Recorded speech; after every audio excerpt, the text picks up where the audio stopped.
Hello and welcome back to a Book of Unwritten Tales 2. So, last we left off, the Archmage had been turned into a frog and Wilbur here was framed for his quote-unquote death. And Remy took him into safety with the rats in the underbelly of the city. And now he's feeling sorry for himself. Wilbur, that is. Now Wilbur is feeling sorry for himself. So, let's explore this place. Couple of power lines. They lead through the ceiling somewhere up there. One strand goes into the rats' camp, the other leads down towards the junkyard. Over there? I always thought Gnomehill was the only place with electricity. But beyond the White Ridge Mountains, it's been used here and there for years. The moon is shining through the hole. That could be my way out of here.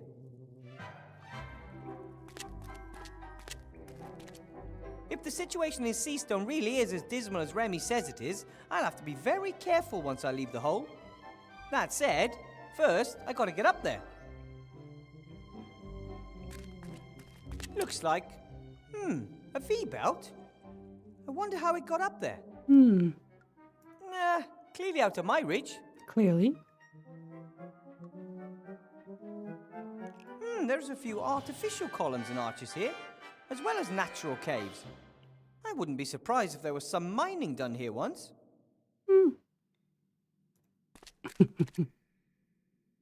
Maybe I can get a better view from up there. Yep, definitely better. Not decisively, though. Okay. This must be garbage from the upper town. A fur collar that looks almost new. Why would you throw something like that away? One could have given it to the poor, or even left it on the chinchillas.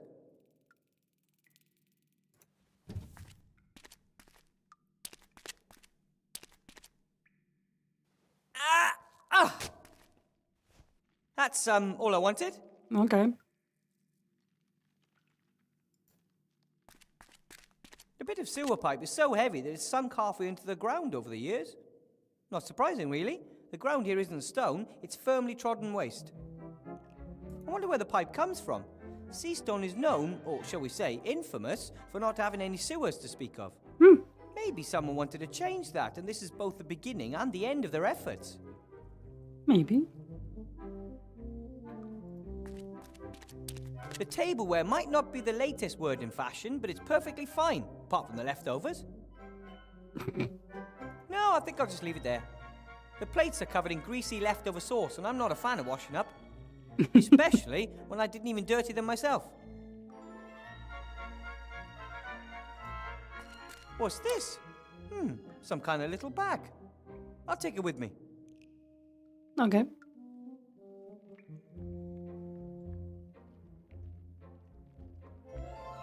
Okay, so I can go here, here, and here. And here. Okay, let's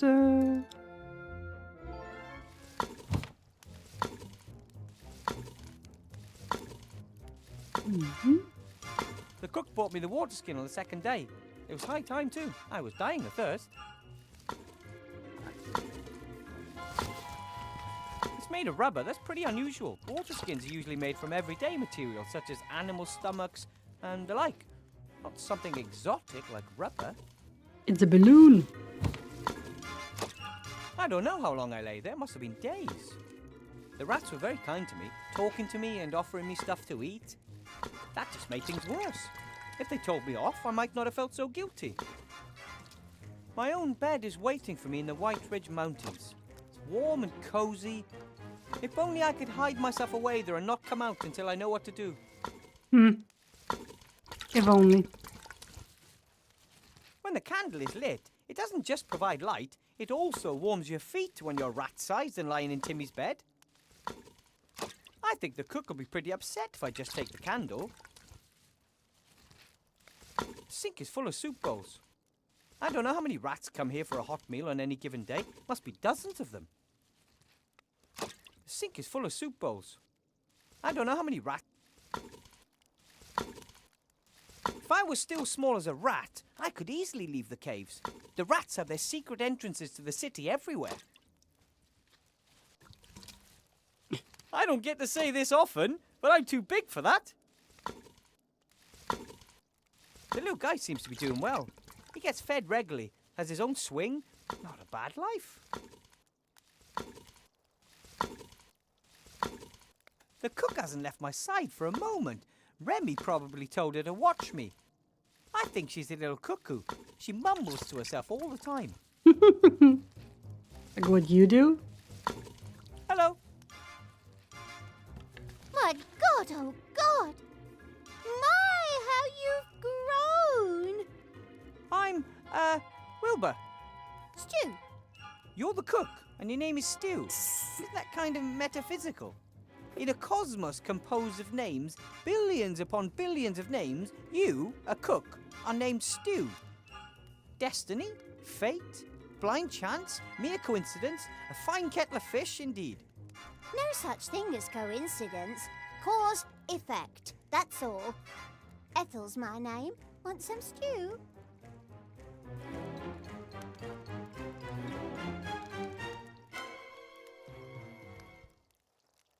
So you're the cook here in the rats' camp? Yes. I am good at mixing things. Was a lab rat for years.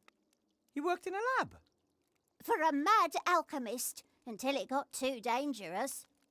Wanted me to trial a face cream that would make you look 10 years younger. I was only 2 at the time. Damn. Oh, right.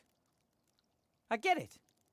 From then on, I tried to be really stupid, attempted to fail at every experiment. The question is, if one tries to fail and is successful doing that, has one really failed?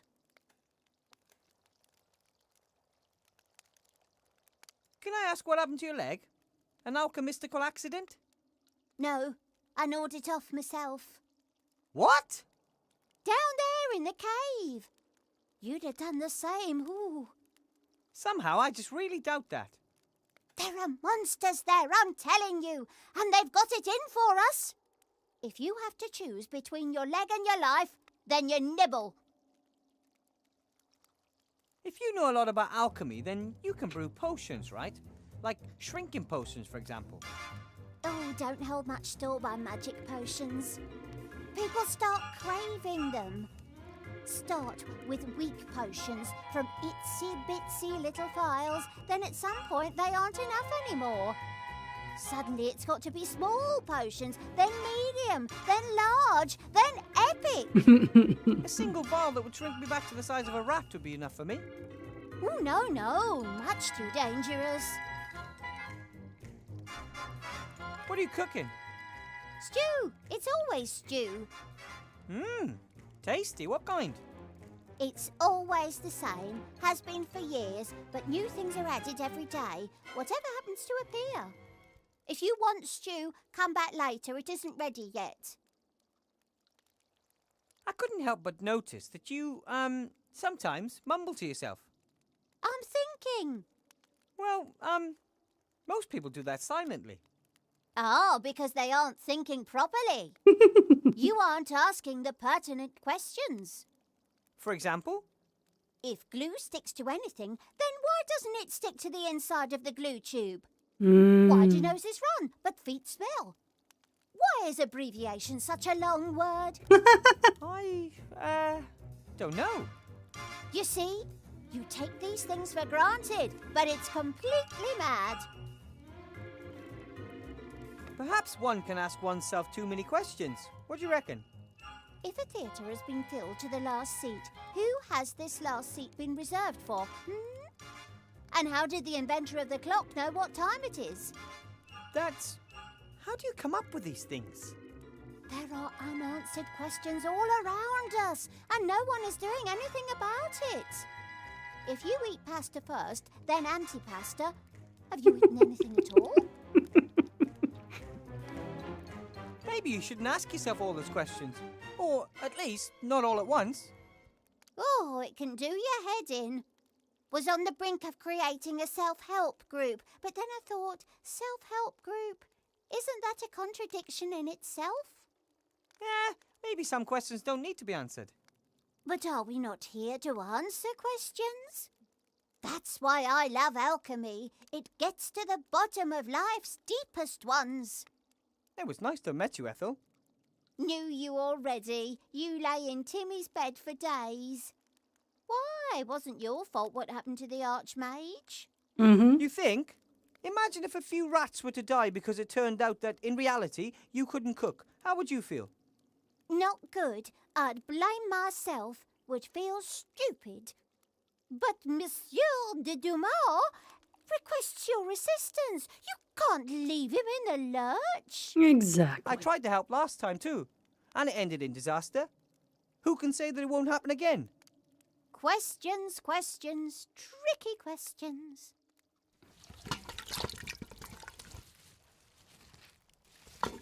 Does she have anything else to say? I'll just let her get on with the cooking and not bother her unless it's important. Okay. I don't think Ethel would be...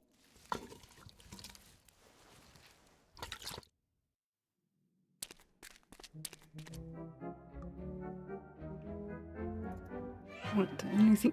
Is there anything else? Oh. A more or less white tea towel. Ouch! That's mine. Sorry.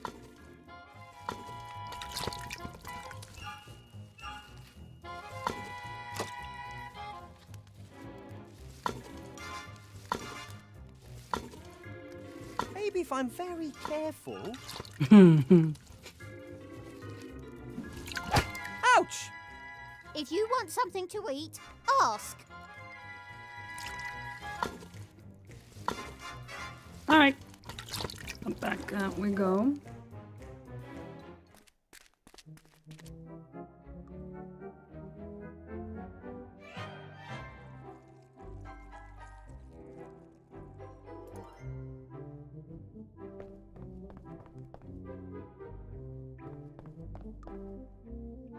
Hey, that's a night that says knee.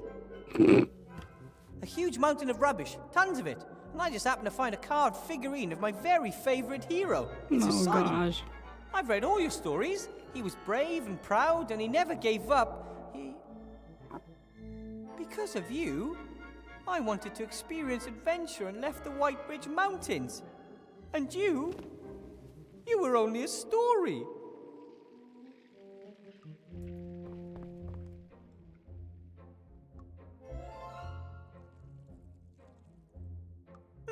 A bell. I guess it's there to get people's attention, which is usually what bells are for.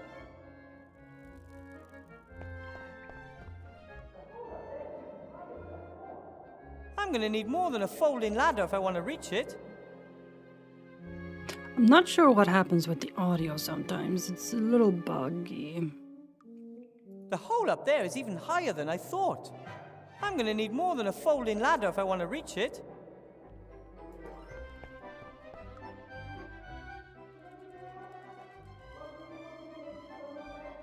But the hole seems to be the only way if I ever want to get out of here.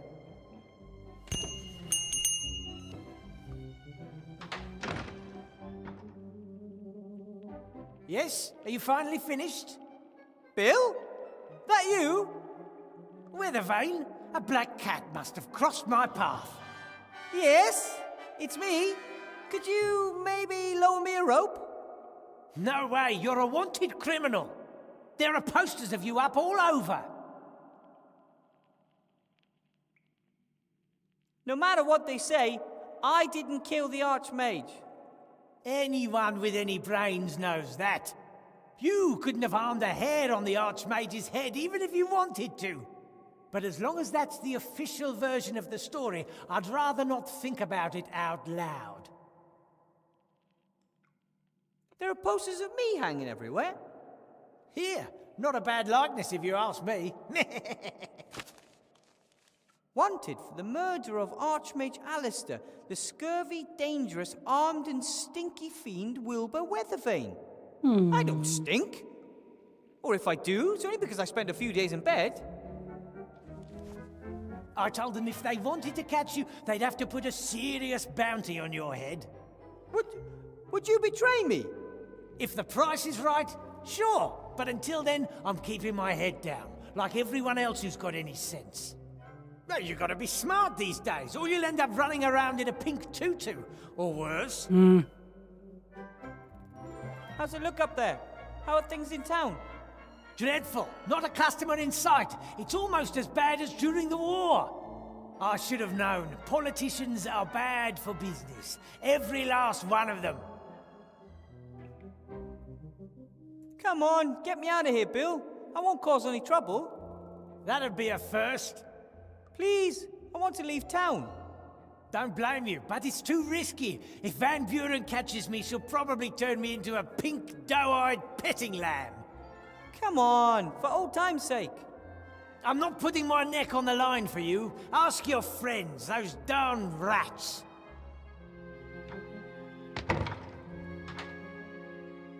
Bill? Bill, are you there? He'll never help me unless there's a juicy profit in it for him.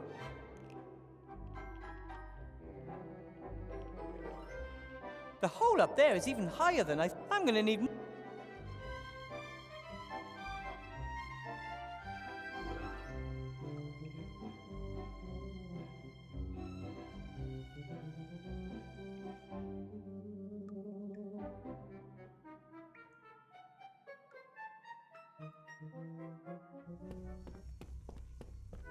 Wow! A workshop worthy of a gnome. I wonder whose it is.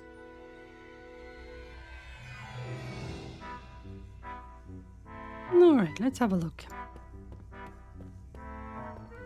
Everything down here is old and used. Some of it's pretty strange too. But every single thing now has a second life and a new task. Everything down here is...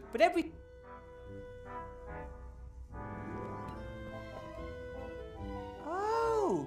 This is a clock cuckoo's nest. They are so rare. They build their nests in human houses and disguise them as clocks. When the homeowners aren't looking, they fly around and steal cookies and other treats. Although it looks more like a replica of a clock cuckoo's nest. There are people who actually hang these things in their living rooms.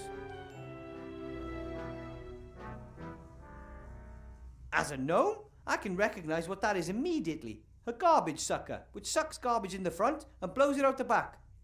Some might wonder why, but good inventors never ask such questions. A small box with a switch on it. I will resist. Throw the switch. Well, all right. That could be the best machine ever built.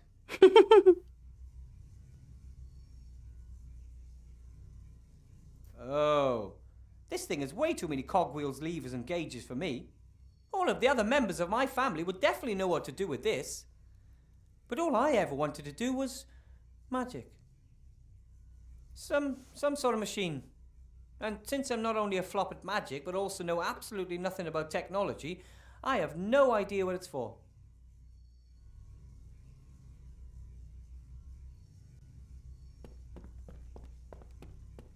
Why build something out of wood when you can build it out of iron? That was one of my granddad's favourite sayings. That philosophy brought me iron toys, iron shoes for the garden, and lucky, my iron horse. Someone took the trouble to cut the boards and I don't need them at the moment. Alright. Electrical cable. This workshop is amazingly well equipped, considering it was built from scrap. No idea why they're there. Best leave them alone. I had a few shocking experiences with electricity back home.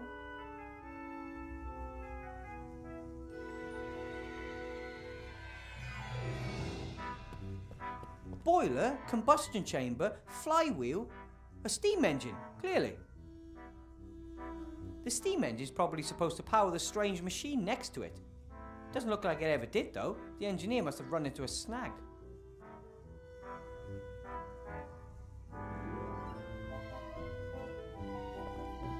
Two power cables have been connected here. Not very professionally, I'd say. I'd better leave it alone. Not very... This is the strangest rock I've ever seen. It glitters and it glows a little. That thing looks magical to me. I don't want anything to do with it.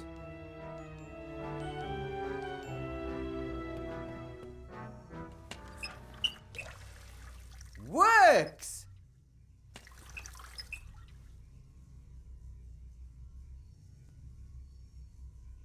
Alright.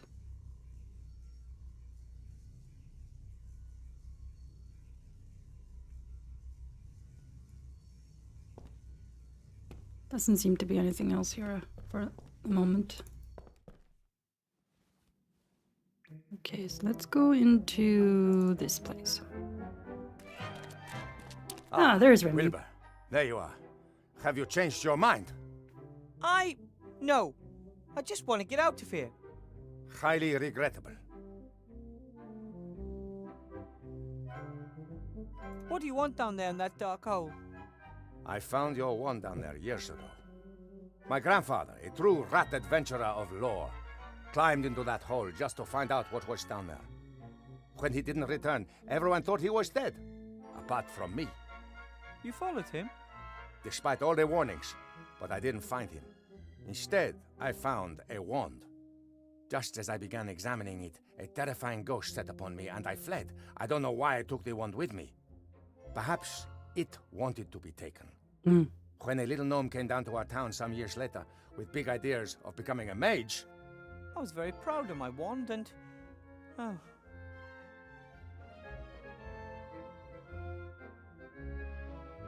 How did the magic wand get there? And whose was it? I don't know. There are old ruins down there and lots of terrible tales. If I can find out whose wand it is, then perhaps I can find a way to break its power.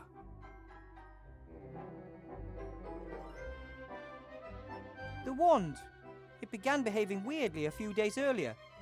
I thought I was getting better at magic.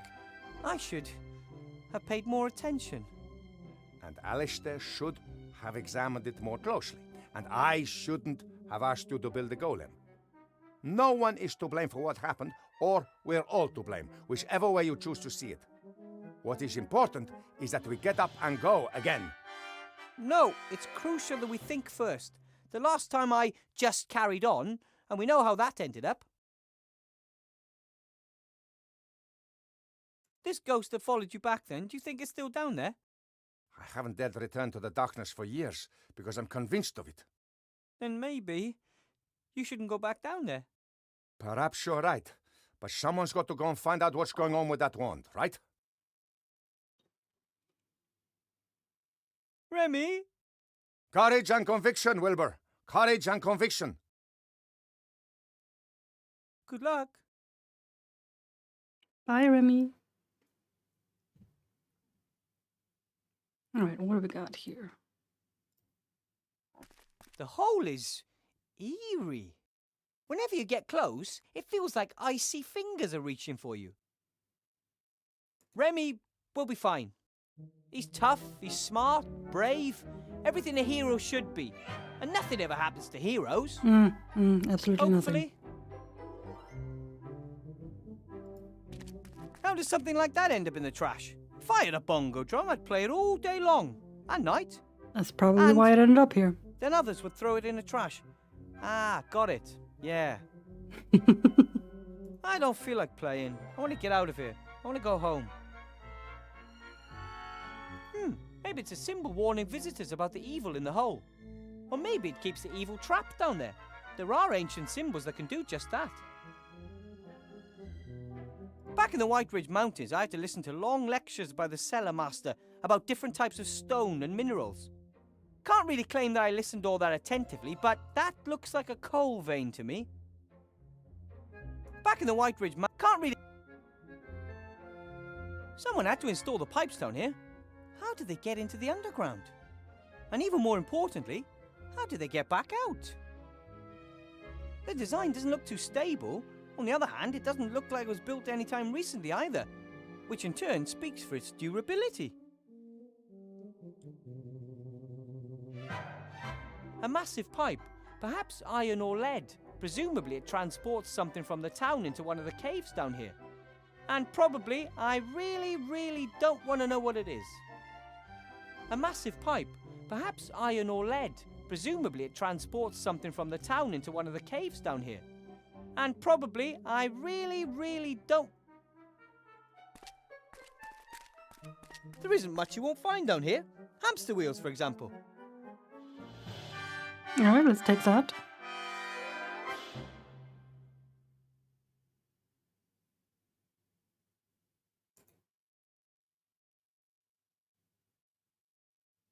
Yeah, I don't think there's anything.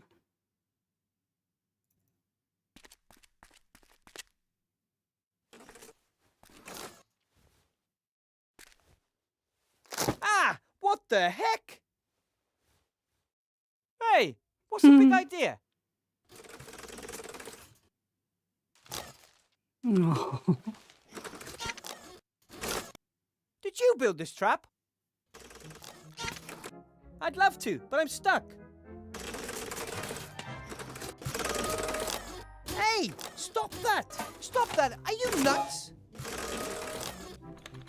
Oh, you scared him.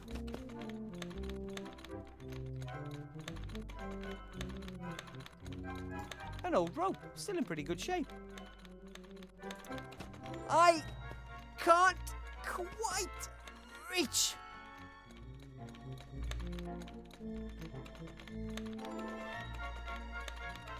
I don't know how deep the hole is. My feet can't touch the ground anyway. I'm a gnome. I'm not sliding in any deeper, but I can't get out either. I'm stuck, like a cork in a bottle.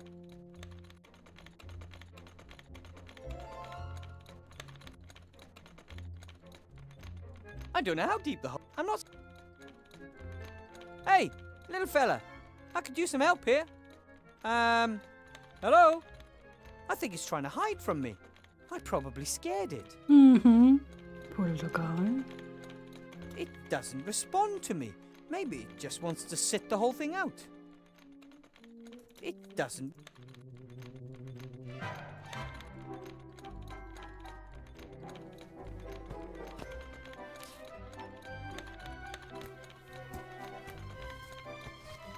Got it!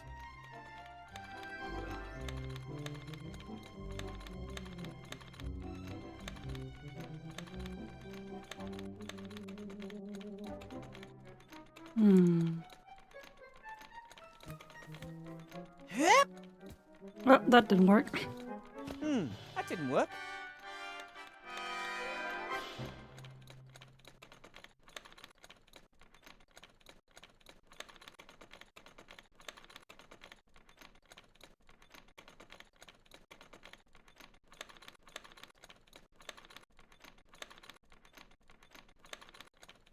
Hey, you!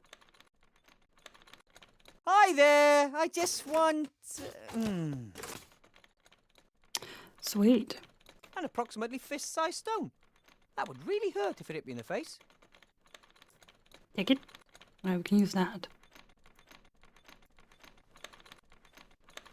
I hope it stays on. Right, now I should be able to, right?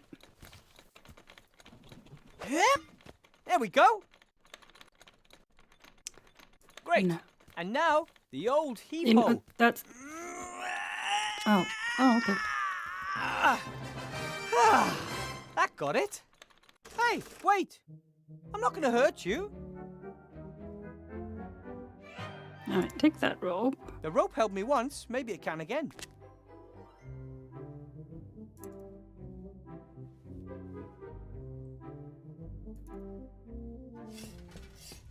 Gulliver!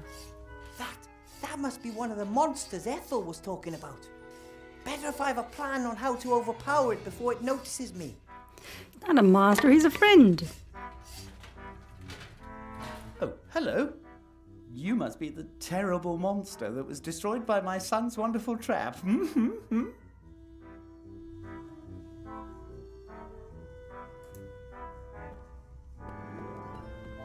No one would ever expect a workshop like this under a junk heap. Thanks. Built it all myself. I worked on it day and night. Didn't want to disrupt slate production, of course. But it was worth it. My son's an inventor, just like his old man. Here he can learn everything he'll need for later in life. I'm Wilbur Weathervane. You're not gonna eat me or anything, right? Wilbur? You're not Nate's little friend? The one that was caught by the orcs in the wildlands? You know Captain Nate? Know him? We idolize him. Without him, I'd never have met the love of my life, Esther. Gulliver's the name. Welcome, Wilbur Weathervane. Feel at home. Any friend of Nate's a friend of ours. Yes, we promised an old friend we'd name our first child after him. And this little robot? Nate. Nate? Nate, yeah. We promised Nate we'd name our first child after him. We actually wanted to wait a bit, but my little cherry blossom started having problems with depression, said I worked too much and that she felt lonely. You know how women are. No. So then we built Nate. Well, we started him off at least. He did the rest himself. He's a great little inventor. Nate built himself? Once he could hold a screwdriver, there was no stopping him. But he doesn't only tinker with himself, he invented most of the machines in here. That thing too? It's really impressive. What does it do? That?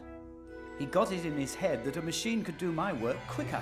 But as you can see, it's not working. I think I scared Nate earlier. He's shy and has never seen anyone like you before. In fact, he only knows Esther and me. Where is Esther? Oh, at home, but it's not really presentable. Oh well, no hurry, maybe later. I remember Captain Nate talking about zombies who helped him in the wildlands. Anyway, what brought you here to Seastone? A better life. If you can make it in Seastone, you can make it anywhere. Hard work still pays round here. I learned that from Bill. He got us the job here. Bill the merchant? The most successful trader in Seastone. Only just arrived in town and we're working for a man like that. Not bad, eh? I'm not so sure if Bill is really such a great guy. How can you say a thing like that? It was him that smuggled us into town, even though zombies aren't exactly popular here.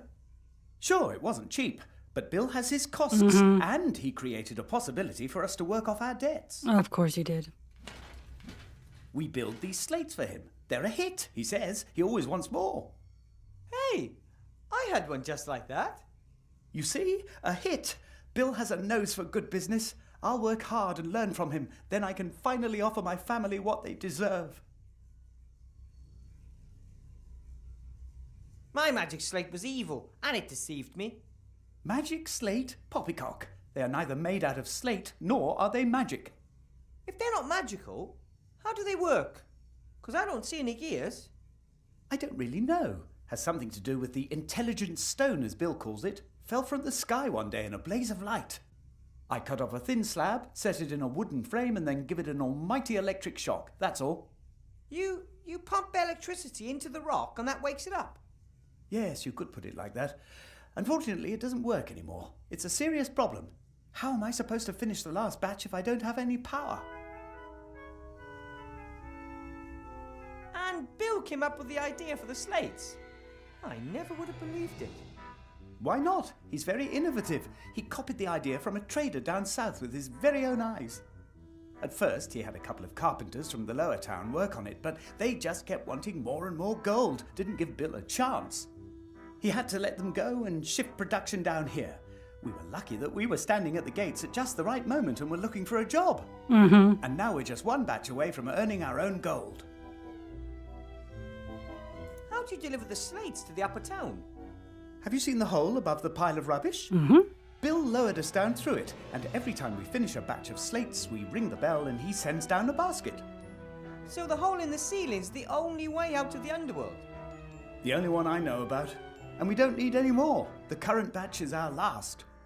Esther, Nate and I will be pulled out of this stinking place and can finally begin our undead lives in earnest up there. When will the next delivery be ready? Never, by the look of things. No electricity.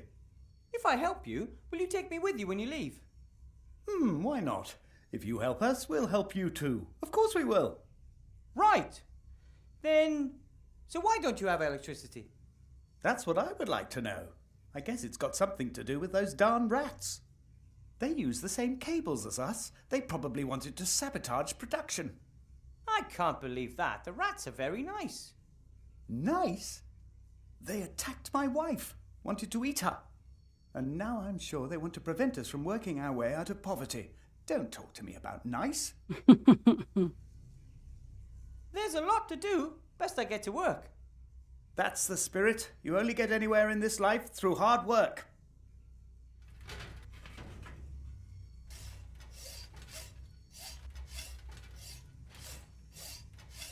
Oh, there's something else here now. I've never seen tape that wasn't useful for something.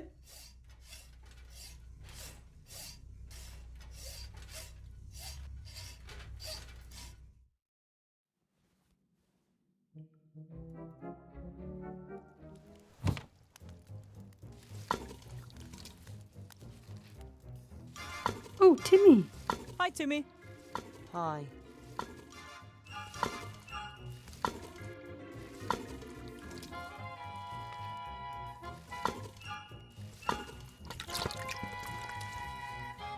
Ethel believes there's monsters down there, but they're only zombies and robots as far as I can see.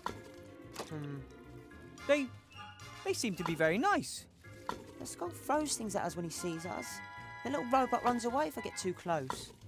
Maybe I can get them to be more friendly towards you. It looks like the power supply's broken. It's been down for 2 days. What happened? The same that's happening all over. Little Van Buren had some fun. We nicked electricity from the old role-play machine in the inn. And the inn's not there anymore. The inn? Not there anymore? What about Sloth and Blout? They're fine. For now. They play along nicely and keep their heads down. They might have a chance. Oh, bother. Nothing will happen to Remy. He's the toughest rat I know. He's all alone down there in that terrible hole. Maybe. It's not all that terrible. No one has ever dared to go down there, apart from Uncle Remy and his grandfather. That hole is evil. I wish I could have gone down there with him. Would it be inappropriate under current circumstances to ask you to go for a run in a hamster wheel? I'd say. Yeah. That's why you'd never ask me. Of course not. And would it also be inappropriate to ask Ethel to do it? Yep, of course. Ethel's an excellent cook, but a little special, isn't she? Totally crazy. I might have expressed that a little differently. Her cage in the lab was just above the cauldron. Too many fumes. But she's harmless and the best alchemist around. I know this isn't what you want to hear, but you know any way out of these caves? Dozens? Even one in my size? No. Apart from the unreachable hole in the ceiling, of course. That's exactly what I was afraid of.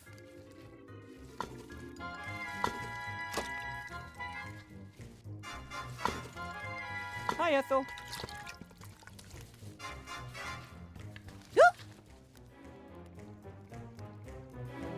Remy's gone.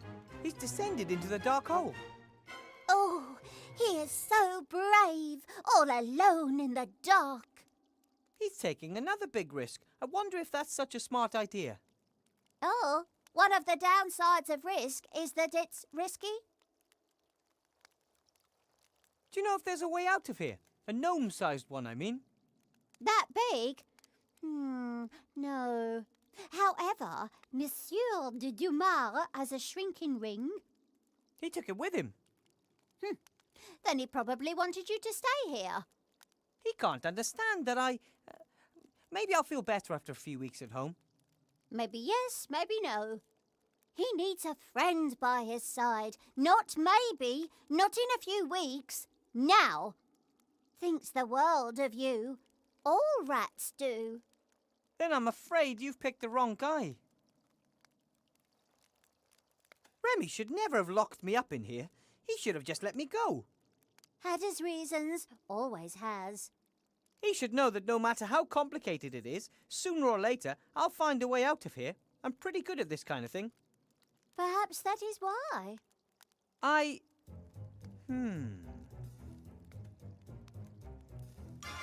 The soupy stew smells surprisingly good. What do you mean, surprisingly? Do you want a bowl? Well, I guess I'm kind of hungry. One stew coming up.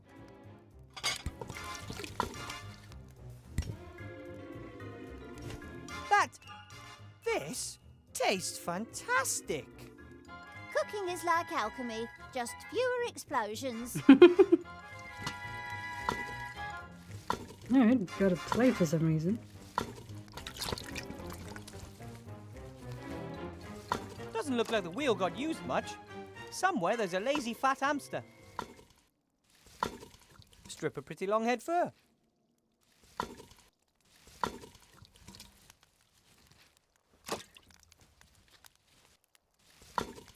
No, that would just ruin the fur and it wouldn't be fluffy and soft anymore. Alright. The fur would fall out right away. I need some way to attach it. And we use the tape. I attached some double-sided tape to both the outside and the inside. Two are better than one.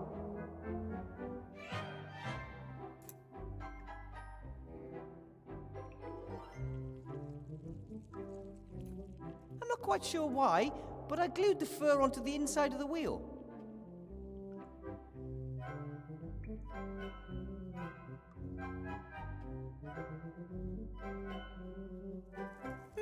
That might even work. Wow! You can inflate rat water skins. Who'd have thought?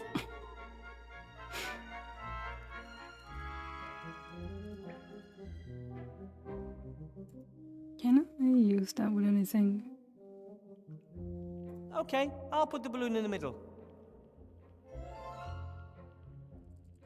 Okay. Why did I do that? The fluffy fur stuck to the inside of the hamster wheel. Nothing stuck to the tape on the outside yet. The inflatable air tube is just sitting uselessly in the middle at the moment.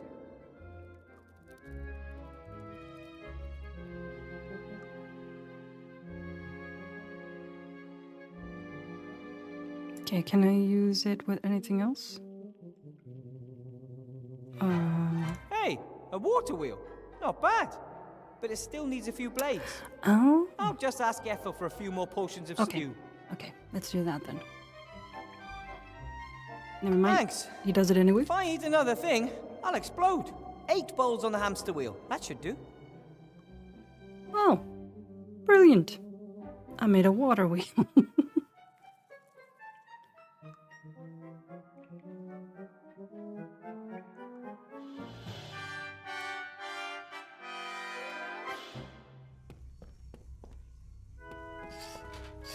Right, can I attach this to the steam engine or the machine?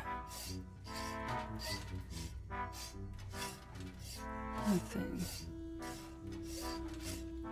Oh wait, here, this one.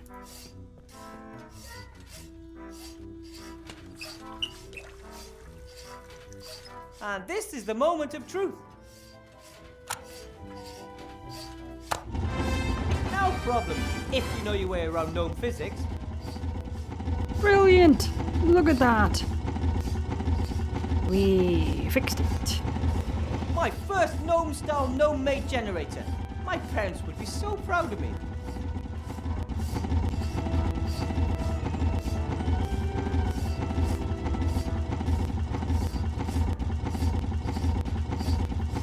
Hi, Gulliver. Hello, Wilbur.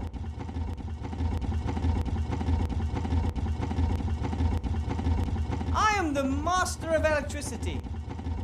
Excuse me? We've got electricity again.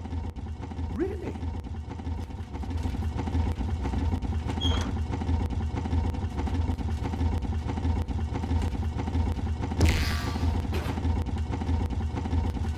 Looking good. We're back in business. As soon as we've solved the other problem, we can finish off the batch. There's another problem? Bill changed There's his always order another 2 days problem. ago. The new slates have to be fluffy and pink instead of black. Fluffy and... So what now? According to Bill, it's the law. Esther is already looking for a solution. Please go and ask her how she's getting on. Okay, but once we've solved the problem, can we get out of here?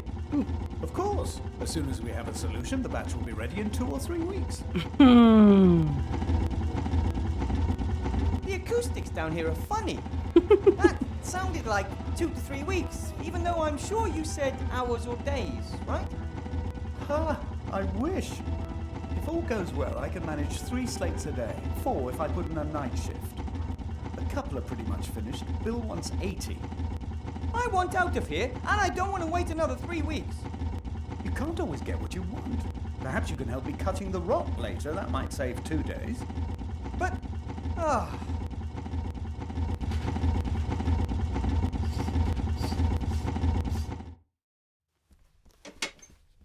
Oh, poor little guy. Hi, you must be Esther. Yoo-hoo! Hi, Nate. I'm sorry if I scared you earlier. Gulliver's promised to take me to the surface with you if I help you with the delivery. He said you're making the fluffy pink covers for the slates. Oh, I'm not ready yet. And it's not a cover. I'm trying to mix a fluffy paint. A fluffy paint? Yes. There are hardly any fluffy materials or furs down here. But old paint and chemicals are here in abundance. I've never heard of fluffy paint. Well, there are warm colours, cold colours, neon colours. Why shouldn't there also be fluffy colours? I'm not sure if a fluffy paint is the right way.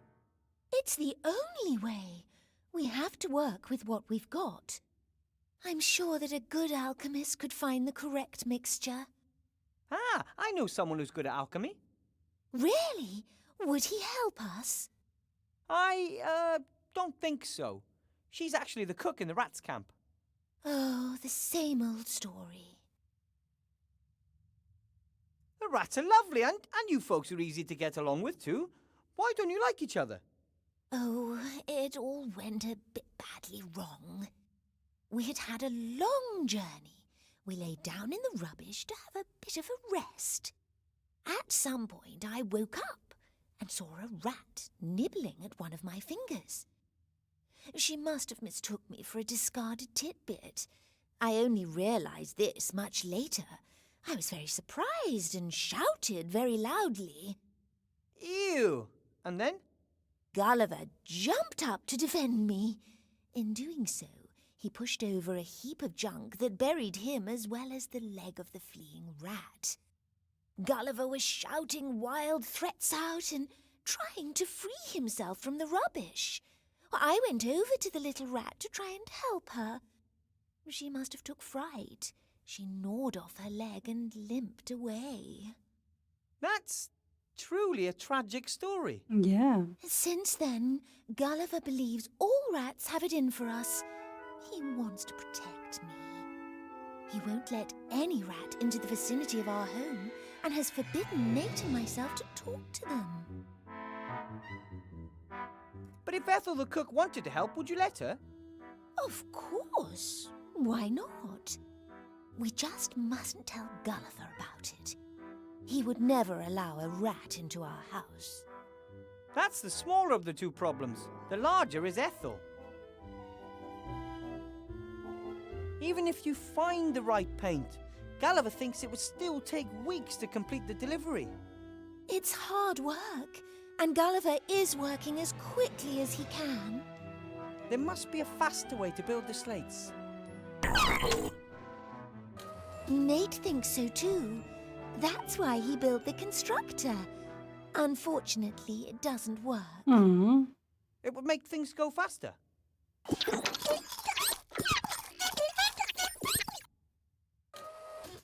Well, not much faster. It would still take a few hours. Well, that's a lot faster. Nate and Gulliver seem to have gnome blood in their veins. No, Nate has no blood. Gulliver might have something sticky in him. That's, not what I meant. I meant they both like to invent things. That's right. They used to make things together, but now, because Gulliver has so much to do, he doesn't have any time for it anymore. I know, but Papa is only working hard, so he'll have more time for you later.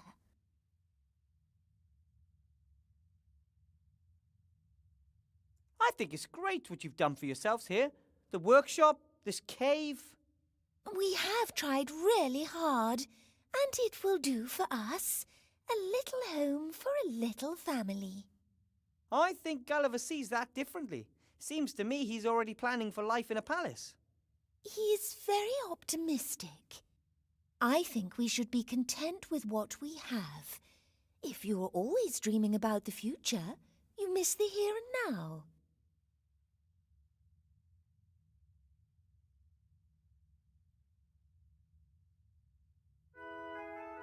Life is what happens to you while you're busy making other plans. Who said that? I read that on someone's wall, so it must be true. Gulliver's very enthusiastic about Bill. Yes, he thinks he will help us. But you don't think so? Oh, what do I know? I'm just a simple girl trying to take care of her family. But my head was chopped off just because I'm a zombie. I'm really not sure if the people in Seastone will take to us, however hard we might try. I suggest you keep on going for now. In the meantime, I'll go and see if I can win Ethel over to our cause. You do that. Take care, Nate, and you have nothing to fear from us, gnomes. Yes, Nate. Wilbur is a gnome. You remember them from your book, don't you? Nate has a book about the races in Avantasia. It's his favourite. I have to read it to him every evening. Yes, a gnome. Yes, gnomes. Nate thinks he has at last found another inventor. Oh. Inventor? The book says that all gnomes love tinkering and inventing. Not all of them. Oh, gnome. Not that gnome. Esther has a collection of different paints and lacquers, but whether or not they can be used to produce the desired paint, I have absolutely no idea.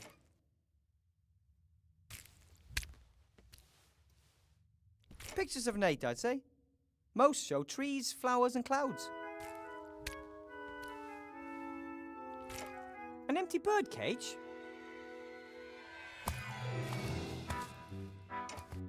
Oh, Nate often feels lonely when Gulliver and I have to work. We thought a bird might be a bit of company for him. I'm making good progress. I've already found a batwing and a few frog eyes. Yeah.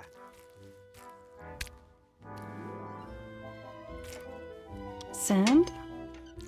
It's fine white sand. I can't just put it in my pocket. I need some sort of container. True. Wait, oh.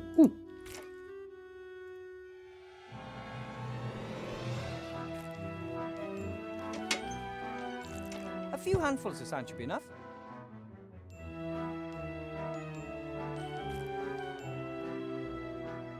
Let me guess. This is one of Nate's inventions. Mm-hmm. Of course. It makes us breakfast every morning. It works? Let's just say the next thing on my wish list is a machine that will clean the kitchen up after breakfast. Okay, fair enough. This looks like scales used by some of the merchants in the market. But this one's broken. One of the pans is missing. Hmm. Do you want me to see if I can find a second pan for the scales, Esther? Oh, don't. Just leave it. I'll mix the colour by eye. You're welcome to take the scales with you if you want. Ooh, might prove useful. Thank you.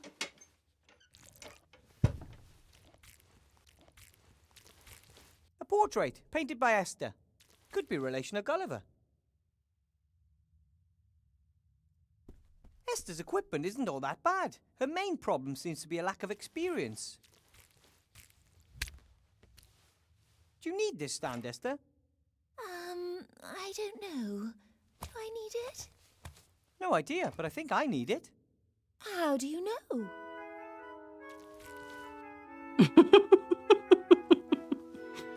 I get a feeling whenever something catches my eye, I should take it. Sooner or later, I'll find a use for it. I do that too. That's why I've got so much useless stuff here. Take whatever you like. Okay, so now I have that. What is it? Oh, that's the intro model. A map of Avantasia. Nate built it. He often likes to dream of travelling across the lands. He's never been up there? No, but I tell him about it every evening, and he has his books. The map is made from old sheet metal and recycled parts. It must have taken forever. I really hope one day Nate gets a chance to visit some of these places.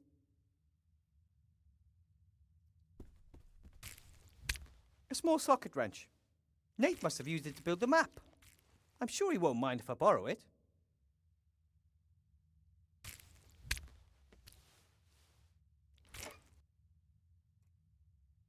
Mm-hmm.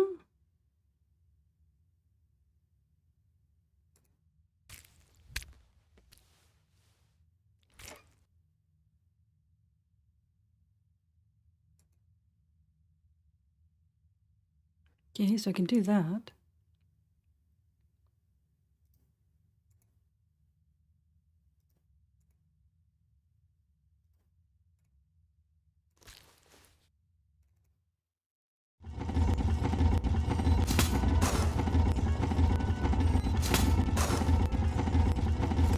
My son says you could help him with his constructor.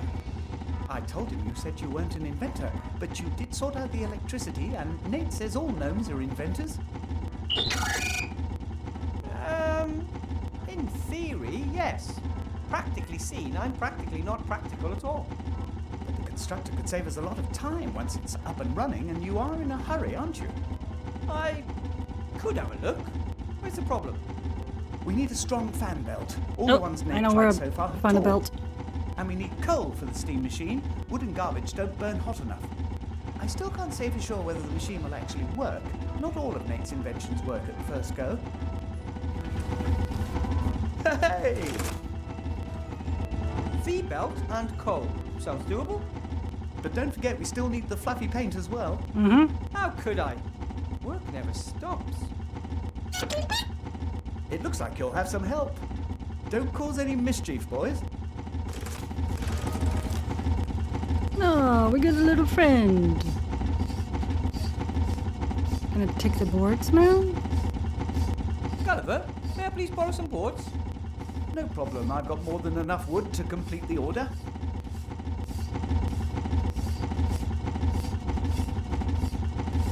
Oh, I can take a piece of this? Okay. I need some of the intelligent rock. For the constructor? Of course, help yourself.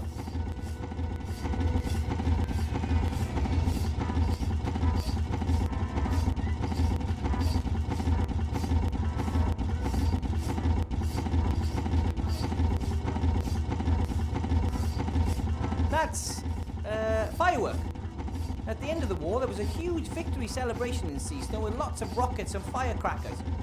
Several fires broke out and the town was damaged more severely than any time during the war. I wish that was more surprising, really. I don't have anything to celebrate, but maybe I can use the black powder for something.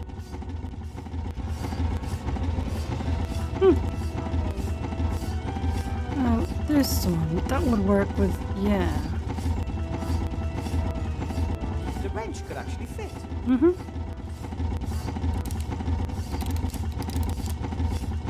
It's worked! It's ticking!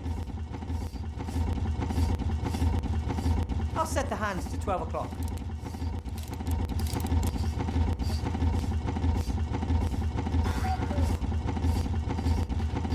Oh. The bird really has seen better days. It's losing its feathers.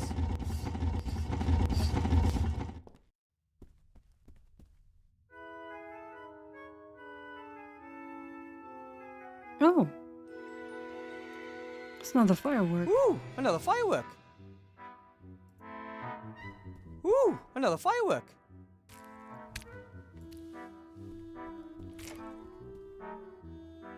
Oh. An empty bottle of cognac with a little musketeer hat for a cap.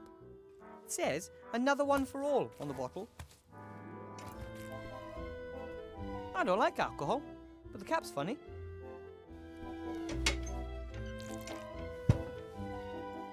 Can I?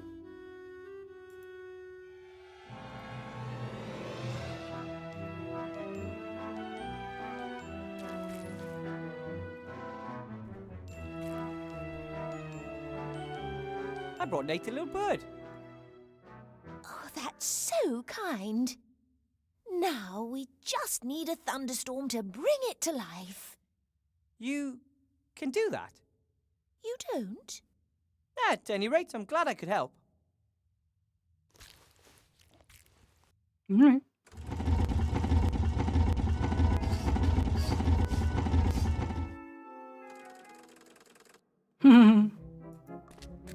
Hey, Nate. I've seen the map you made. Although, you can hardly call it a map, it's almost a miniature world. Yes, all the mountains and forests and cities. And you learned all that from only books and your parents' stories. I can't even imagine what it must be like to never have left this place. Blue sky, green trees, fresh air. You got so much to see. I'll get you out of here, Nate. I promise. I know what a little ingenuity and ambition can accomplish. I come from a gnome family. But the constructor, this is a truly impressive piece of technology. Yes, if we can get it working, the delivery should be ready in a jiffy. What do we need to get the constructor operational?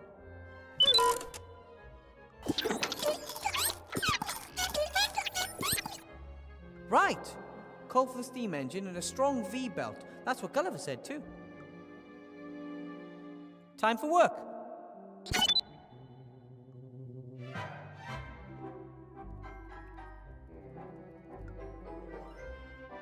Right, let's see if we can talk to Ethel here. Hi, Ethel.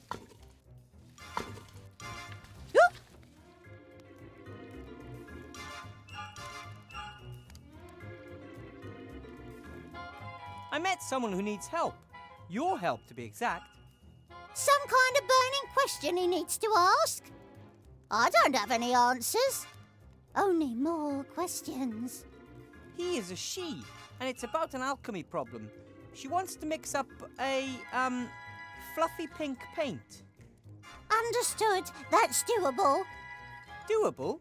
Then can you show her how to do it? Yes. Monsieur de Demar always said we should help others. Where is she? So. There might be a little problem. A little problem? Mm-hmm. She's just an itsy-bitsy teeny-weeny little problem. Tinsy tiny little problem? Who is she? She's, vivocationally challenged? Well, you know, I mean, how should I put this? She's, a zombie. You wanted to take me into the monster's cave? They're not monsters. Their names are Gulliver and Esther, and they don't want to hurt you. Well, we should probably stay away from Gulliver at the moment. I'm not doing that. No chance. The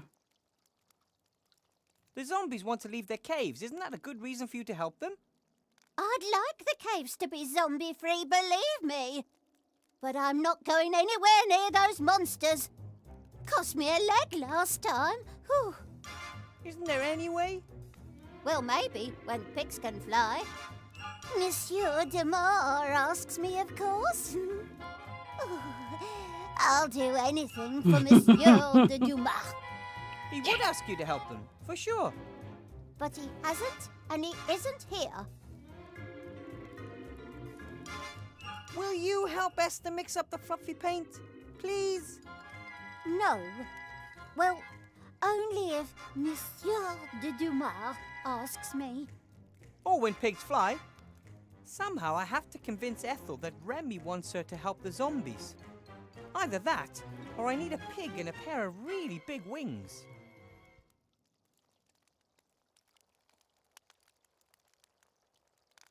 Can I have some more stew? But of course, my big un.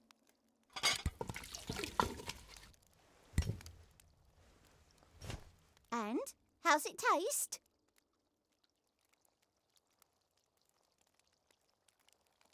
Tastes great, but it could be a little hotter. Ah, understood.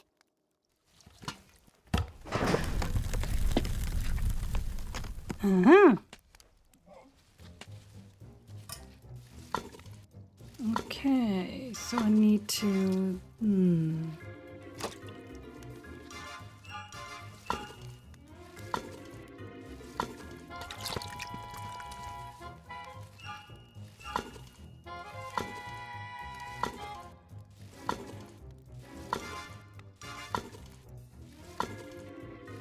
Alright, so... Oh, yeah. A musketeer hat with a feather. That reminds me of someone. Can I... No. Okay, let's go here.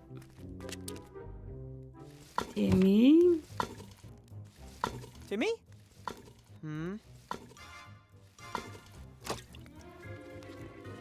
I know you're mad at me, but how about a little more understanding? Imagine finding out that you're not a mage, even though you never wanted to be anything else. Imagine that you're so incompetent that your friends are killed and it's your fault. But we need you here. The resistance is getting weaker, and Van Buren's getting stronger every day. And you're going to abandon us anyway? How am I supposed to help you? I'm not a mage. I'm not a fighter. I'm not a healer. I'm not an engineer. I'm... nothing. Even the Archmage was powerless against that wand. What do you think someone like me could do? Could at least try. He's got a point. I could use your help, Timmy.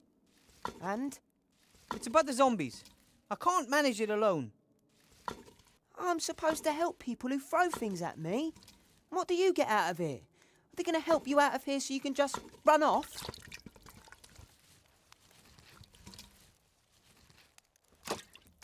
You know Bill, the merchant? He smuggled them into the city and lowered them into this hole. Now they have to slave away for him down here to pay off their debt. He's exploiting them. They should just stop working for him.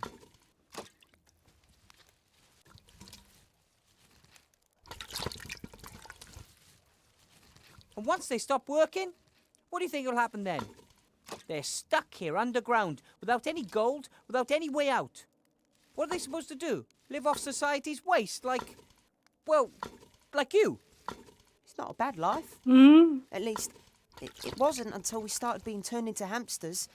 Some of us have even been forced to wear dresses and hats. Oh. Can you imagine?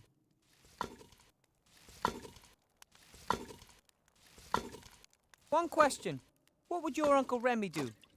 Right now, he would climb down that black hole to find a way to destroy the one that's transforming the world.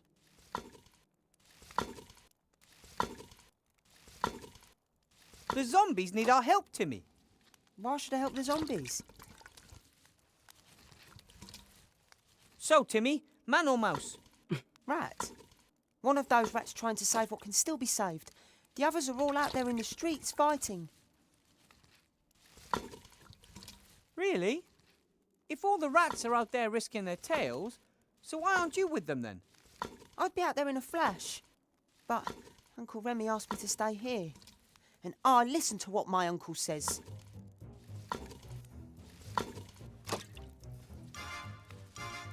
You know Bill, the merchant? He smuggled them into the city and lowered them into this hole. Now they have to slave away for him down here to pay off their debt. He's exploiting them. The zombies haven't done anything to anyone. All they want is a better life for themselves and their son. I'm not saying that I think it's right what Bill is doing to them. But you won't do anything about it. Aren't you the one who said you should help others whenever you can? Here's your chance. Right here. Right now. And coincidentally, we create a way for you to get out of here, right? But at least you want to help the zombies. That's a step in the right direction. Yeah. Don't count on me taking any more steps in any direction. That remains to be seen. Friends? Friends. Okay, I'll help you in the zombies. And then we'll see. Yay! Alright, now, I believe we can show Timmy the cloak. I have a little cape here, Timmy. And what are you going to do with it? Esther isn't able to mix the fluffy pink paint alone. She needs Ethel's help. But Ethel won't help her unless Remy asks her to. Uncle Remy always gives his orders face to face. And I think even Ethel would realise you aren't Uncle Remy. Exactly. That's why I thought of you. A disguise. But my voice is much too high-pitched. I could do the talking for you. That sounds like a plan that simply can't fail.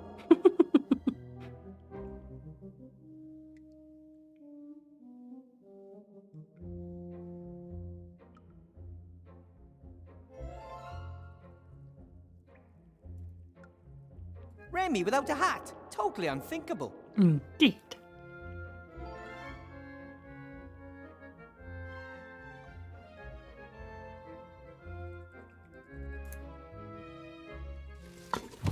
Alright, let's see. Let's see how good the disguise is. Yeah, sure. Try your luck. Look who's back, Ethel. It's me, Remy. Monsieur de Damas. So where is Monsieur de Dumas? You trying to pull my leg? There's nothing wrong with my eyes. You boys. Yeah, we gotta mess with her glasses, I believe.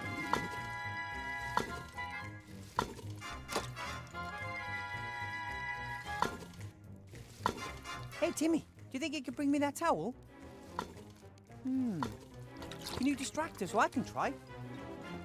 Sure. Hi, Ethel. Alright, now take it. Stu? Good grief, what do you look like? Oh,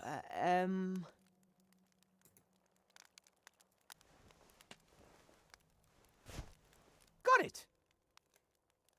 was nice talking to you. Okay, and now I think I know what to do with the tea towel.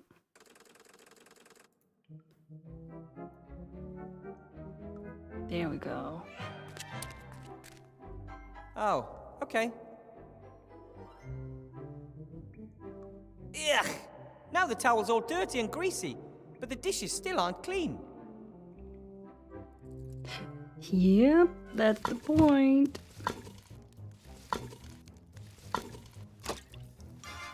Okay, let's put this back. Seems Ethel only has eyes in the back of her head when things go missing. Not when they're brought back. Okay, and then let's see. No. Hi, Ethel. Do this. Need to smudge her glasses. Can I have some more stew? But of course, my big un.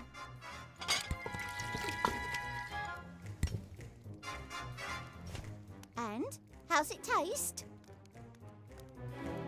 Tastes great, but it could be a little hotter. Ah, understood.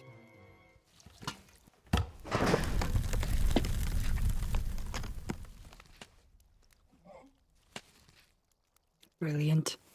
Is something wrong? Sight is getting weaker and weaker. Everything is blurry and unfocused. Oh, we'll have to have a go at some youth potions again. Now it should work. Let's see how good the disguise is. Yeah, sure. Try your luck. Look who's back, Ethel. It's me, Remy. Monsieur de Damas. Monsieur de Dumas, you're back! Yes. But only very briefly, because I have to go back. What is lurking down there at the bottom of that frightful hole? I'll tell you everything, but for now, please, there's something you have to do for me. Oh, of course. Anything. I want you to help the zombies under the mountain of rubbish. Oh. Well, is that really necessary? The zombies are being exploited. They simply deserve better than this. Wilbur said something to that effect as well. What do you reckon? Remy's probably right. Exactly. Listen to Wilbur. Okay then, what should I do? Help the zombie woman Esther mix this fluffy paint the zombies need. That shouldn't be a problem, as long as they don't eat me. I can guarantee they won't.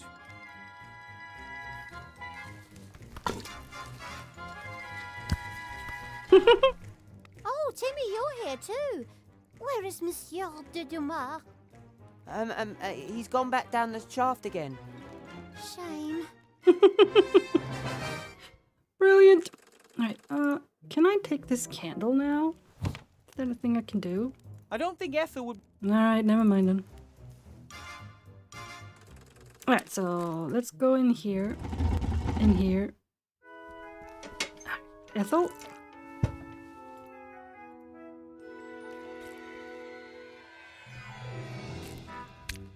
Look who I have here.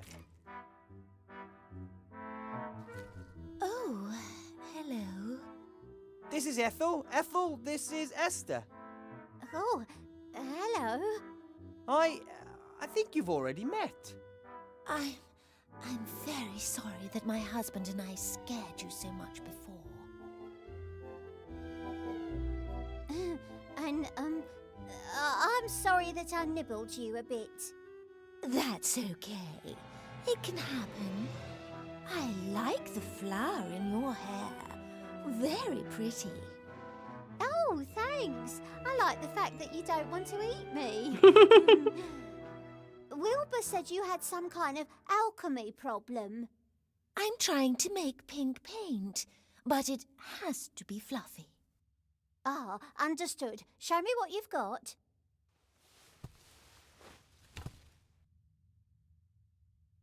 Peace between rats and zombies. That feels pretty good.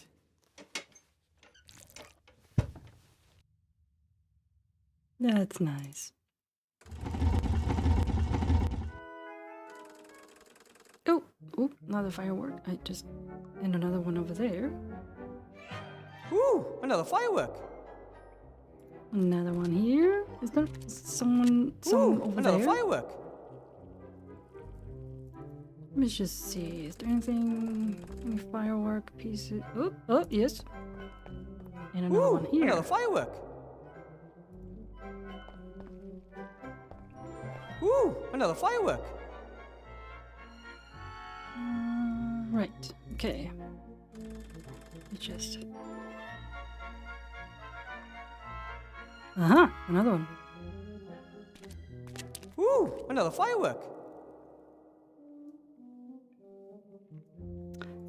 Any firework? Oh, yes. Ooh, another firework. All right. Now we need to get this belt.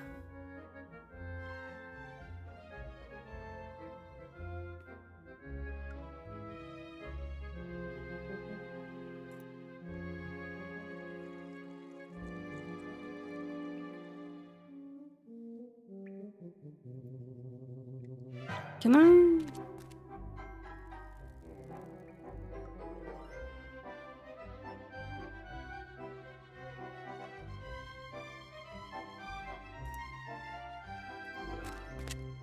I could easily reach the V-belt with the rope, but I couldn't get it down. It's hanging over some kind of hook. Okay. Hey, Nate.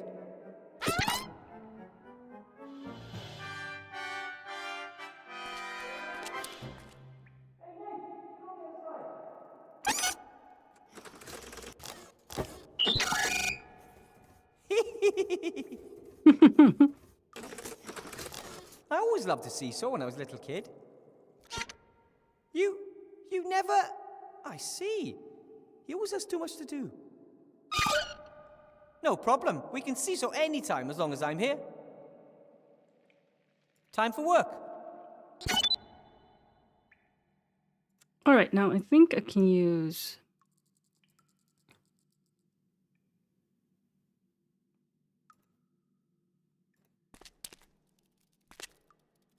Stand over there, Timmy. What are you doing? I am working on something.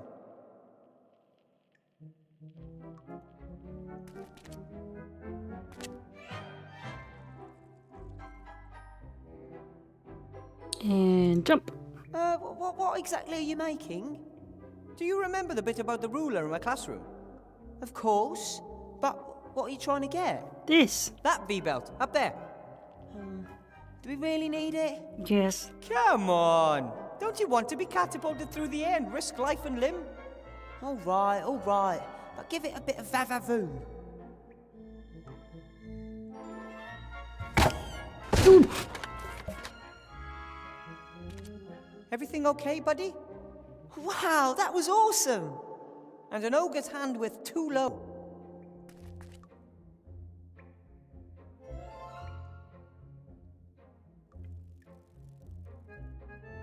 Okay.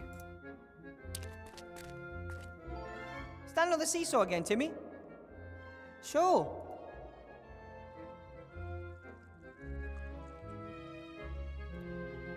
Hey, Nate.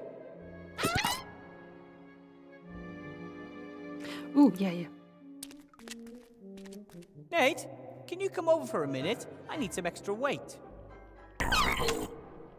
Trust me. Oof, that should do it. Ready, Timmy? More power. Woo, woo, woo. Oh, it. jeez. Ah! Thanks. Good job, Nate. Haha, we make a good team. Yippee!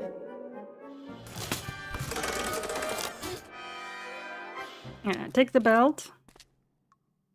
So we have one part that we need. Now we need coal, which is over here. That's more than enough coal to get the steam engine up and running. I just need to get it out of the rock somehow.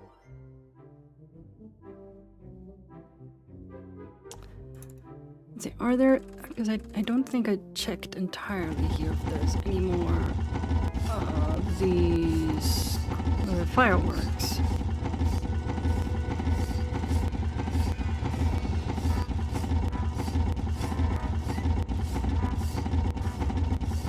The constructor is supposed to saw both the magic rock and the boards and assemble everything all on its own. Pretty complex task, if you ask me. This monster could speed slate delivery production up so much that we could even finish that last firework delivery right for there. Bill today. I see it. All we have to do is get this machine wound up and rolling. Ooh, another firework. Again, I don't know why the audio does the what it, the We re- might have to I don't know oil it why once the the audio machine's does up and what it running. does. It's not It's a little necessary at the annoying. moment because the machine is well oiled. Good job, Nate.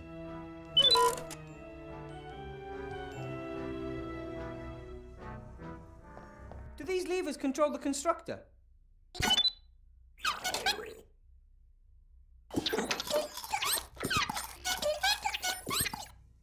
You don't need to explain everything to me now. We need to get this baby working first. Does this indicator show how effectively the machine's running? Then we'll have to keep an eye on it once we're rolling. Okay, as I understand it, the raw materials are fed into the machine through this funnel, right? Okay, that would be wooden planks and some of the intelligent rock. Oh, we should probably get the wooden plank. Oh no, never mind. The large flywheel drives the machine. However, there's no connection to the steam engine. Have your V-belts failed? So we need a really strong one. Any steam-powered machine worth its salt has a whistle like this. The fire in the furnace heats the kettle above it, turning the water to steam, making the pressure rise. The hotter the fire, the better. We need coal. Alright.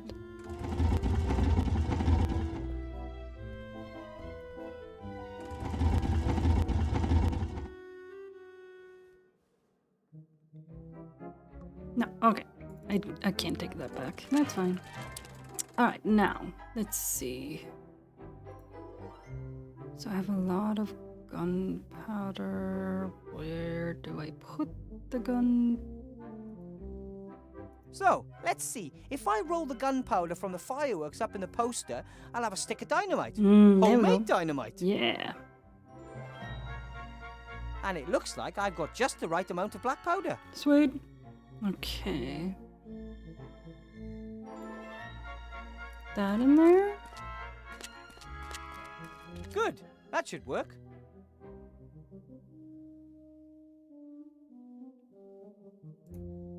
Right.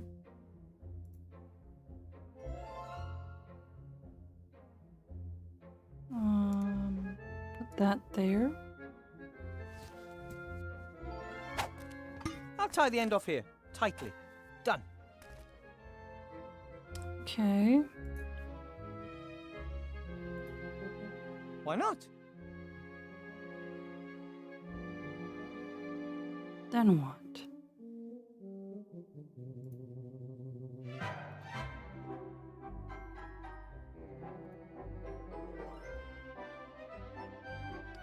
Alright, I need that candle though, don't I?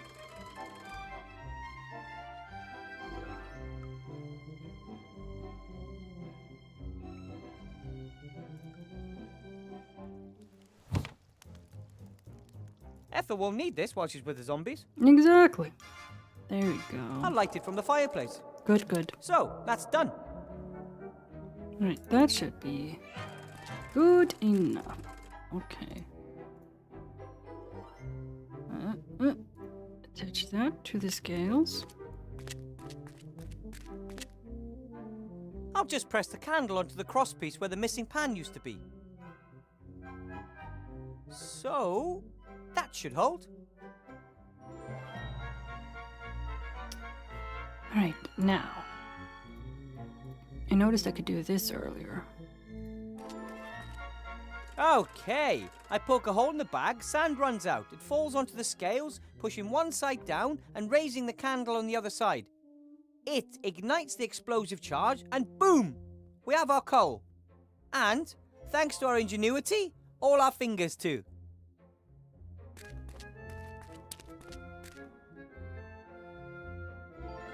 Everyone take cover! Right then, heads down, ready to fire. Ah! Now! Right now! Now! Now!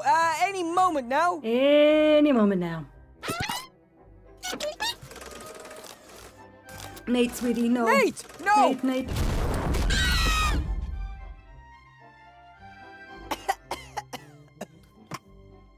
Is he okay? Ah, no! You okay, Nate? Nate? Nate! Don't do this to me! We've got to do something. You have to repair him. I can't. I'm not an engineer. That doesn't matter. Help him. Wait a minute. Maybe there is a way. Grandad told me about it. The best gnomish engineers pass this technology on to their students. Do it. Now! Work! You stupid thing. Do you have a heavy wrench? That works better. Not necessary. Nothing that he can't fix himself, I'd say. Oh, We were worried, poor mate. little Nate. But then someone saved you. As someone who'd forgotten for a moment that he couldn't. Nate! Are you okay?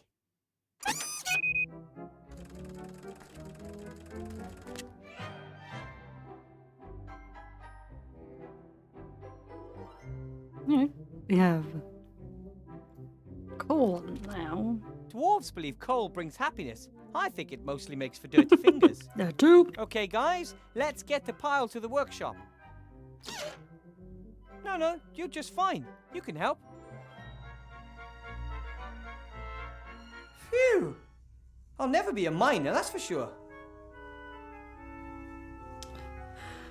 Right, now, let's see here.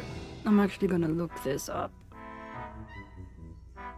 Because this looks like it could be complicated. And I don't want to take forever.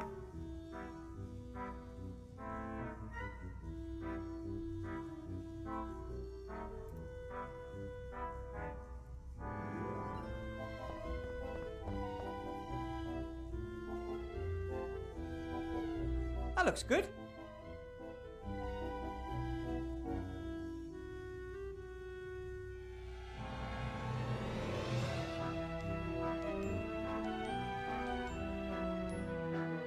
That's that. Now everything should work.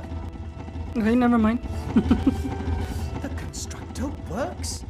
We'll only know once we try. It wasn't complicated. I Come on, didn't then. need to do All shit. hands on board. Let's get this thing up to speed. If we can get the pointer into the green and keep it there, the machine will be running efficiently. Never mind. we I do do. that? The good old gnome way. We just keep fiddling around with it until something happens. Okay. Oh, all right. Open this up You're again? the boss. Okay. Open this up.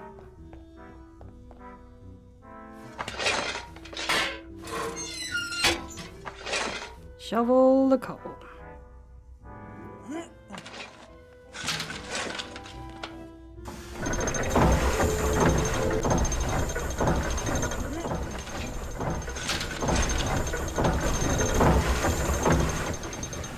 Oops, that was Wrong too much. order.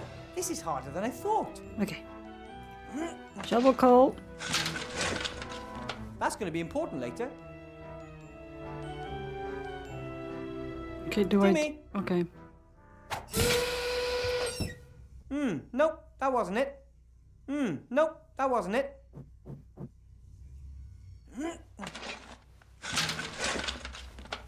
Nope, that wasn't it. How do I?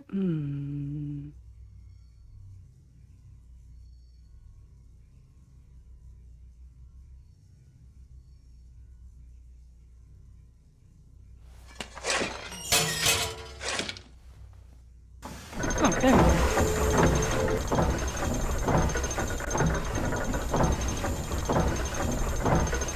Nate, oil.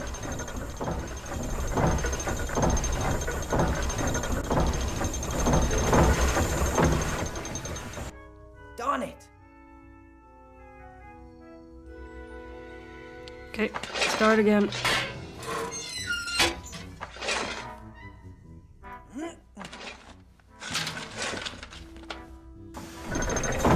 Right now. Close that.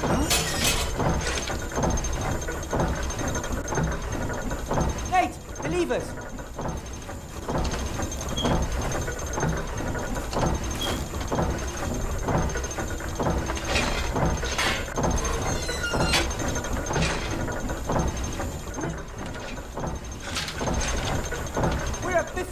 efficiency. Keep going.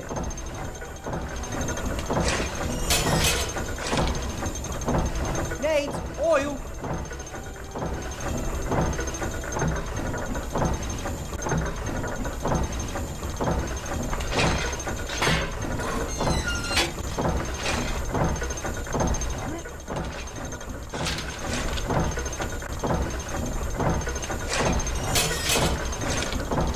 We're in the green.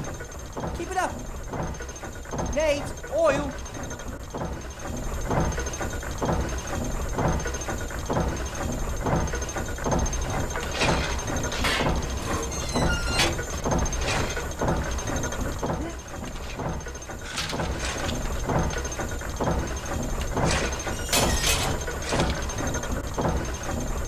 Nate, oil.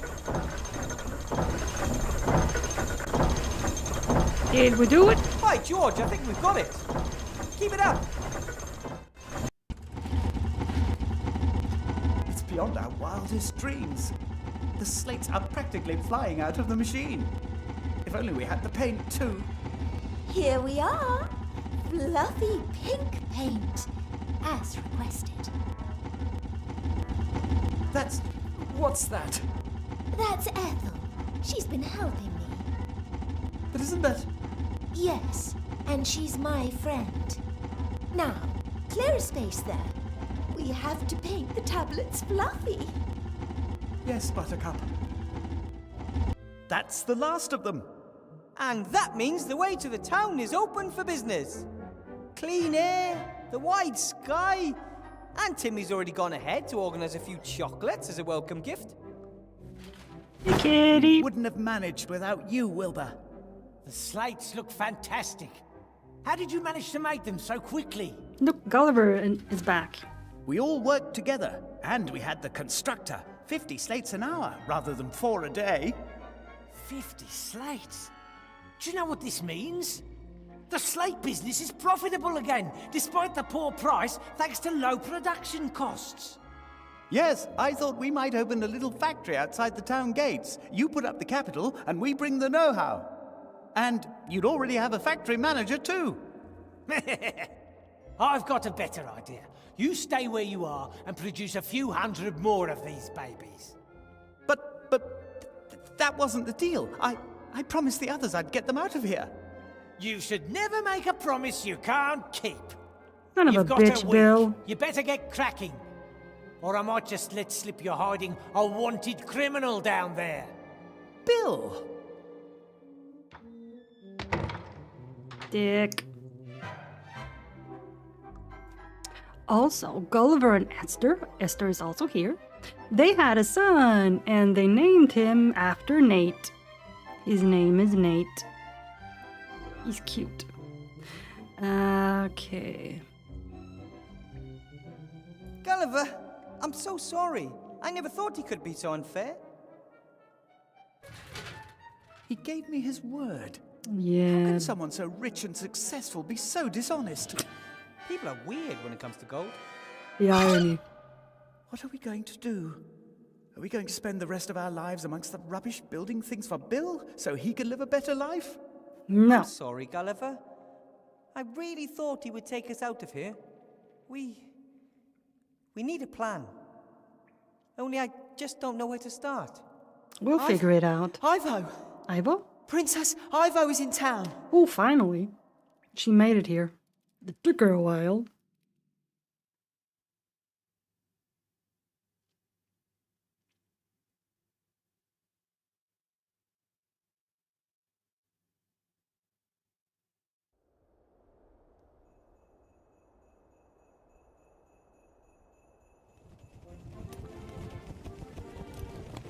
What the hell are you? Whatever you are, you'd better make like a tree and get out of here. I'm an elf and demand to know what's going on here. Too fat to be an elf. Well, really, I am. Oh, she's showing. You're not allowed in the upper town without permission. Get on your thing and take a hike. I'm Ivadora, Princess of the Woodland Realm. And I am not fat. It would appear that elf pregnancies progress a little differently outside of the woodland realm. Don't you get fat at home? Elf pregnancies take years, but here? Oh, it seems that years turn into days. You should be glad. You'll get it over and done with quicker. I'm really not into... Oh boy. Well, the Book of Elf Medicine did say that you were about 6 months pregnant, so that would make sense in the human world.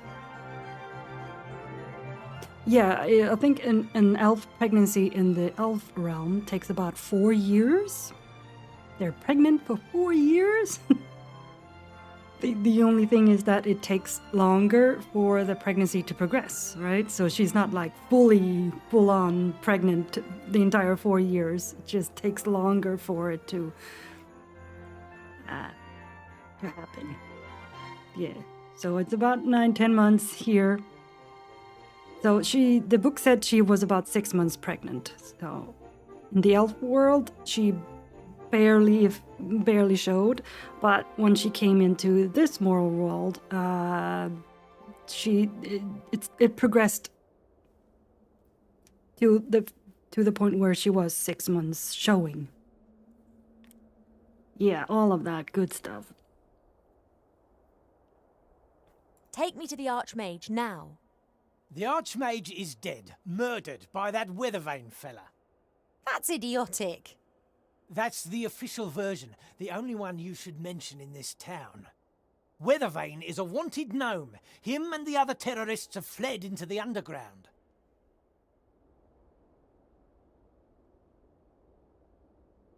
You think that Wilbur Weathervane, little Wilbur, is a terrorist? What's size got to do with it? That damn king of thieves is a terrorist. Him and his rats are the heart of the underground. Where are they hiding? I already told you, in the underground. There are hundreds of ways down there, if you're a rat, and Van Buren is having all the rat holes she can find blocked up. And if one is not a rat? I only know of one way in, big enough for a grown man. That means it's maybe even big enough for you. God damn it, Bill. You're such a dick. If Alistair is currently indisposed, who's in charge? Merchant Council leader Van Buren. Then take me to her. Ha! Believe me, you don't want to go anywhere near that woman, not to mention her daughter. This grand entrance to the underground, where exactly is it? Are you planning to make common cause with the terrorists? Perhaps I want to arrest them. Van Buren isn't interested in making arrests. She wants Weathervane and the King of Thieves well and truly out of her way. They both mean trouble, always have done. I've got nothing against your friend, but I'd love to see that little French rat with the Spanish accent put to the sword. Where's the entrance? You won't get any information out of me, Elf. Trust me, I'm doing you a favour. I'm sure I'll find out exactly what I need to know. You shouldn't be here. You should save your skin and get out of here while you can. You've got to think for two now. Don't forget that. Bye. Come on, Buttercup. Perhaps we'll find out more elsewhere.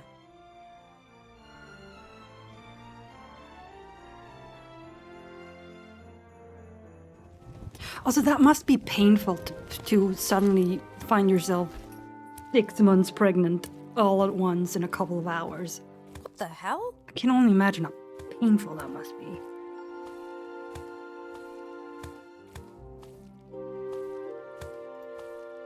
That's unusual. We have pretty much every known plant species in the Elf Burrow. But this... what is it? This is, Smiling messed flowers? up. Mm-hmm. That's magic, not nature.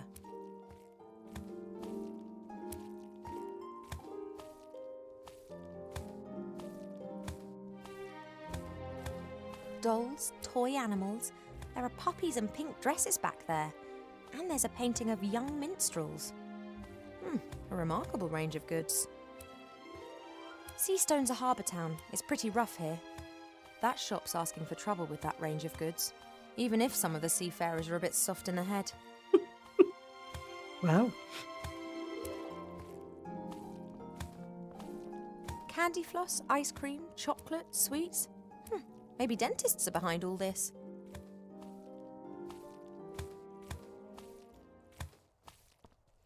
Not a soul to be seen. Either everyone's hiding in their houses, or this place is a ghost town. Probably a bit of both, I have a feeling. Seastone is big. First, I should gather as much information as possible from up here before I go wandering aimlessly through the town down there. I'm an elf and don't feel the heat and cold as much as humans do. Otherwise, elf girls' clothing would be extremely impractical. I was about to say. I'm an elf and don't feel... Otherwise...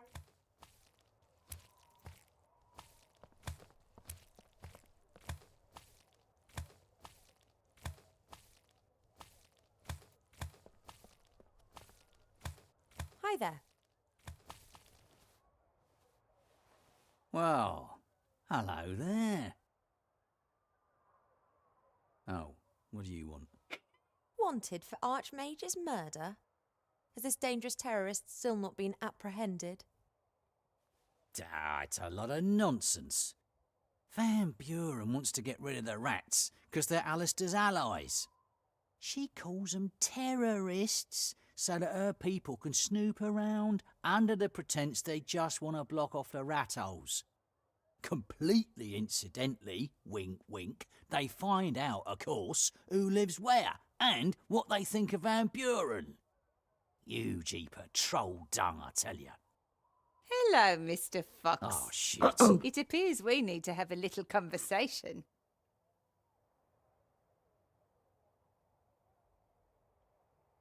I'm sure he didn't mean it. Of course not. Perhaps we could...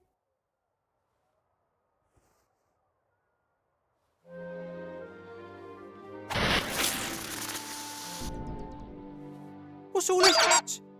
Oh. You should take care of what you say, Mr. Fox. Think of the children. Come along, sweetie. Oh, Mama, look! I made him! Isn't he sweet? Oh, well done, darling. That old Jenkins will have learnt his lesson good and proper now. I want him!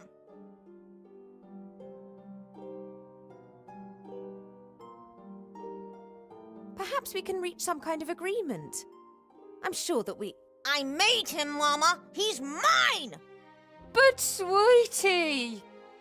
Mine! Oh, of course. Then, you take him with you. Oy. Sorry, Buttercup.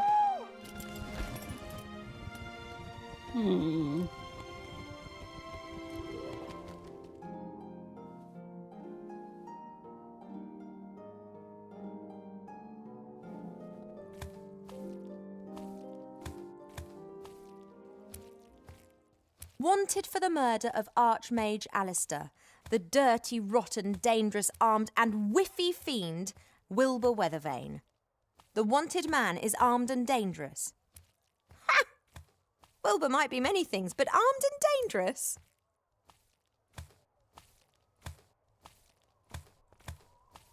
I didn't see them. Sorry. It wasn't your fault. It was my f***ing carelessness. Ow! The daughter of the council leader. She's responsible for all these transformations, right? Oh! How is that possible? Normally magic fades after a while. Where's she getting her power from? Can you tell me anything about the murder of the Archmage? Yeah. Was there actually any murder at all? I mean, is he really dead? Wilbur and the rats would never have harmed him. They're being made into scapegoats? Assuming the Archmage is still alive, Van Buren would have kept him close by, wouldn't she? Mm-hmm. In the Mage Tower? Mm-hmm. Mm-mm. In the school? Ah. Yes, yes. Right. That's where I'm heading next then. Oh yeah, because the Mage Tower is hiding from her. That's right.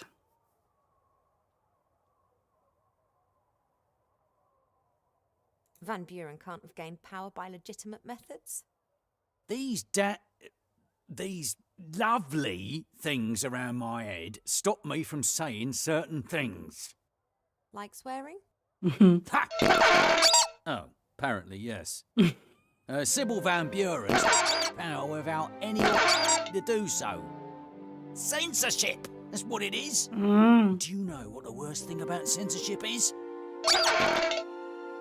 I understand. What are you going to do about those things around your head? What can I do? I'm a journalist, not a mage. There aren't any mages left in this town. Van Buren has them all. Damn. Magic is the key to her power. Does she think that only a mage can stop her now? How convenient that the town's most inventive mage is underground and wanted for murder. I must go. Stay strong. You might find this useful if you want to take a look round the upper town. Ah. Thank you.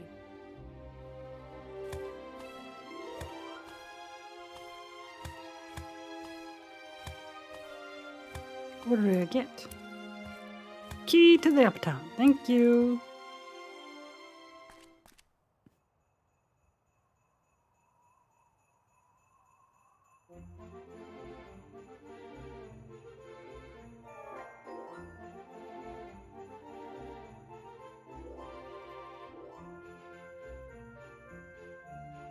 In the past, I'd have climbed up there easily. Right now, though, I'd rather put my feet up for an hour or two. No, Ivo, you must not allow this little problem to distract you. A merchant stall. Maybe it belongs to one of those delightful fellows up there on the wall. He appears to still be selling normal things. Presumably it's just a question of time before he'll also be offering pandas and bubble tea.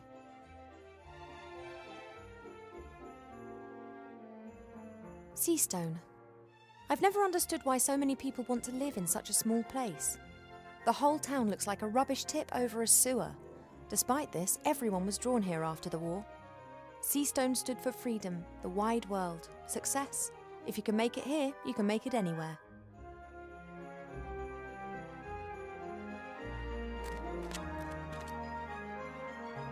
There's a surprisingly large padlock on this privy. Someone's really not keen to allow their fellow man access to a free bit of relief. There's a surprisingly large...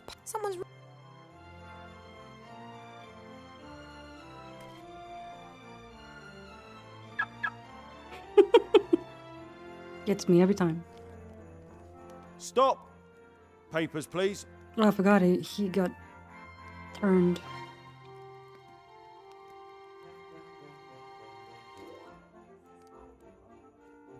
Pregnant and I'm tired. Do I have to get angry as well? Ah, Princess Ivo. I didn't recognise you. You look so... different. Yeah, she's pregnant. Also, I don't know why the audio does that sometimes. It's some sort of weird bug. I don't seem to recall you being quite so svelte before, Mr. Shield Hand. You're right. A lot has happened. Tell me, the artifact of divine fate, could it turn me back to normal? Possibly. Only no one knows where it's hidden, me included. Archmage Alistair erased our memories after we hid it.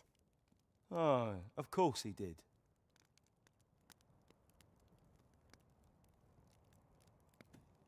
That nauseatingly cute world down there. What's that all about? The Honourable Council Leader Van Buren is cleaning up the town. Seastone is to become a beautiful and peaceful town. Rules must be applied. And the townspeople have agreed to this? Well, strictly speaking, there wasn't an election. The council leader was the only candidate left after the brutal murder of the Archmage. An election would have just been a waste of taxpayers' money, wouldn't it?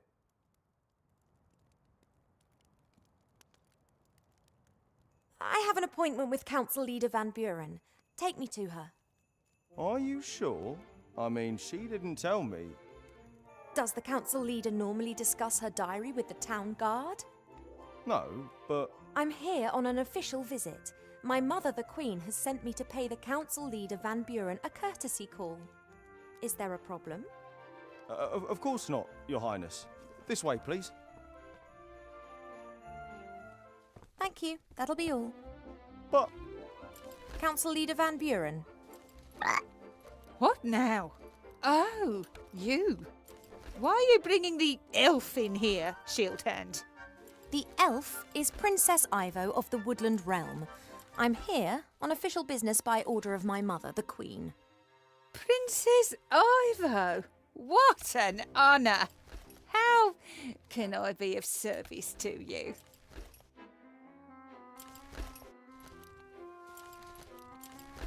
We received the sad news about the death of the Archmage.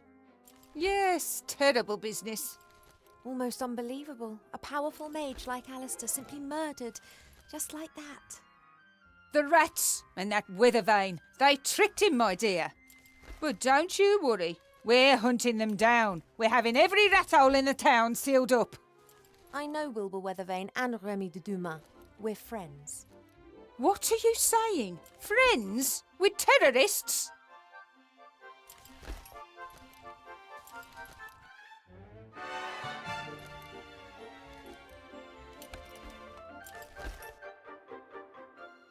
I don't believe this terrorist nonsense for 1 second. If there are 2 sides to this story and Wilbur and Remy are on one side, well, I'm pretty sure that Alistair would have stood with them, and that side is the right one for me too. So, you are a terrorist, and you admit that quite openly. I'm the Queen's daughter on a diplomatic mission, and I'm trying to make an assessment of the situation. The last time I was here, the town was full of people. Yes, we have cleaned up. That encampment in front of the gates was unworthy of the town. I agree, but where are the refugees? Gone. And that's why the citizens of this town can live a decent, orderly life now.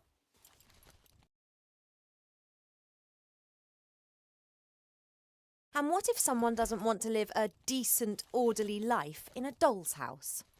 They can leave the town. There's enough room out there. At the moment. At the moment? There is no crime in Seastone anymore. No beggars, no one breaking the rules. Wouldn't it be terrible if the rest of the world remained in a state of chaos, disorder and brutality? You can't impose your ideas onto all of humankind. They have to follow you of their own free will. Or not, as the case may be. That was how things used to be done. But now there are ways and means of ruling more efficiently. Why is this game mirroring current state of the world? Do you know how difficult it is to get hold of a fully trained hippogriff? It cost me a pot of gold. I will happily supply you with an IOU. Is that all?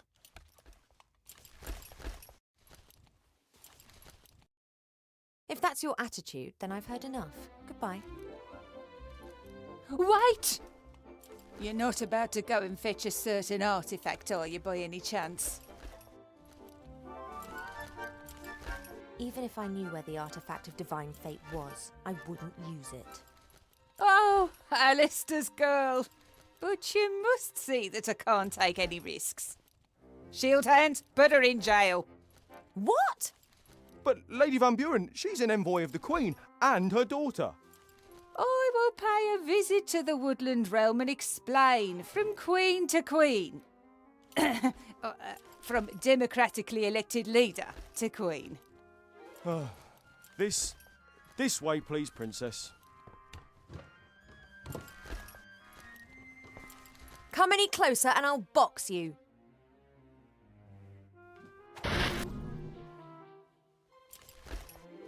What a lovely dice.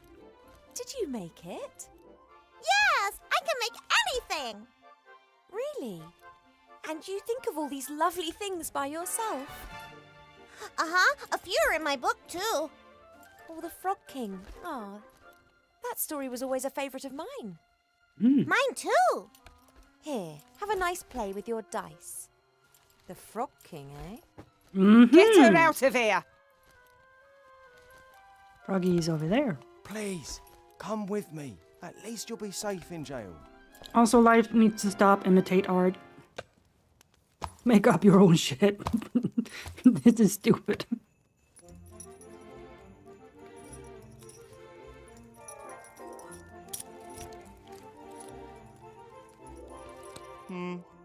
No, that's not quite straight either. Try again.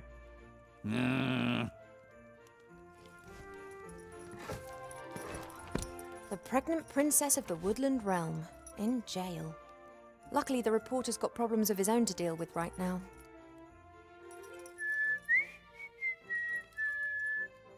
Hey! Psst!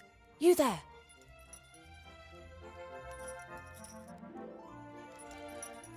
Do you know a rat called Remy de Dumas? You're Ivo, aren't you? Do we know one another? I followed Uncle Remy and hid while you were having all those banquets and receptions. You were there, and Wilbur, Captain Nate, and the Critter, and Archmage Alistair. It was all very festive. Can you fetch Wilbur or Remy so they can rescue me? I can rescue you. I'm in the Resistance. Yeah, of course, but perhaps your uncle... He's on a mission, but fortunately, there's a rat here who can help a princess in need.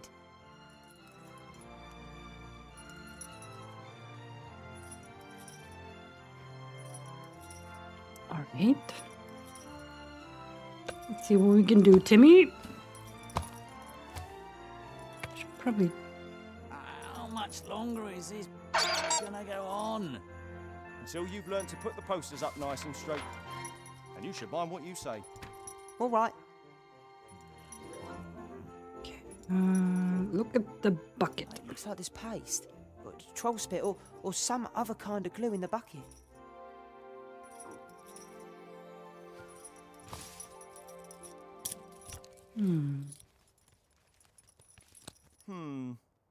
No, that's not quite straight either. Try again.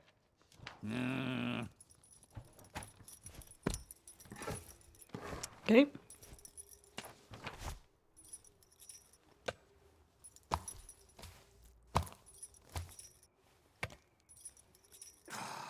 It's not my Take fault it. you can't comfort yourself with your Take food it. anymore. Quickly, Oh, I'm not quickly, blaming Timmy. you. And I've already found something else to pass the time. All right. Spit spot.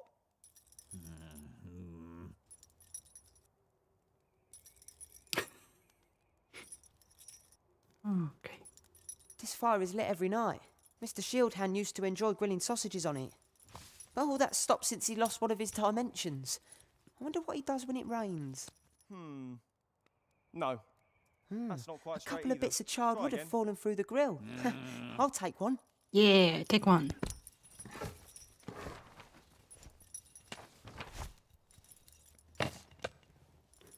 Right.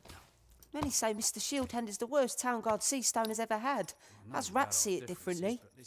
He's lazy, not particularly clever. entertaining. When he does happen to Actually, patrol the it's streets, mainly his just armour clanks entertaining. and creaks so much you can Looks hear like him now, from miles council off. leader's orders.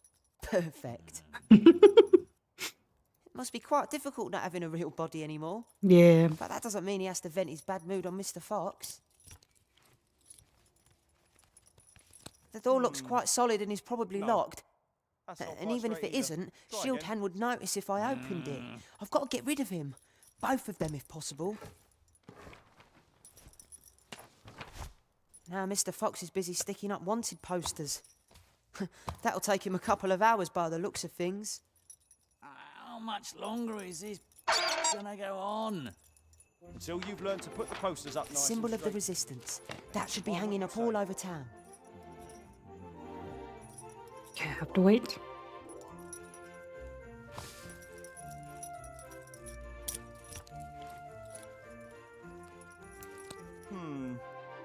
No, that's not quite straight either. Try again.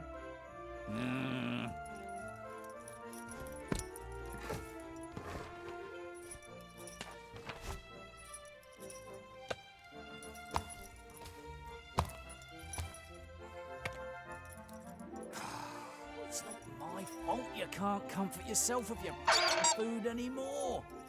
Oh, I'm not blaming you. And I've already found something else to pass the time. Spit spot.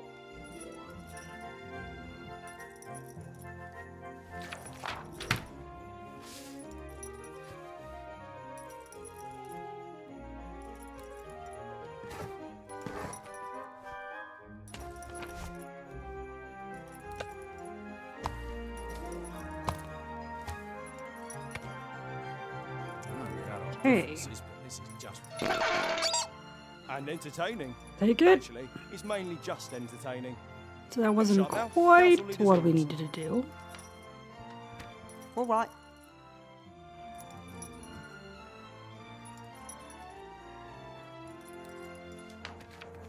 The symbol of the resistance. That should be hanging up all over town.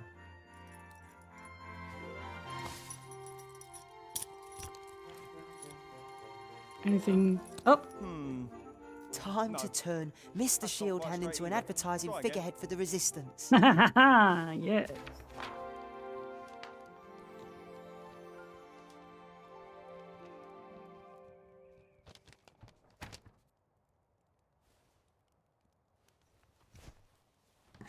What the? What is it? Hey, Fox, is there something on my back? Can you see anything? Oh, yeah. I can see something, all right. What is it? Is there something stuck to me? Now, what would the council leader say if our very own town guard was making propaganda for the rebels? Propaganda? But I haven't... Don't worry, I'll get it off. It might sting a little bit. But no! Stop that resistance sympathiser!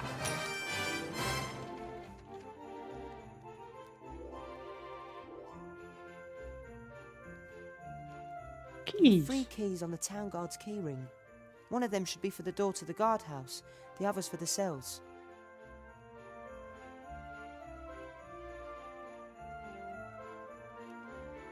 This is the second time I've had to rescue one of the big heroes of Avantasia. Timmy Mousevich, hero rescuer. Hell yeah. Ivo, I've got the key. Really? Well done. Can you reach it? No, but I've got a blanket in here which I can rip into strips.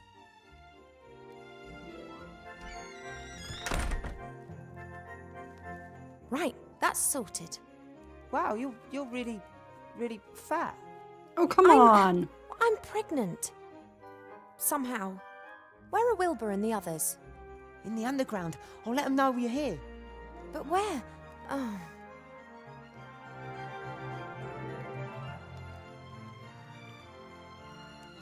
Okay. Have a look.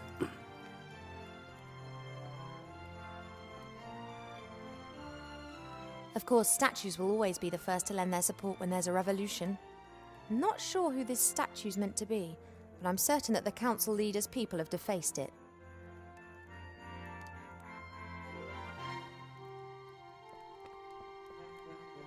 I can't believe how the little rat boy got me out of jail. I think he must take after his uncle. If I do my job right, then soon I'm going to be an enemy of the state. And looking at this regime, I'd regard that as an honour. If I do my job right...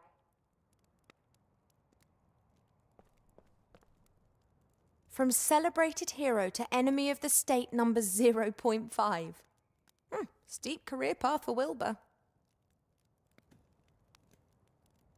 A bucket with an evil-smelling, sticky, slimy substance.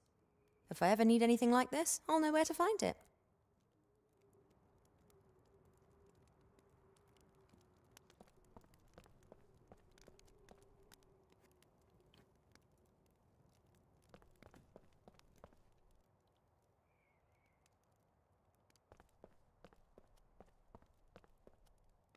Wow, I'm glad I'm out of there. Seastone's a dangerous place these days, but at least I can do something about it out here.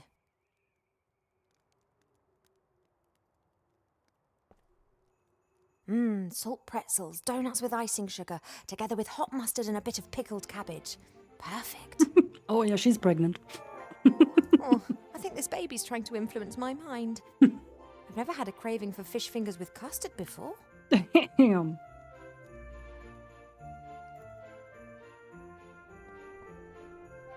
Okay, Bill's not here. Okay.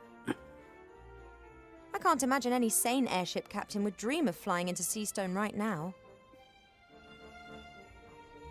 It all seems quiet and peaceful looking into the starlit sky. However, there are unbelievable powers and great tragedies occurring up there. We just don't look carefully enough. As a child, I lay on my back next to my father in the elf burrow for nights on end, observing the stars. He told me of strange worlds, and sometimes when the night sky was particularly clear, I believed that I could recognize the star turtle with my naked eyes.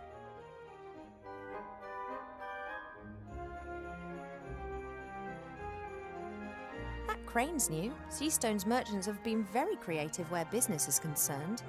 Someone once wanted to sell me a license for an apple. They didn't want the apple to belong to me, just the right to eat it. I'm pretty sure that wouldn't have ended well had I agreed to that. Mm-hmm. Wilbur wrote very excitedly to me that he, of all people, had been appointed as the first professor to the school by the Archmage. I think he was very proud, but also a bit intimidated because of his colleagues and the students.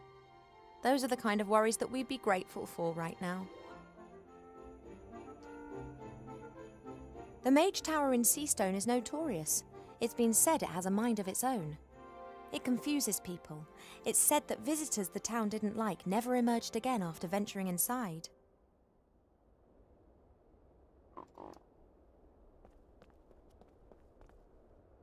A lotto ball. Blank. Doesn't look like this has ever been used. Imagine that. What's down? We don't want to go down. I shouldn't take unnecessary risks.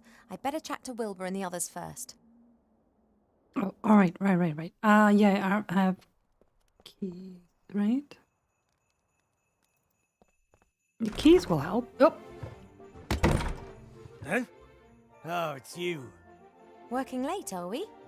A merchant work is never done. Now, if you don't mind, I'm off on holiday. Who takes care of business when you go on holiday? We don't get many walk-in customers nowadays. We concentrate primarily on production. But when I get back, I'm going to talk to the council leader about opening up new markets.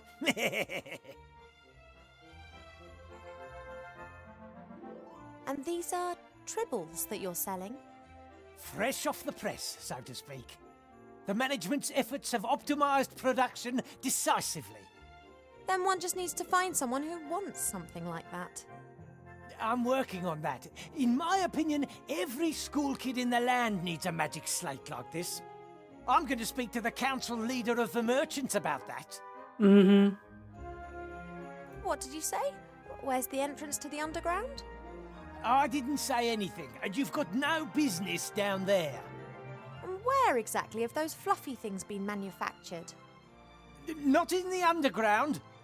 And this privy doesn't lead there? No!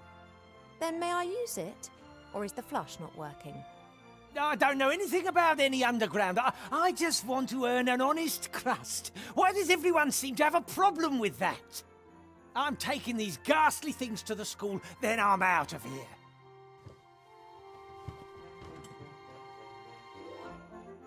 All right, Bill. A great disguise for the secret entrance to the underground. No one would be keen to know where the things plopped into a privy would disappear to. And the merchant was in such a fluster that he forgot the padlock. Hello? Anybody there? Hi, Vo. Is that you? Wilbur? What on earth have you been up to? Well, you see, it's like this. And then he didn't pull us up. And then Timmy came and said you were in town. And then you called out, Wilbur! And I... Thanks, I'm fully informed now. It's a pretty long story. Yeah, but exciting too, right? And sometimes funny and a bit sad and... What's the next step? How are we going to change the Archmage back? So, actually, I wanted to. Someone else should. Wilbur was going to run away. What?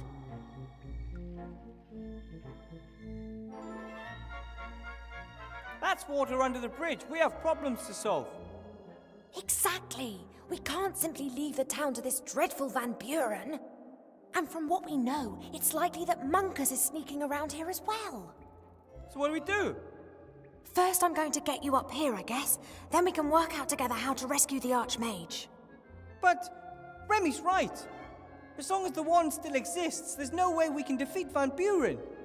Master Alistair will know what to do. Don't rely on me. Rely on yourselves and on your friends. What? You have to speak up. That's what the Archmage always said. Remy believed him. That's why he took the matter into his own hands. What's happened to Remy? He's relying on me. I'll follow him and we'll find a way to destroy the wand. You pull the zombies and Nate up, and then come up with something for the Archmage. Maybe we can also help one another a little. Maybe we can use the basket to exchange items and talk to each other through the hole. Okay, sounds like a plan. Go get Esther, Gulliver. Time for some fresh air.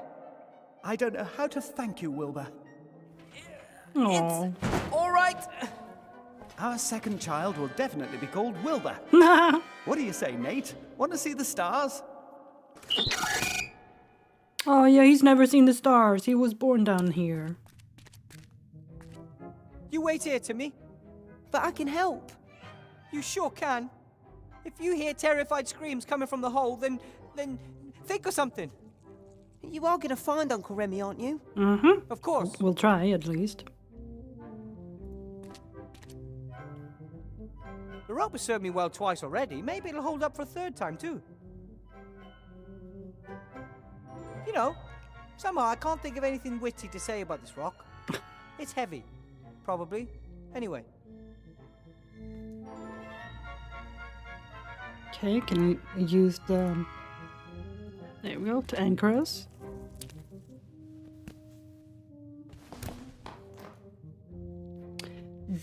Down we go. Okay. The time had to come sooner or later. Be careful, keep Timmy. Ah! Ooh, oh. Oh, hello? Another one. For years no one visits, and now all this activity.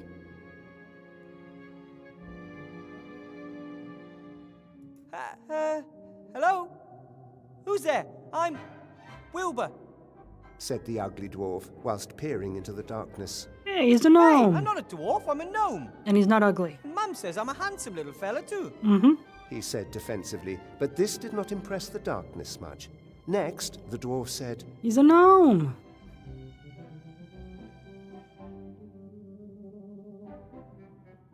Did a rat in a hat pass through here?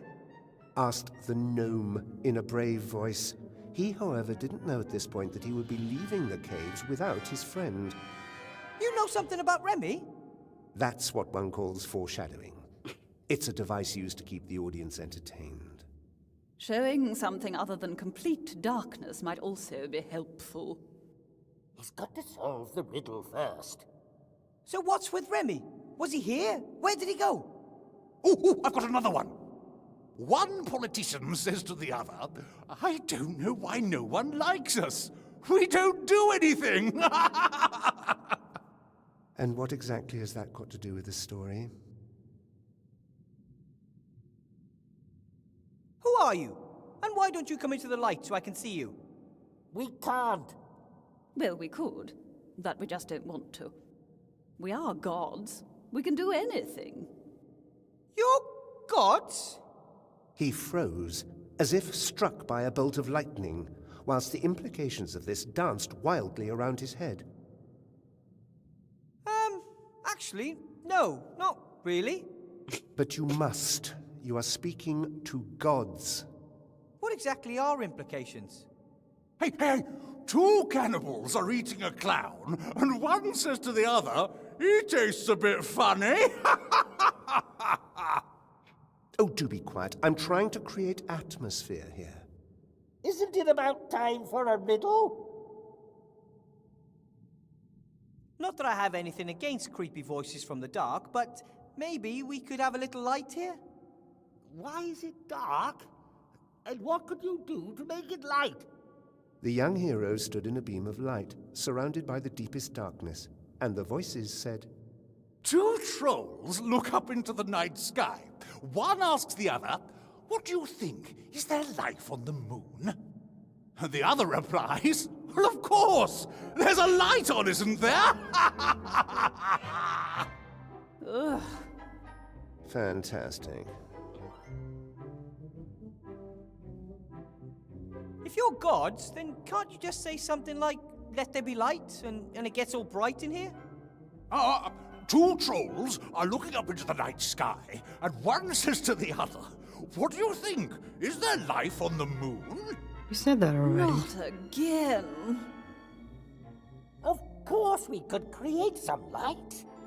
Or it could simply just be light in this cave. But where's the challenge in that? But said the little dwarf, why does everything always have to be so complicated? and stamped his foot on the ground. Say what? You have to stamp your foot on the ground. What kind of gods are you? Well, we are... Wait! He has to create light first. Thank you for the conversation. I'll look around a bit. Not without any light. Hey, two cannibals are eating a clown, and one says to the other, Oh, "He God, tastes a bit funny."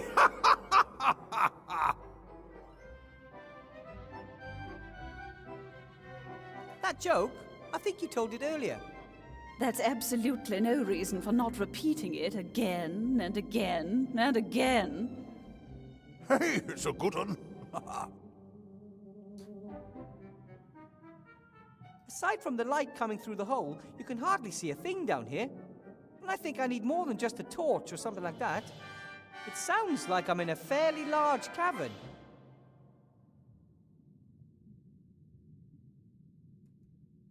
All right, let's see.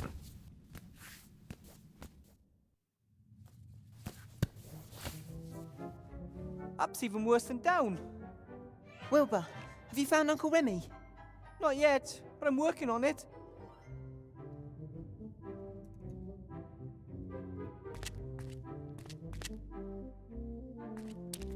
Oh.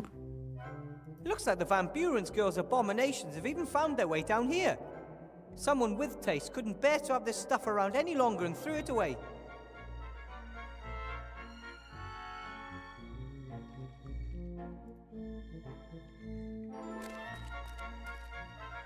Mostly toys. And, oh, what's this? A hand mirror.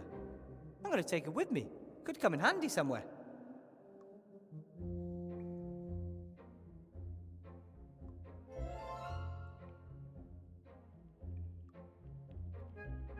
Without Gulliver, Esther, and Nate, everything down here looks even more desolate.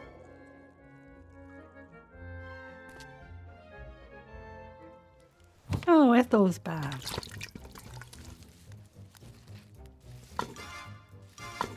Hi, Ethel.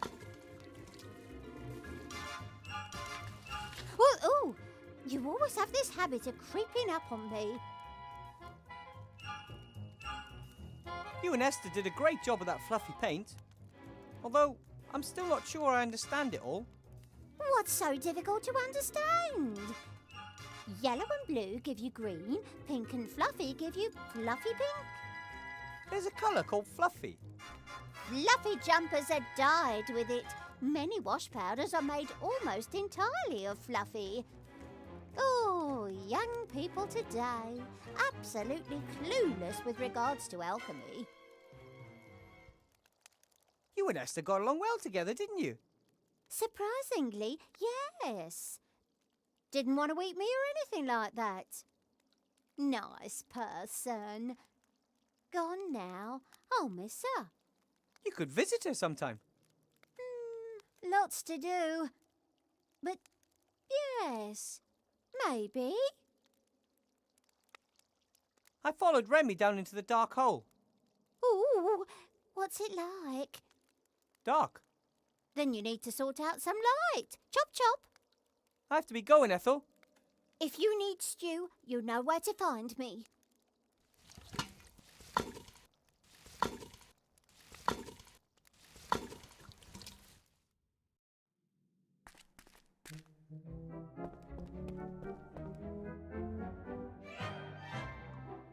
The basket will let Ivo and I exchange stuff. Very handy if one of us gets stuck at some point.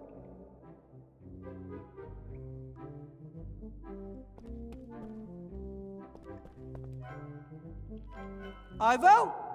What? Not that I'm not overjoyed to see you, but what are you doing in Seastone? I need to talk to Archmage Alistair. There's a little... problem. Unless it's about catching flies with your tongue, he's not going to be any help to you at the moment. Well, the problem can wait. I hope.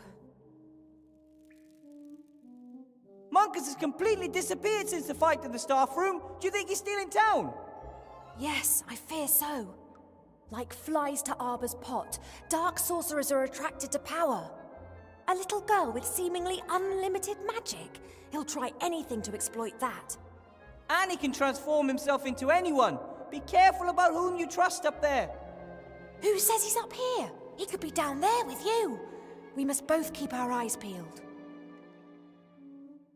Remy said that much of the city's been transformed. Is it really that bad?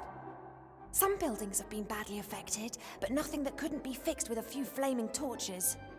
What's worse is that some people have also been transformed, and no one dares to say what they think anymore. That is terrible. Van Buren's intoxicated by power, worse than Joffrey. She's insane, she's going to ruin our world, and she has the means to do it. Luckily you're here, Ivo. We'll stop them. Wouldn't be the first time. Where's the council leader? Whatever you do, don't let her catch you. It's okay. She's on her way to the Elf Burrow. She wants to pay my mother a visit. Doesn't that worry you? Nah, she'll get nowhere in the Elf Burrow. Elf protective magic is powerful. So it's just a question of how long it takes Van Buren to figure that out. She'll be furious. It's best we're no longer here by the time she gets back. For my search for Remy, I need something I can use to light an entire cave. I'll keep my eyes peeled. Thanks. I have to get going. Don't get caught. Good luck. Keep your ears stiff. All right. Let's see. If I switch to Ivo, if she can... Oh. Where's Nate? Is Nate here too? I get the impression they would go through thick and thin together. They simply belong together. I'm really envious of that. Anything? No. I get the impression that I'm really... Hi, you two. Oh, hello.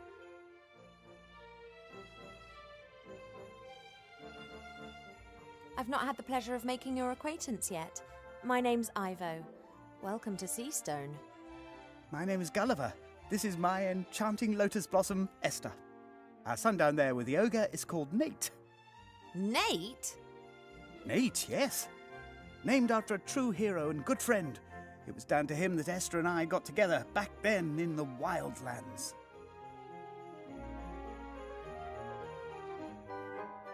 About Nate.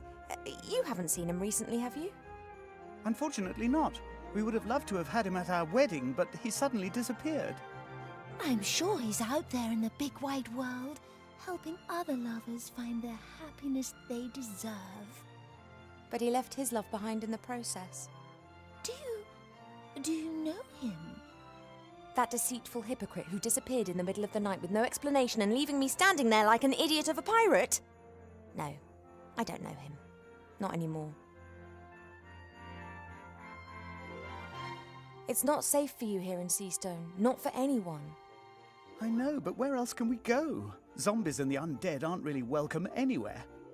People think that we eat their brains. But to be honest, they really don't taste of anything. Ew. Well, perhaps you'd be better off in the wildlands. There are loads of people like you there. Why do we have to go? Just because other people have a problem with us? That's not fair. I agree. Wilbur talked about the machine that you built together. Maybe you can bring it up here and build slates for yourself when everything's returned to normal. I don't think so. Only Bill knows where to get the intelligent stone. And he'd claim I've stolen his idea. He can afford ghouls. Worse, lawyers. Anyway, where am I going to get the gold? Who would even lend me a copper piece? Don't give up, Sunshine. Small setbacks are a part of death. Esther's right. Those who fight may lose, but those who don't fight have lost already. Says the young, pretty and rich elf princess. I've got to go now. Bye, you two. Bye. Bye.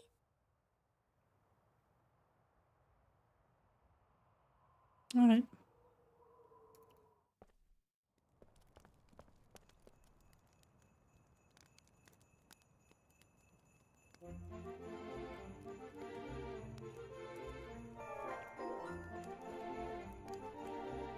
Anything else around here?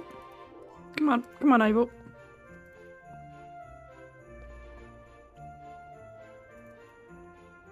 Can I go in here now? When the cat's away, the mice will play. Let's go in. Yes. What the? You could have hit me. Whatever. No one's allowed to enter the school as long as the council leader's away.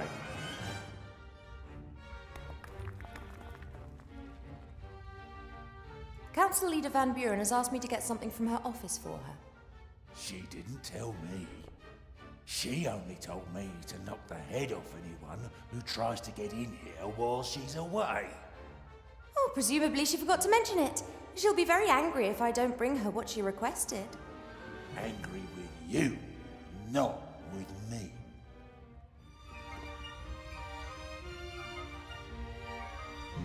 Oh, somebody's really on the ball here. I'm really decisive. Well done. Yeah, no problem for a professional like me. Oh, I'll mention that in my report. What report? Oh, I'm not really permitted to tell you, but let's just say a positive evaluation should give your career a boost. But I'm exactly where I want to be. Of course he is. Really? Sure, otherwise I wouldn't be here.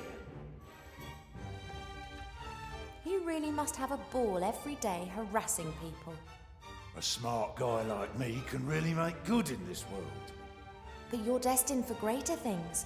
Go out there and prove it. I could, but I don't want to. Let everyone else bumble around if they want to. They always come crawling back asking for help at some point. And I just say, deal with your own shit, you bumblers. Ha! Oh, what a delightful conversation. Well, it's no surprise you liked it. Conversations with the one and only Grumder Klimpus are always a laugh. It was rather disappointing for me. But you did your best. His general appearance is not exactly pleasant, and his most defining feature is his melodious stink. Think you're something special because you know all these long words, eh? Pathetic. Okay, nice talking to you. Bye. I can't risk starting a fight with the troll. Yeah, I could get past him, but he might follow me and wake up half the town in the process. Annoyingly, I can't trick him either. He's just too stupid for that.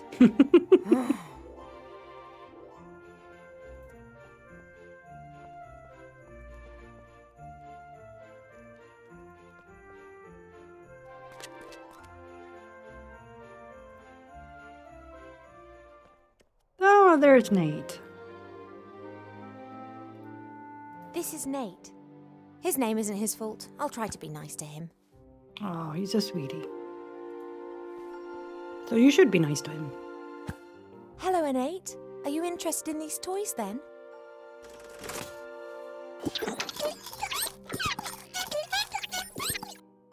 He says, finally I know where all the rubbish comes from. You can understand him. It's quite obvious what he thinks of this junk. I think he says one could also build something useful out of all this. He's an inventor.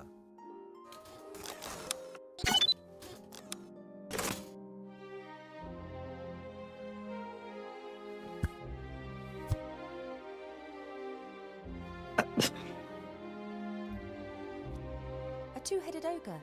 Rather rare and pretty complicated, anatomically speaking.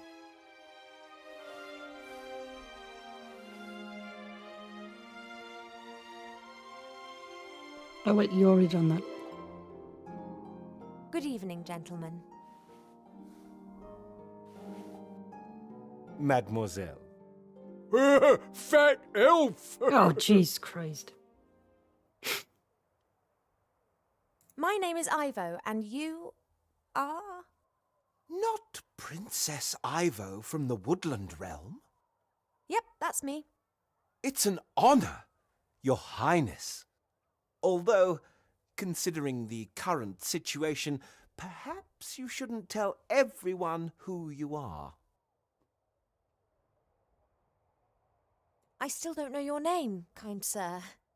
Oh, excuse me, Your Serene Highness. Please, call me Ivo. My name is Zloff. That's my brother, Blout. Blout? Perhaps you could explain to me what's happened here. You're a mage, right, Zloff? Mage? Me? No. Why Zloff always say that? Zloff is mage. Not after what happened to the other mages in this town. What's happened? Oh, nothing. Nothing at all. But I've definitely given up magic, and therefore I am no longer a mage.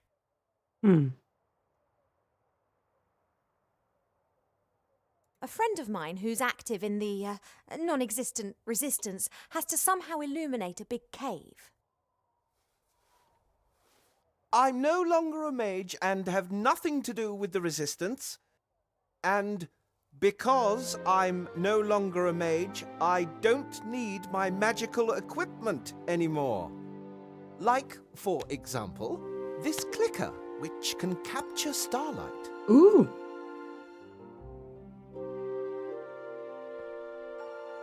Good job that you aren't a mage anymore. Now I can give this thing to my friend, who's not on a wanted list and who's also not in the resistance, which also doesn't even exist. Why talk so strange? Something not right here. You're much too suspicious, dear Blout. Nice shop, but a bit unusual. Candy floss, puppies, chocolate, baby dolls. It's dreadful. We had such a lovely inn. Subdued lighting, smoky air, and lots of alcohol. And now... Lollies! New inn! Lollies! A whole building has been transformed permanently. A little girl shouldn't have the power to do that. How does she do it? I, don't know what you mean. Are you expiring? You what? Blout should tell council leader if people expire. You're spying for the council leader? Blout's afraid the merchant council leader's daughter might turn him into a little girl with pigtails if he doesn't cooperate with her mother. We shouldn't give away that daughter does magic. You're expiring. No, Blout, we're not. Then that's okay. Sloth? Yes, Blout. What is expiring?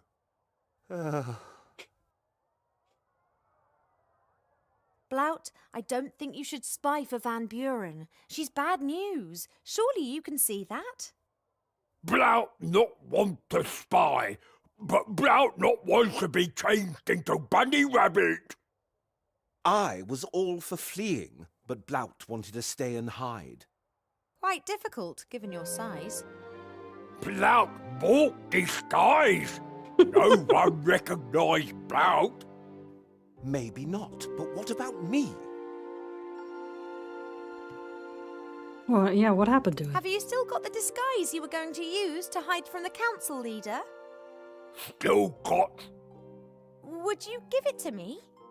You want hide from council lady? You conceiving? No, I just want to secure the disguise and hand it in at the school. Otherwise, the rebels could get hold of the disguise, Blount. Do you want to be responsible for a rebel disguising themselves with your outfit? No! Blount, good little boy. Here, take. Oh. Thanks for the chat. You were like a beacon of light in the darkness of night, Princess. Oh. Alright.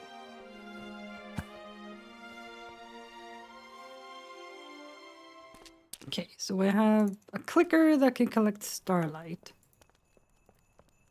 It's like a thing I can do over here. Yeah.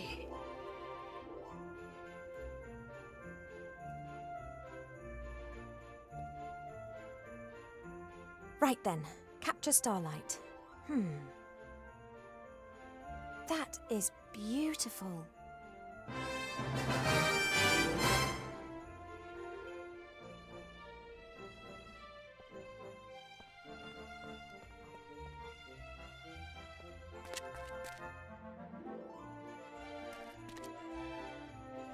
Wilbur?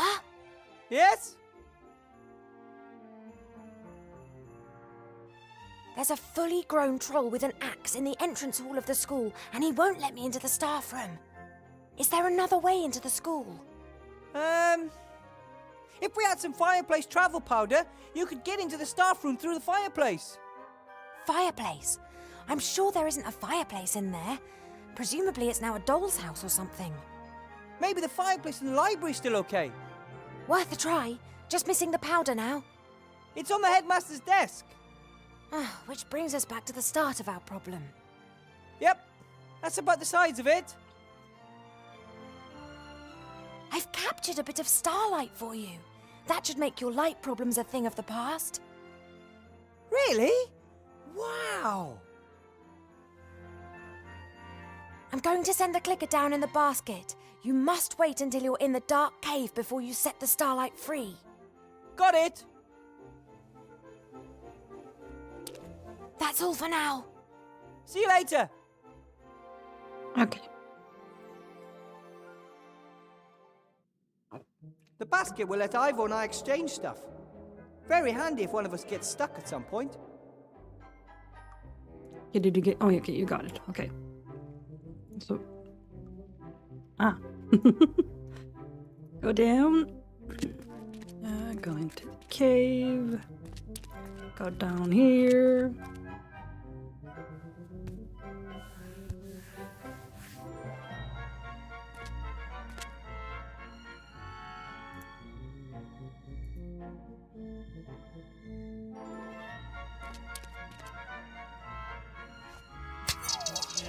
Wow! Oh, that's bright. I can see. By God, you've got old. You're only statues. We are gods, trapped in statues. That, by the way, is a very exciting story. Could someone help me up? Oh, there he is.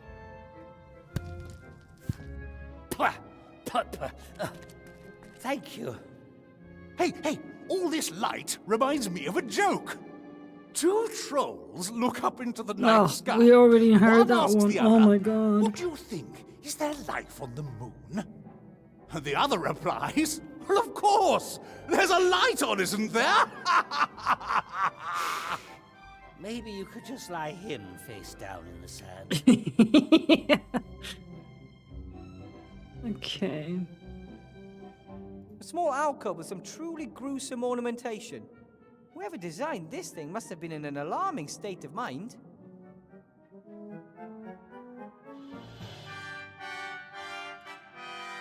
A small alcove. Whoever did.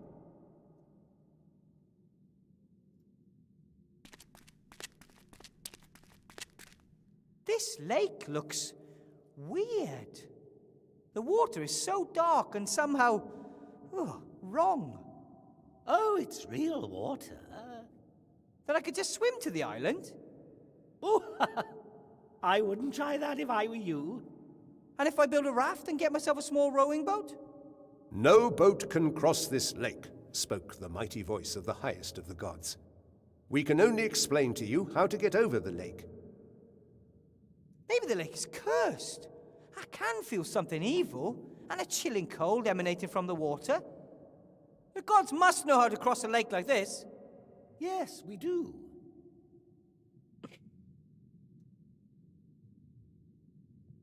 An island in the lake with the ruins of the creepiest temple I've ever seen. An island.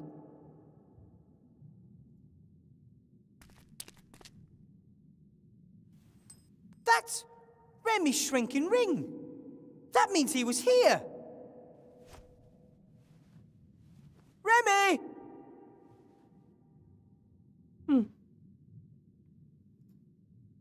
A statue, half buried. Seems there's no god stuck inside it.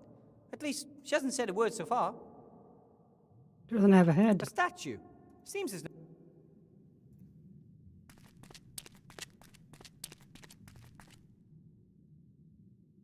So you're gods in statues? Did someone imprison you? And so it came to pass that the young hero encountered the epic story, which... The statues depict us. They are our last refuge. I always thought gods lived somewhere up in the sky in really stylish cloud palaces. I have lived in many temples, all of which were dedicated to me. The faithful met in them, discussing and answering the most difficult of questions. And they all paid homage to me, the god of riddles. And then you were forgotten and ate sand for a few centuries. That one calls himself Jerry, the god of bad jokes. The god of humor? That is Avini, goddess of the arts, and I am...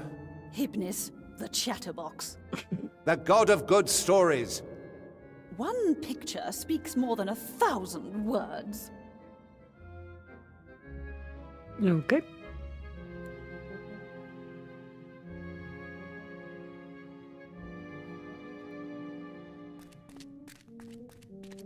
Hi. Hello, my young friend. The arts? Is that like when you make a face out of macaroni and glue it to some paper?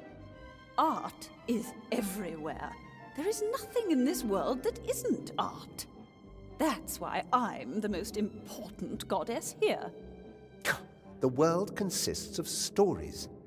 Now you both know the world would be terribly dull without a good laugh. Every time a painter picks up his brush, a sculptor his chisel, or a bard his lute, they are singing my praises. The painters and sculptors sing too. Leave it, gnome. She's not so good with words. I still don't understand why you're here and not somewhere beautiful instead. I mean, you're gods. Can't you do whatever you want? Of course we can. Well, theoretically. In reality, though, no one has believed in us for a long while. Do you know how gods are created, young man? I thought all of the gods had always been there. Nah. We get our power by people believing in us. It can be a great power. A power that can move mountains and flare up conflict. But if no one believes in you anymore, nothing remains. Our temples were destroyed centuries ago, or rededicated to other more bloodthirsty gods. These 4 statues are all that remain. If they disappear, we, like our religion, will cease to exist. What's up with this creepily decorated alcove? Is there a statue missing here? I wouldn't say missing. Where there is light, there is shade. Where there is good, there must also be evil. The Nameless One was probably the most powerful amongst us. Whenever anyone did anything evil, people believed that it was his fault. Oh, And because everyone believed in him. He became more and more powerful. It was simple for everyone. They could blame all their bad deeds on him. Where is he now? They banished him to the dungeon dimension. It's probably the greatest story of all time. That will be told another time. He was banished, and many small gods were put in his place. Murphy, the god of stupid coincidences. Monday, the god of bad moods. Alki, the god of drunkenness. Hundreds, thousands of little gods that people could blame when they did something bad or stupid.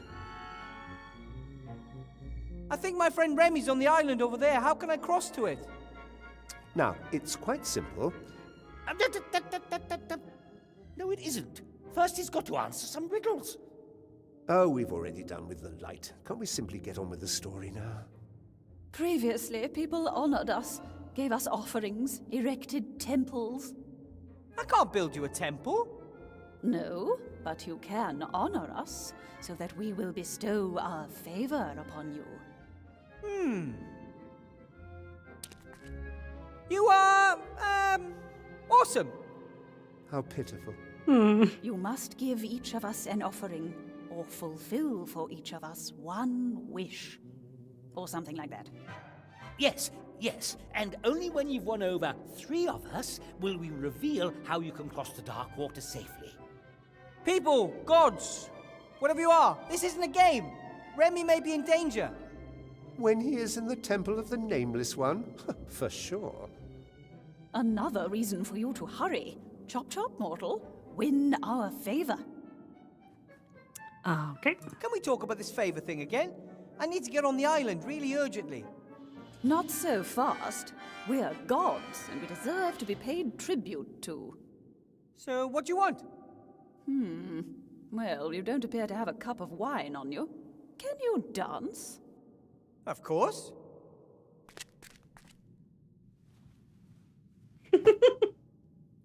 Okay, my first request, don't. And don't ever think about dancing again. Painting, sculpture, music. How do you fare in these arts? To be honest, I'm a cracking dancer, but I'm rubbish at everything else. Then, best leave art to the professionals, like myself. I would love to sing again, but I really can't remember what the notes sound like. Bring me a tuning fork or something of that kind. When I hear the notes, I'm sure it would all come flooding back to me. I have to go. Go forth and create something. Okay, how about you? Oh, young friend, would you like to hear a joke? Not really. The god of humor. Wow. Sounds like you'd have a lot to laugh about. Oh, of course! It'd be a sorry state of affairs if I didn't.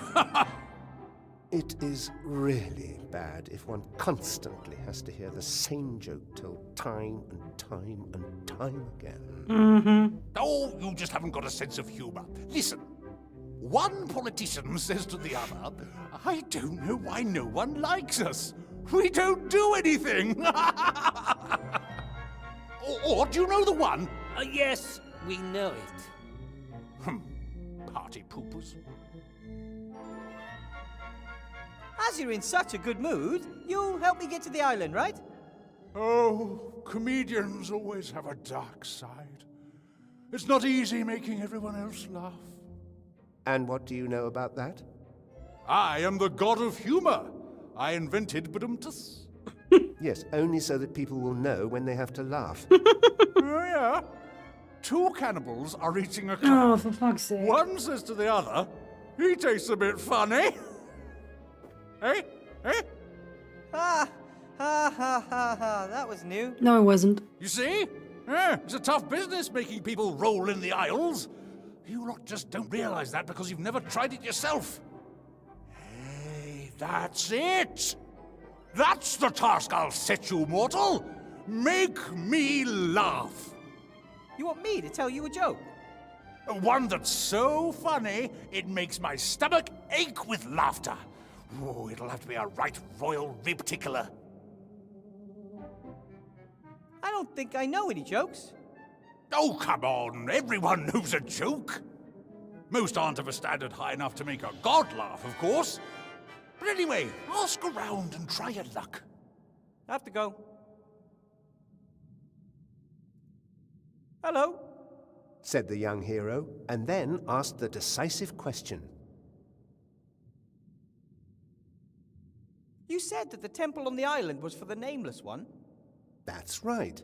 Hundreds of years ago, the Nameless One grew ever more mighty, winning over an increasing amount of followers. Of course, the priests of the other gods were very unhappy about this, so they forbade the name of this god to be spoken, his symbols to be worn, or for prayers to be said to him. Those who were versed in the dark arts and wanted to use the god's power for their own purposes built this temple deep under the town. They performed forbidden rituals there and increased the might of the god. In return, he gave them untold power.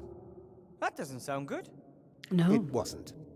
At some point or other, they were discovered and the temple destroyed.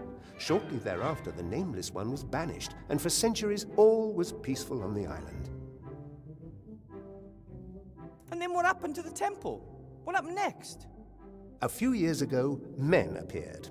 They visited the temple and held rituals there, rituals we had not witnessed for centuries. Dark mages who had delved too deeply into old books and found the whereabouts of the temple. They built a machine, the purpose of which we can only speculate over. Maybe they wanted to bring the Nameless One back to this world. If that was their aim, they didn't succeed.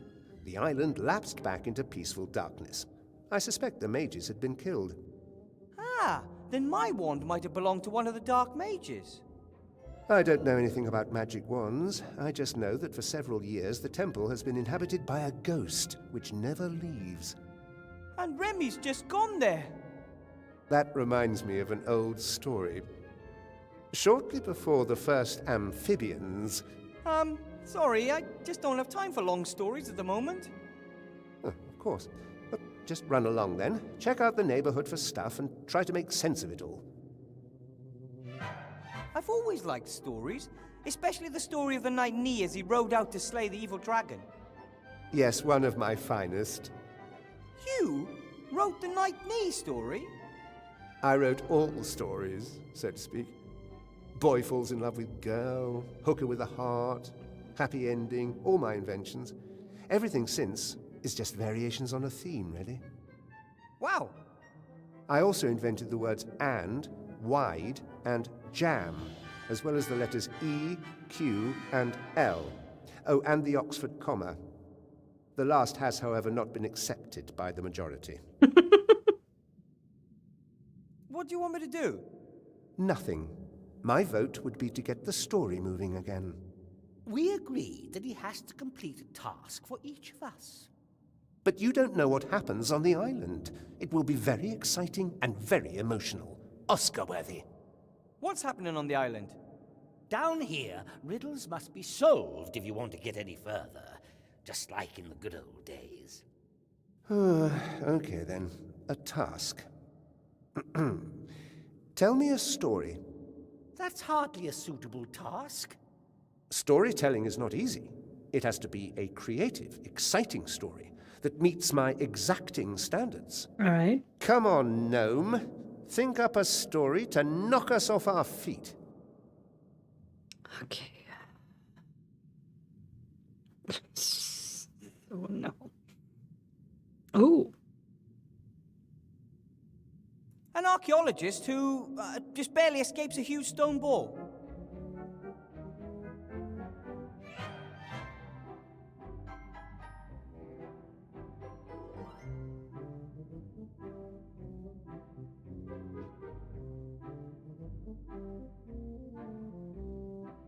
So, he wants to start a new life across the ocean and boards a ship, an unsinkable one.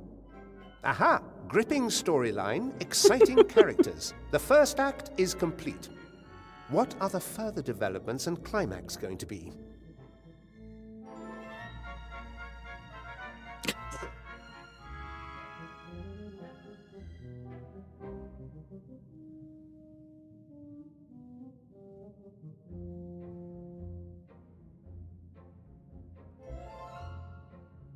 So yes, then he becomes a captain and is faced with a zombie and squid and pirates until later.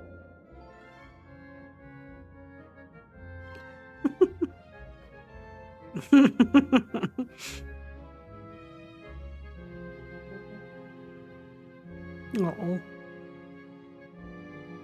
He can escape the aquarium where he was trapped the whole time. And then the twist.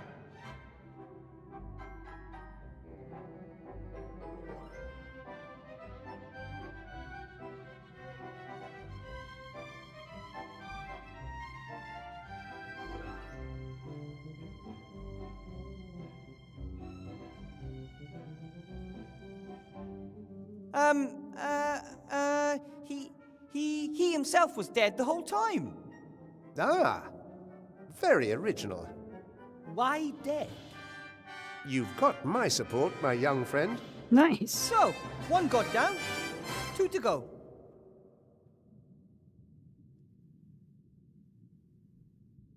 Good day. Do you wish me a good day? Or mean that it is a good day whether I want it or not? Or that you feel good this day? Or that it is a day to be good on?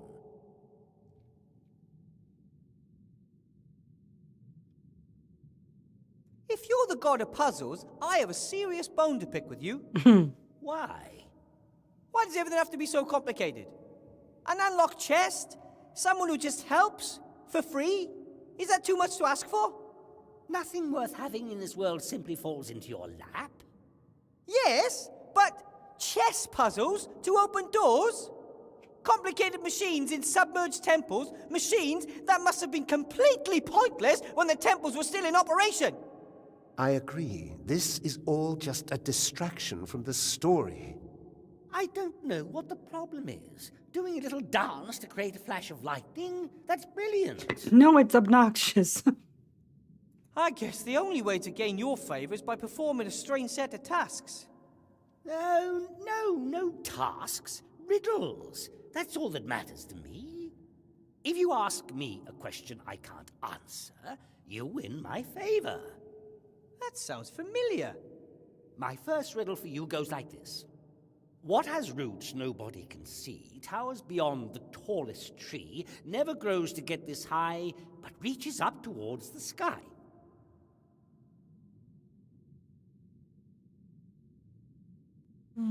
Roots that nobody sees, higher than a tree, but never growing. A mountain. Could be a mountain. It is a mountain. Well done. Now, it's your turn. Ask me a question. If I can't answer it, you have won my favor.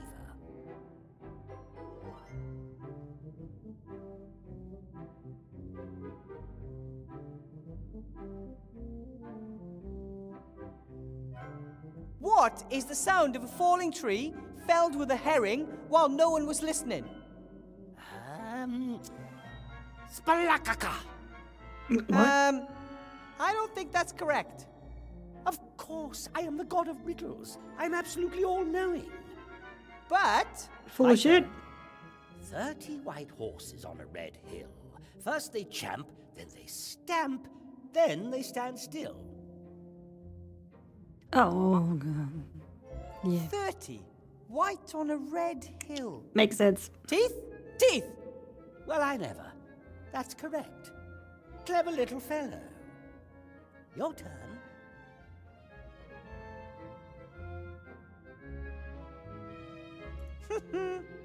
What have I got in my pockets is?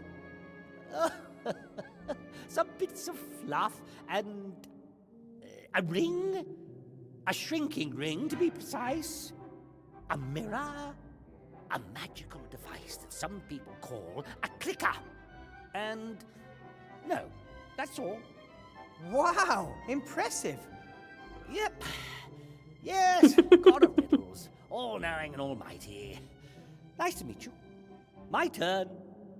Voiceless it cries, wingless flutters, toothless bites, mouthless mutters. Could you repeat the question? Yeah. Voiceless it cries, wingless flutters, toothless bites, mouthless mutters.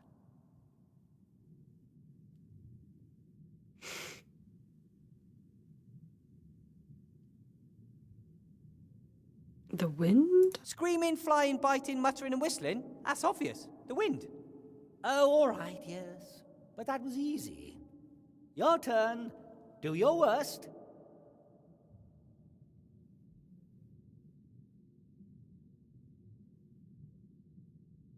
What is the answer to the question of life, the universe, and everything? 41.5. Are you absolutely sure? Of course, I am the god of riddles. I'm absolutely all-knowing. Others may get their sums wrong, not I.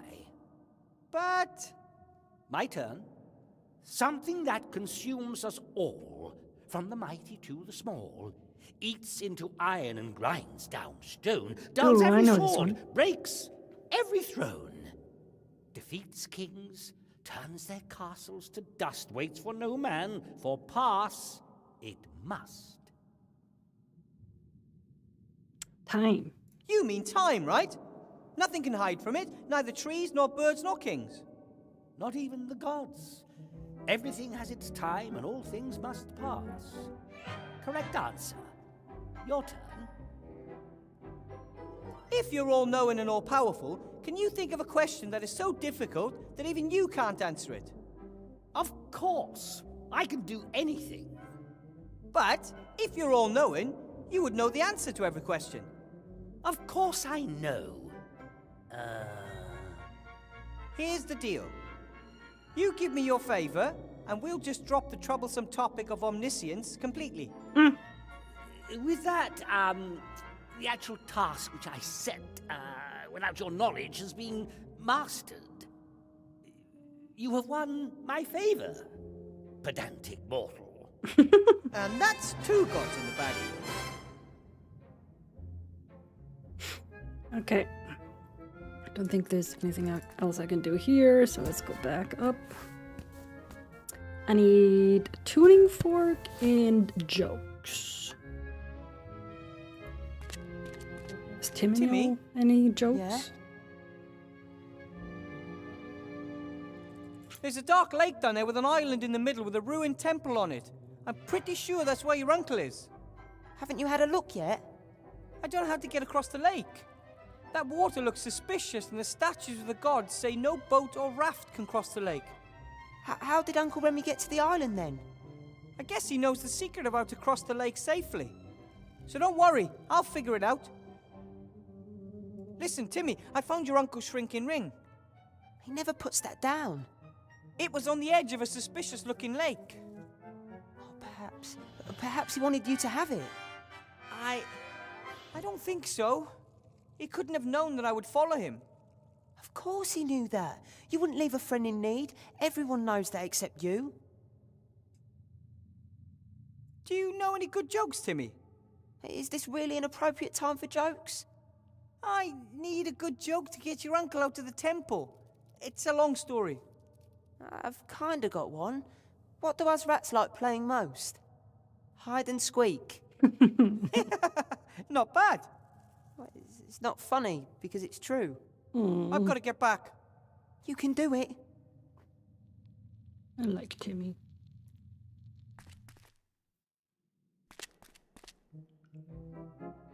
Right, does Ethel know any jokes? Hi, Ethel. Ooh, you always have this habit of creeping up on me. I found Remy's ring. It was lying down there on the shore of a dark lake. Oh, he never leaves that ring lying around anywhere. He's always saying that magic rings aren't a toy. He's right. You have to bring Monsieur de Dumont back to me. Us, in one piece, Wilbur. I'll do my best. Don't ask why, but you have to tell me a good joke. Two hydrocarbons meet. One says, hi. The other answers, go away, you're substituted. Come on, tell me a joke. That was a joke, you dum-dum. Was one. Old alchemist joke. I don't get it. If you're not part of the solution, then you're part of the condensate. No need to insult me. I'm dead serious. I need a joke. Your mother is so ugly, not even Florine would combine with her. Now you're even insulting my mother. I just want you to tell me a joke. She's told you three Something once already. So this cannibal cook says to the captive, "Can you please whistle when the water boils?" Yeah, something like that. I don't know any jokes like that. Oh well, then I'll use the one with the carbon thingy. I have to be going, Ethel. If you need stew, you know where to find me. Do you think I can use the ring? Yeah. Yeah. A lot of the stuff here is made out of this smooth, shiny material. I don't know what it is, but I do know I find it kind of eerie. I wouldn't want to run into this doll in the dark.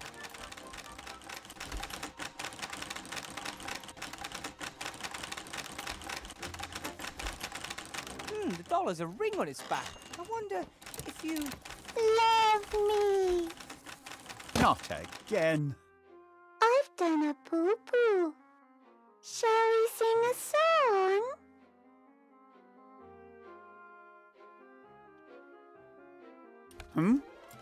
Professor Weathervane? It's not what it looks like. So you're not trying to liberate the frog? So, well, maybe there is something to it. You're not calling for help. It is my duty.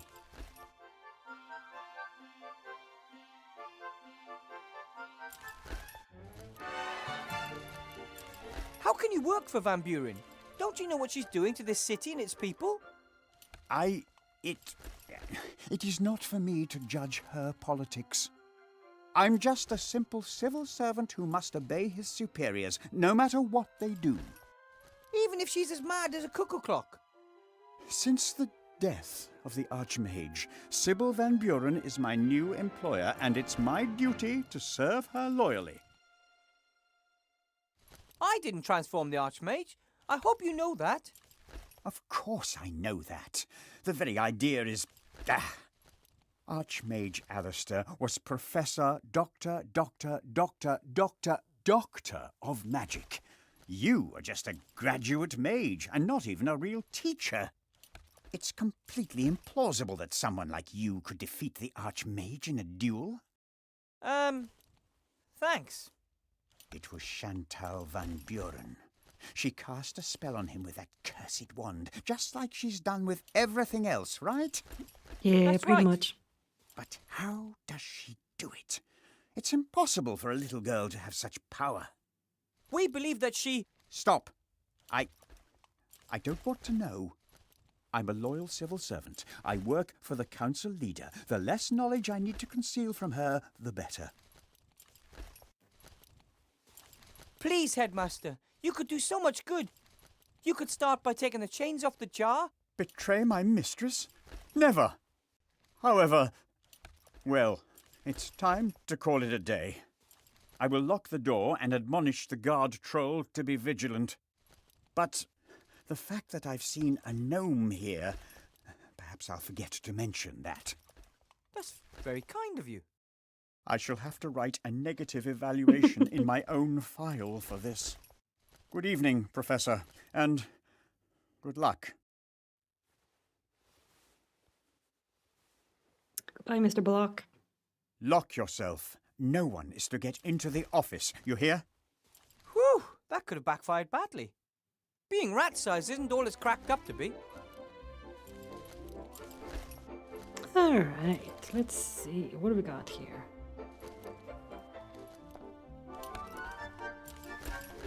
It's an old model. I wonder if... Welcome back, Professor Weathervane. It's my old slate! The traitorous thing! I only do what I am programmed to do. All evil is on your side of the screen, not mine. It's Who right. ordered you to deceive me? Username Monkus Rules 1337. I see! Lead. Take it. I'll take you with me, but don't get any big ideas about me trusting you again.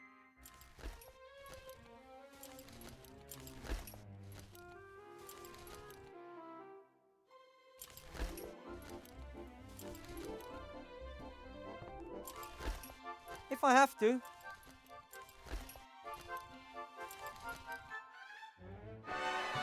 What a hideous creature! Oh, nice. She's been through a lot. Better not get too close to the monster. It might have a taste for gnomes.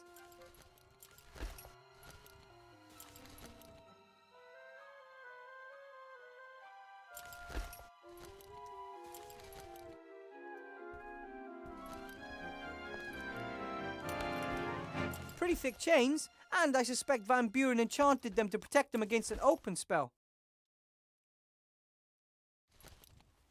We'll get you out of there, Archmage Alistair. We just have to find a way to get rid of the chains.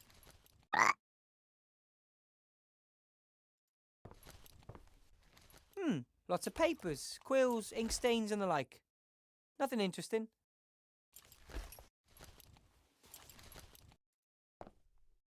This time, I'm just going to take the whole tin. It's for a good cause. Mm-hmm.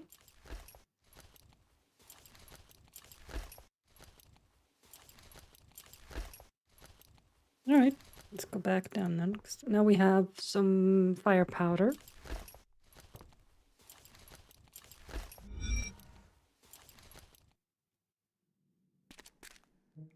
Okay, what do we got? Is there something else? Did I miss something? Just double check. You never know.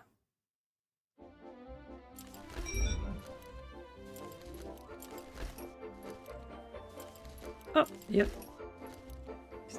There was a reason this was here.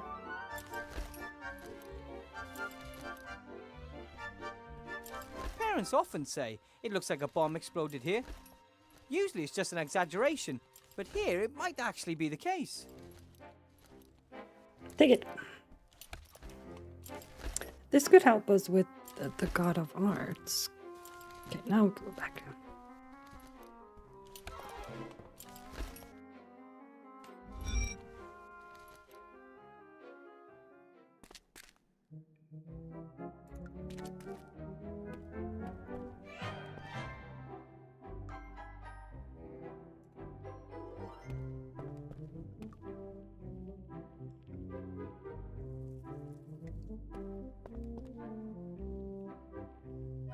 Ivo! Yes? I borrowed a box of fireplace travel powder from the headmaster's desk.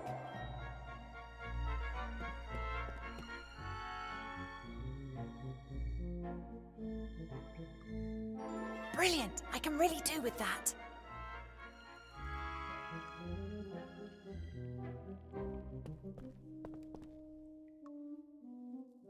But there's another problem. Headmaster Block has locked the door to the staff room. So what are we gonna do now? It's easy. I'll send up the magic slate. It can repeat the door code.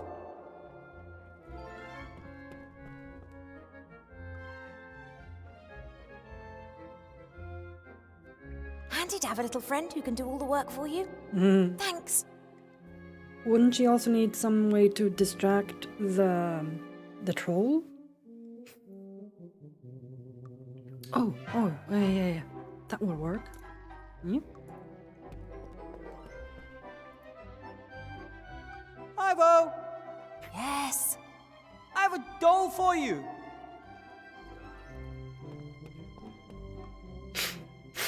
Ugh, my nose.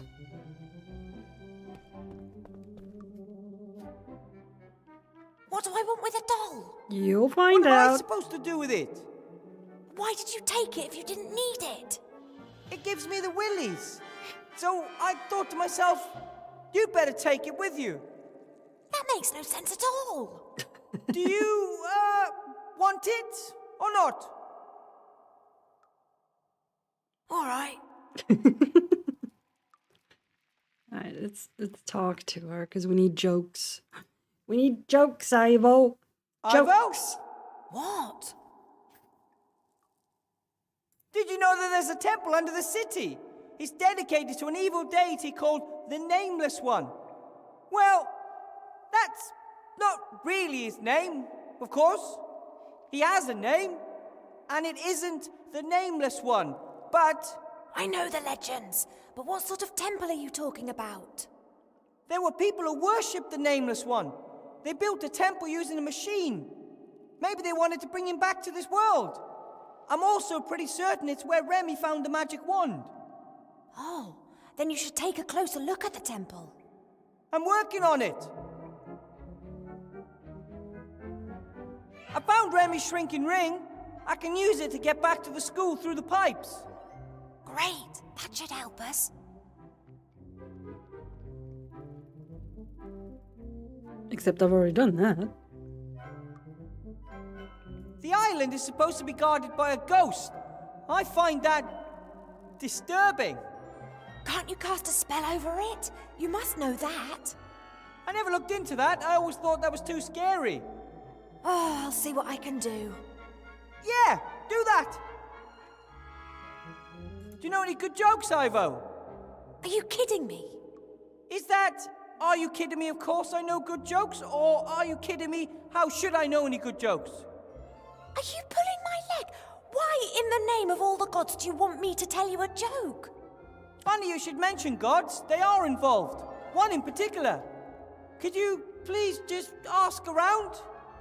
I need a really good joke, one that can make a stone statue of a god laugh. Of course. Thanks.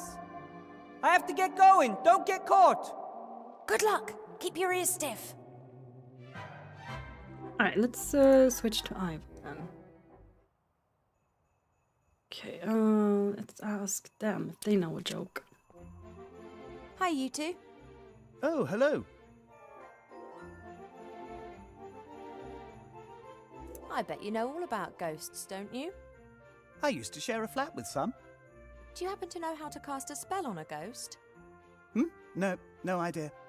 But I do know that ghosts don't stick to cleaning rosters, and they don't use doors, and that could really give you a terrible shock. Don't ask me why, but Wilbur wants to learn a few good jokes. Do you know any? But of course. After being examined, the patient asks, "Doctor, is there anything you can do for me?" To which the doctor replies, "Certainly, I'll prescribe you a couple of mud baths." "And they'll help?" "Of course," the doctor says, "it'll help you to get used to the feeling of being buried." Oh, I still remember the damp earth. For a long time, I thought if only you would let yourself be cremated. Oh, okay. Thanks. I've got to go now. Bye, you two. Bye. Bye.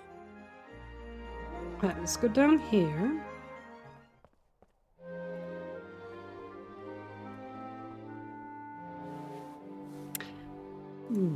Can I...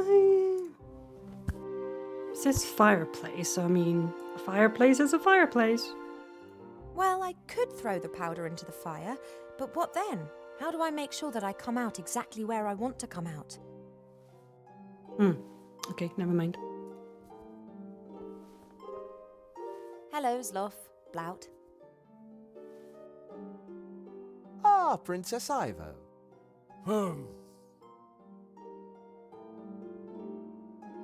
I could do with knowing how to cast a spell on a ghost. Do you know anything about that? I know. Very scared of ghosts. As you know, one fears nothing more than the unknown. And if one knows nothing, one fears everything. Ghosts evil. Steal Blout's socks, but always just left one. Of course, it's always just our left socks that are missing. That's your side. I look after my socks. So, what about ghost spells then? I know you can keep ghosts at bay with certain symbols. Blout has protector amulet with symbols on. About the amulet. Protect me from ghosts. Works good. Not attacked by ghosts so far. Could I borrow it, please? No, then Blout unprotected. The amulet depicts the magic circle, but it's not magical. Blout got it from the bargain bin for 3 copper pieces. It could still come in useful. It's mine! Won't give. I would try to persuade him, but it's hopeless. He's almost as scared of ghosts as he is of the young Van Buren. Blout, how about I give you something in exchange for the amulet? I've got a stone which protects you from the evil eye. Ever since I've had it, I've not been hit by any curses. Give you 5 gold pieces for it. I don't want to sell the stone. I want to swap it for your amulet. But Blout want to be protected from ghosts and evil eye. A life could depend on you giving me that amulet. Blout's life depend on keeping it. Perhaps ghosts come tonight. This isn't going to work.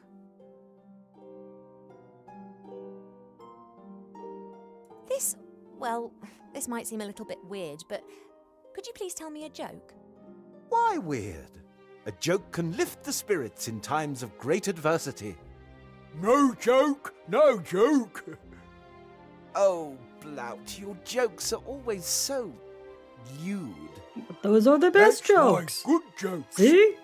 2 statues stand in park, face each other for hundreds of years. One be young man, other be young woman. Both is naked. Here we go again. Then God appear. He says, I grant you biggest wish. Both can leave plinth for 1 hour. Both disappear in bushes, rustling, whispering, giggling.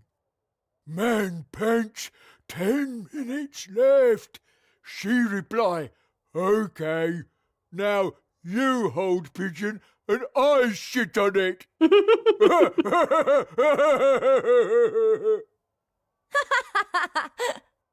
Princess? Really? What? It was funny. Apologies. You don't happen to have another joke for me, do you? No, lots more jokes with naked people. The princess doesn't want to hear them. Oh. Anyway, you've already had your turn. Now I will tell a real joke. Okay. Ahem. The town guard asks the mage head of a 2-headed ogre, so you deny breaking a fence post in 2 on your brother's head? To which the ogre replies, I can't deny that, but I didn't do it on purpose. So you didn't intend to hit him? Oh, I did, but I didn't intend to break the fence post in the process. Not find very funny. Of course it's funny. Thanks very much for the joke, Sloth. I will endeavour to remember it. All right. You see. Thanks for the chat. You were like a beacon of light in the darkness of night, princess. Okay. I don't think there's anyone else we can ask. Shield Hand isn't in his... No, see, he's been chased by the fox and Bill is on vacation, so... And the troll won't talk to us. Wilbur? Yes?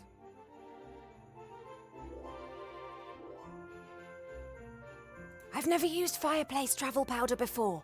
How does it work? You have to throw it in a fire. And then you walk into the flames and concentrate hard on the symbols of the fireplace in which you want to come out. Mm-hmm. Aha. And those are?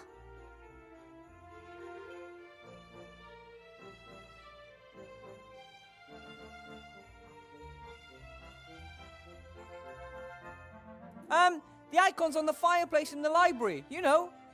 I've never been there. Have you not memorized them? Of course. They were...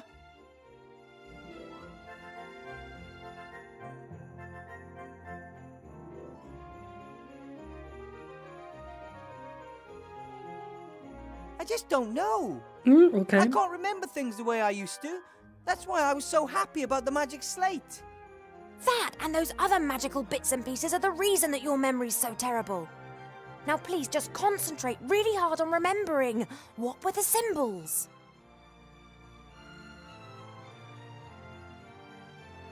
I don't know. What were the symbols?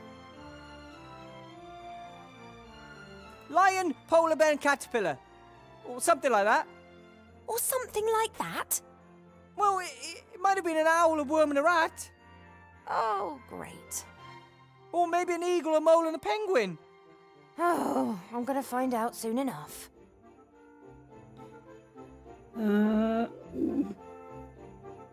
Eagle. Mole. Penguin. All right, got a couple of options there.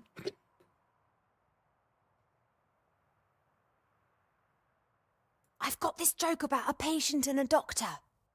Who would have thought? Tell me. After being examined, the patient asks, "Doctor, can you help me?" The doctor replies, "Of course, I'm going to prescribe you a mud bath." "And it'll help?" asks the patient. "Of course," the doctor says. "It'll help you get used to the feeling of being buried." Is that a good joke? It's an okay I don't joke. know. There's only one way to find out. Blout's told me a joke, but it's a bit coarse. Blout's joke Perhaps is a god better. of humour likes that sort of thing. Tell me. Okay. There are these two statues, and they've been standing in a park opposite each other for hundreds of years. A young man and a young woman, both naked. One day, a god appears and fulfills their greatest wish. They're allowed to leave their plinths for an hour. They immediately disappear into the bushes. There's rustling, whispering, giggling. Then the woman gasps, "We've only got 10 minutes left." And the young man replies, "Okay, let's switch positions.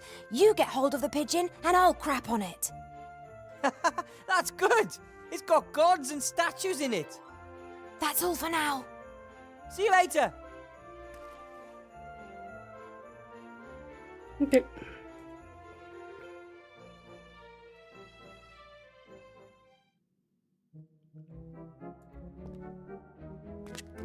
Back down, here we go. Hello, Timmy.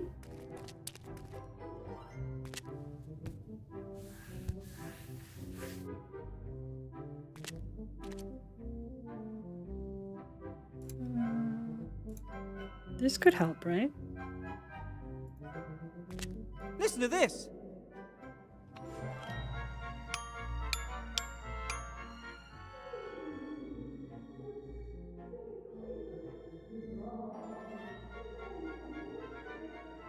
Not bad, eh? I'm a natural.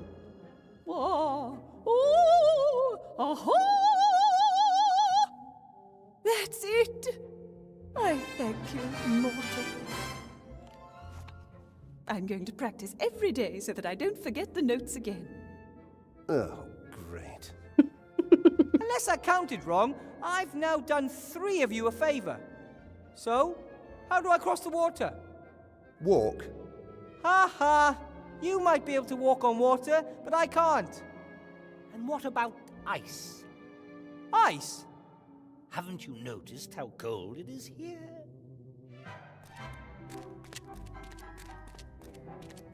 Of course it's Doesn't ice. look like ice. So? And you couldn't have just told me that. Would it have been as satisfying that way? Probably not. But you'd better hope nothing happened to Remy just because you delayed me.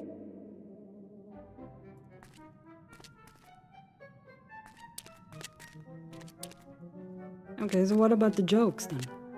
Yoo-hoo. Oh, young friend, would you like to hear a joke?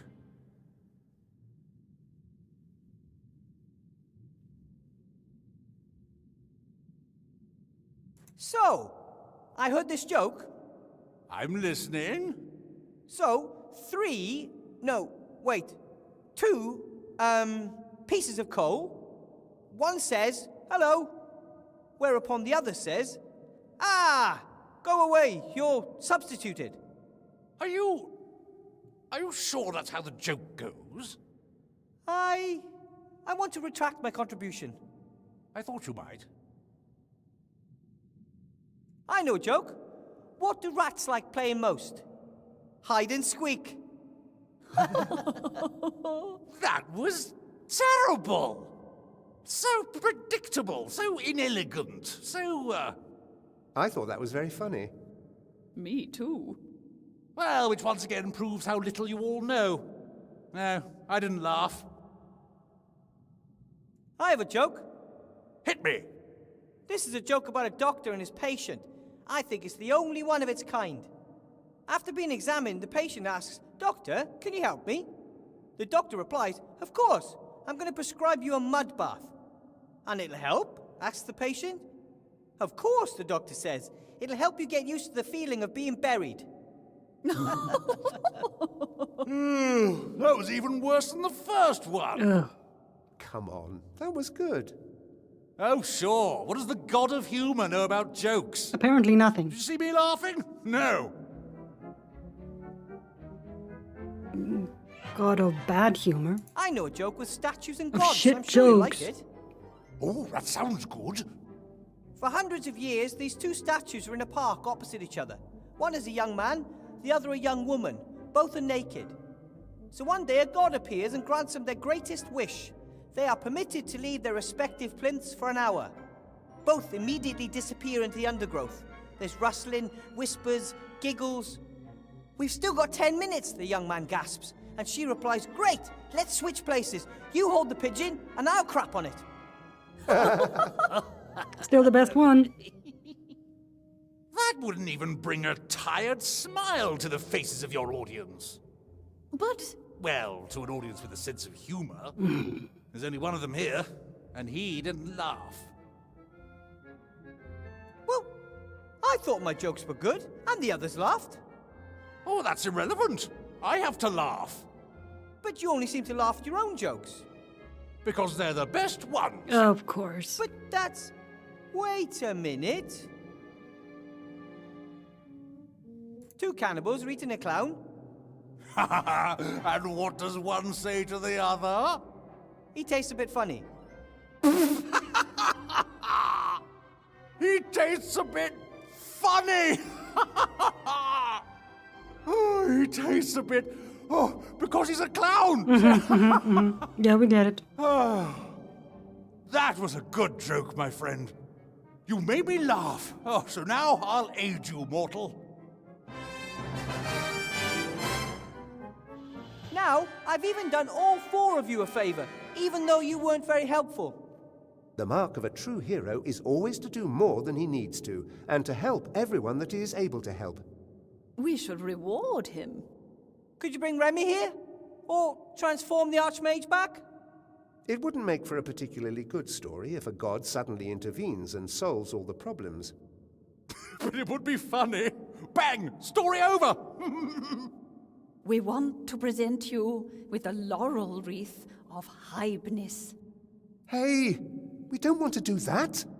Well, I think that's a good idea. Me too. Take it, Wilbur, and wear it with pride.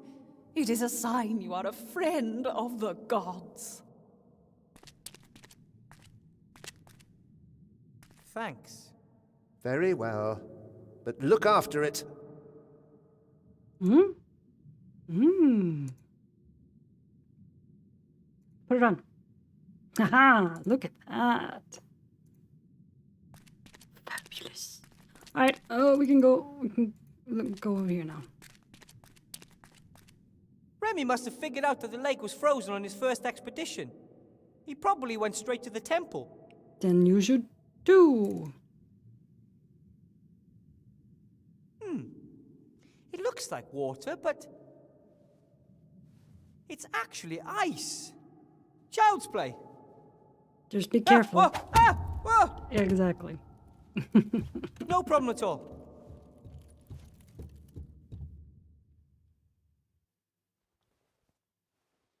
Remy!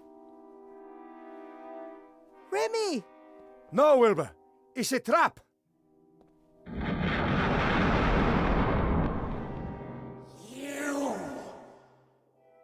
You will bring me the wand that this thief stole years ago.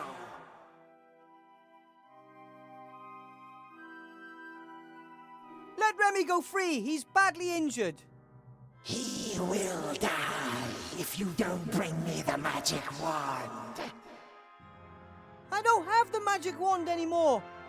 Then retrieve it. Your friend doesn't have much time. Oh! Ah! Who are you, or what are you? I am the gatekeeper.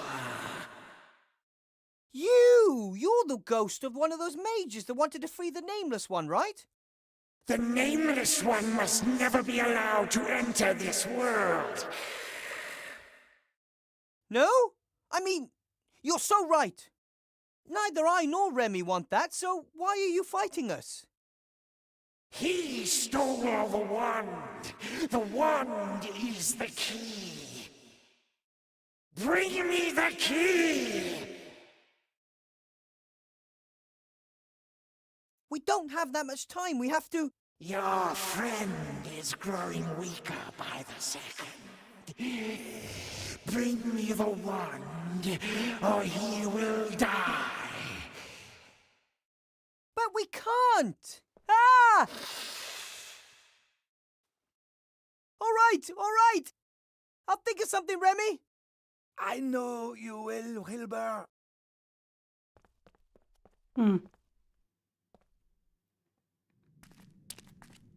I have to get Remy out of there as quickly as possible.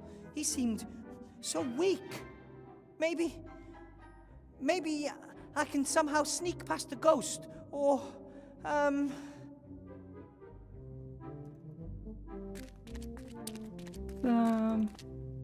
Head back up.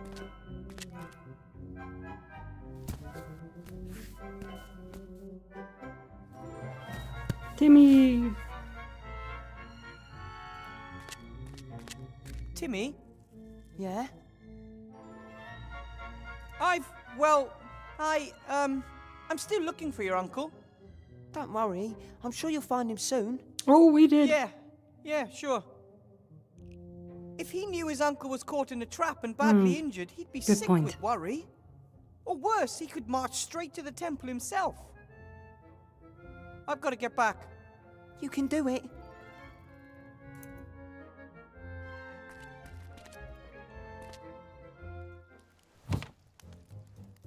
Hi, Ethel. Ooh, you always have this habit of creeping up on me. I found Remy. He's injured. Ooh! Do you have anything like a healing potion? I'll prepare one at once. Will take a while if it's to be a strong one. Okay. Please do your best.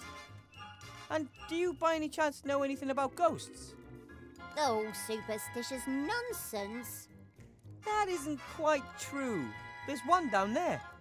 Oh, temperature changes, fog, drops, no ghosts. Okay. Look, there's a ghost down there and it's taken Remy prisoner.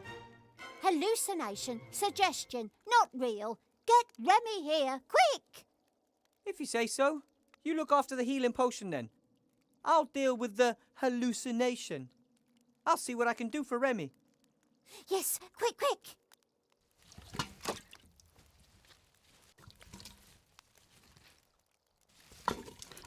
Can I? No, that's not a thing. Okay. No, go back then.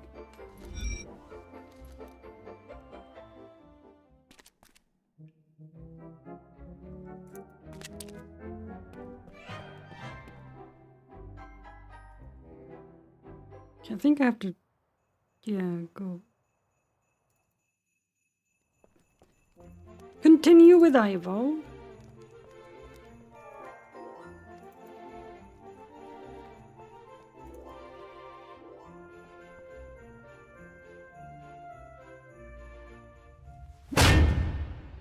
No entry. Listen. Huh?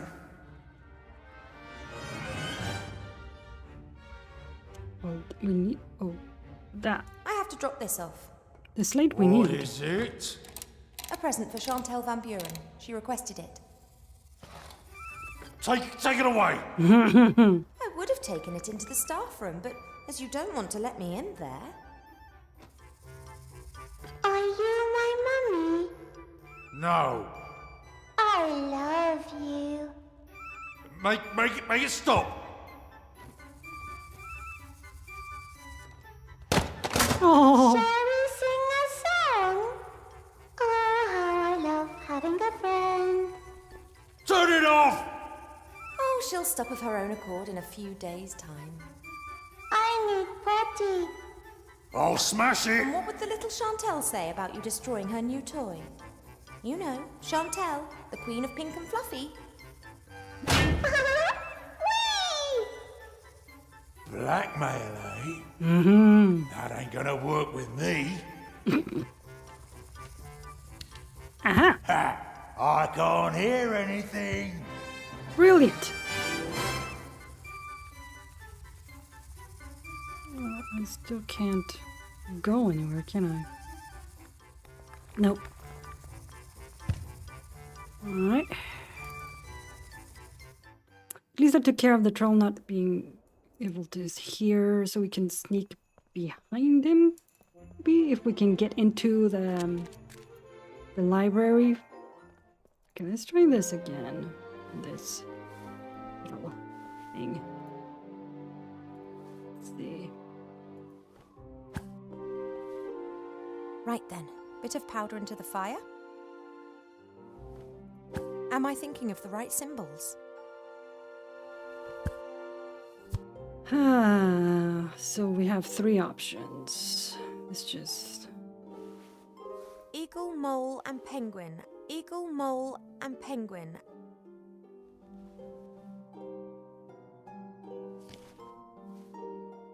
Nope. No, a strange house with a red-haired family. The father's just talking about something he calls a switch?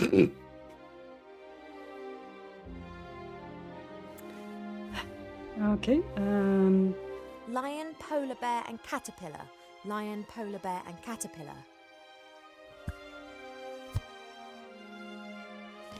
Nope. No, a fireplace in a cosy living room. There was a hairy fellow standing by the fireplace with me who was constantly calling for someone called Harry. Oh my god. Just remember the game came out in 2015. That's why there are so many Potter references.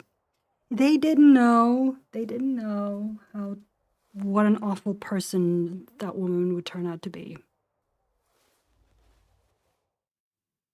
I guess this was the right one, yeah. Those appear to have been the right symbols. I think we've been discovered. Shh. Hello? I'm not going to harm you. Wilbur told me of this library. Wilbur! Is he well? He disappeared suddenly. He had to go underground. Supernatural forces now have the say in the school. Ach, we know that. We looked through a crack in the door and saw that terrible woman and her daughter. They didn't exactly look like intellectuals. If the Van Burens discover this library, then you'll have to prepare yourself for a future of being coloured in with crayons. Don't worry, we won't let it come to that. However, to prevent it, I have to get into the staff room. Then go. Courage stands at the beginning of a task and luck at the end. Okay, what have we got? I've never been a big fan of hanging dead animals on the wall or laying them out on the floor. Same. I'd much prefer them running around in a wood. Same. Why is there a fire here? Did you light it? No, that was Wilbur.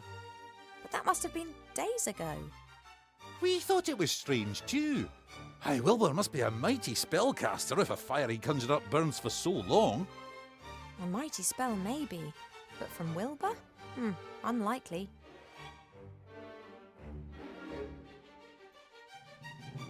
The workplace of a bookbinder, I think. I can practically still smell the troll snot. Ugh. Oh. An impressive library. No wonder the medicine book was so disappointed with the library in the Elf Burrow. Mm-hmm.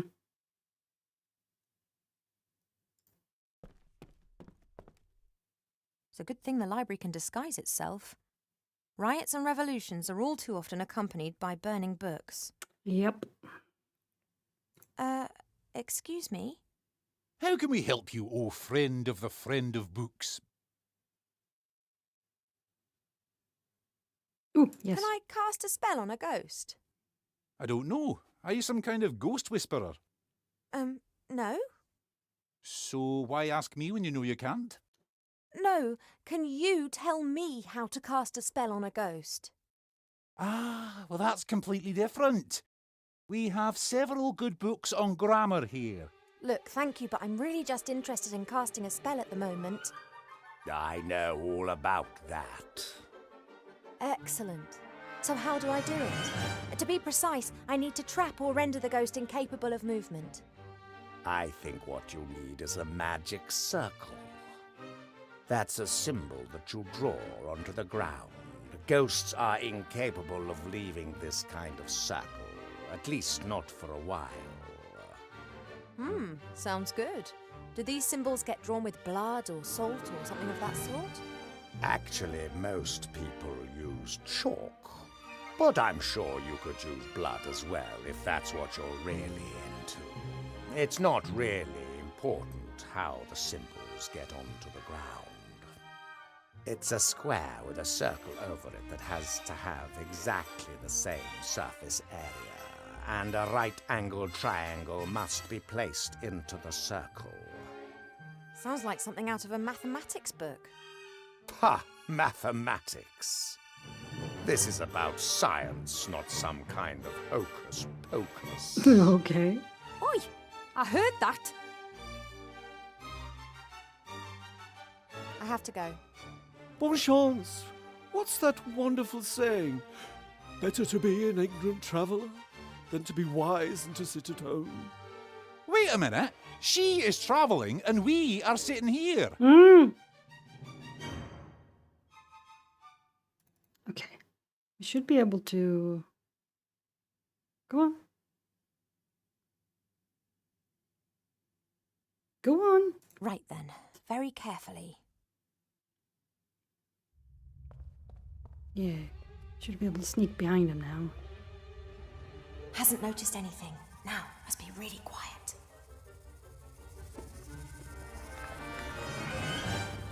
Our idiot guard can't hear anything anymore. Sweet. I better get the Archmage out of the staff room as quickly as possible.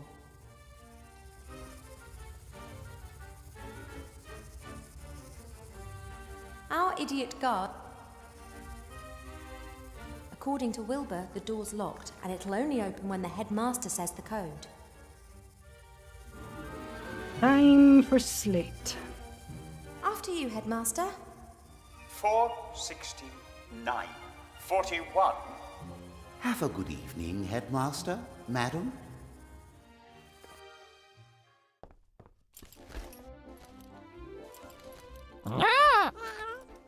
Well, my little one, have they been treating you well? I'll get you out of here.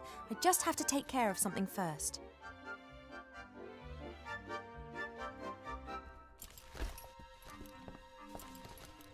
Very unlikely that a fire will be burning in that fireplace anytime soon. I wonder if all these transformations can be reversed when Wilbur finds a way of destroying the magic wand.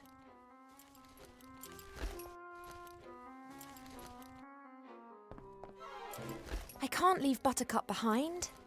She may be a creation of the little Van Buren, but she's my pink-coloured love-hearty hippogriff girl. She can come with me as soon as I've finished here. She can wait in the town.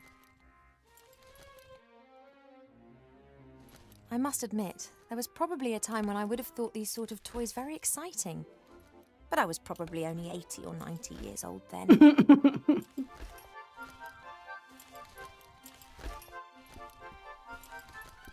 Lucky the council leader hasn't noticed that I've cleared the entrance to the rat hole.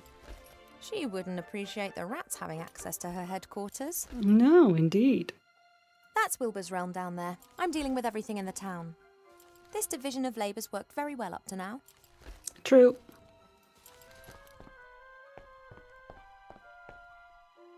Lots of papers, feather quills. This is interesting. A signet ring with the seal of the council leader. It's used to make laws and decrees official and identifiable. That means that until the council leader discovers it, I can pretty much pass any new law that I want. Mhm. Right That then. seems a new handy. Smoking dried leaves. Okay. By order of the council leader, Let's make some laws. whosoever wishes to inhale the smoke of dried plants may do so for medical reasons. Furthermore, they are permitted to do so in order to write bad poetry or talk utter nonsense. That's for Arbor, should he ever come to town. Okay. Right then, a new law. Oh, this one, definitely. By order of the council leader, with immediate effect, all pregnant elves must be treated with the greatest respect by everyone. In particular, it is forbidden to call them fat, to poke fun at them, or to try and kill them with an axe. Anyone breaking this law will be banished from the town. That makes it law. Right then, a new law. 2 adult humans, dwarves, elves, or any other beings capable of rational thought are allowed to marry whomsoever they please, and in any combination. Only prerequisite, love. No one will be forced to marry a pompous ass just because he's a rich prince and mother thinks that I'm getting a bit long in the tooth. Perhaps not the best phrased law of all time, but what the heck. Okay, can I make more? Right then. I can. A new law. Ooh, yes, this one. By order of the council leader, with immediate effect, the wearing of magic protective amulets is forbidden. Well, I don't actually need a reason, just because. Whoever is caught with such an amulet will be punished with severe cuteness for at least 6 months. Right, with seal and everything.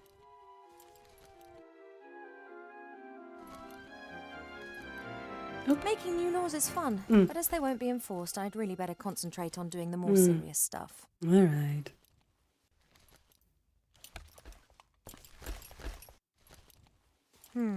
The jar's been fastened to the cupboard with heavy and presumably magic chains. I wonder if... Aha! The lid wasn't. Archmage Alistair, are you well? I can't understand you. Blink once for yes and twice for no. Ooh, what does no blinks mean? Hang on, can frogs even blink? I think we'll need to sort this out later.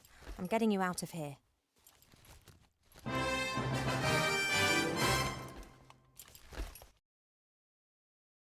All right. Come on. Come on. Don't think there's anything else. No. Right. Buttercup. Okay, Buttercup. You have to be really quiet now. No, quiet. Okay, let's go.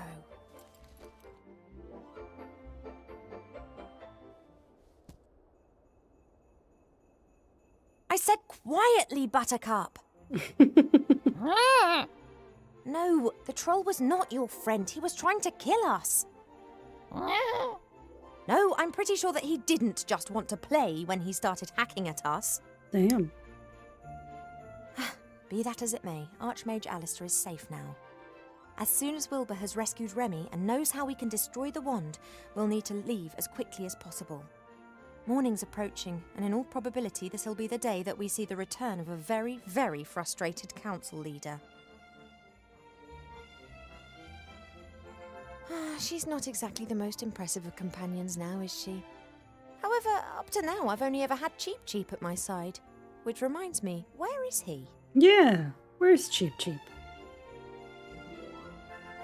Anyway, I think we can go down here.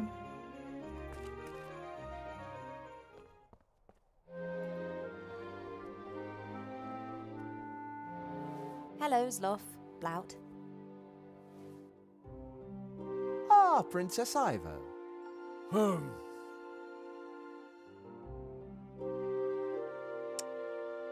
Yeah. Well, Have actually, you got any idea how one can change back something the little Van Buren transformed? If I knew that, I'd have turned our lovely inn back to normal ages ago. Are you expiring? No. No.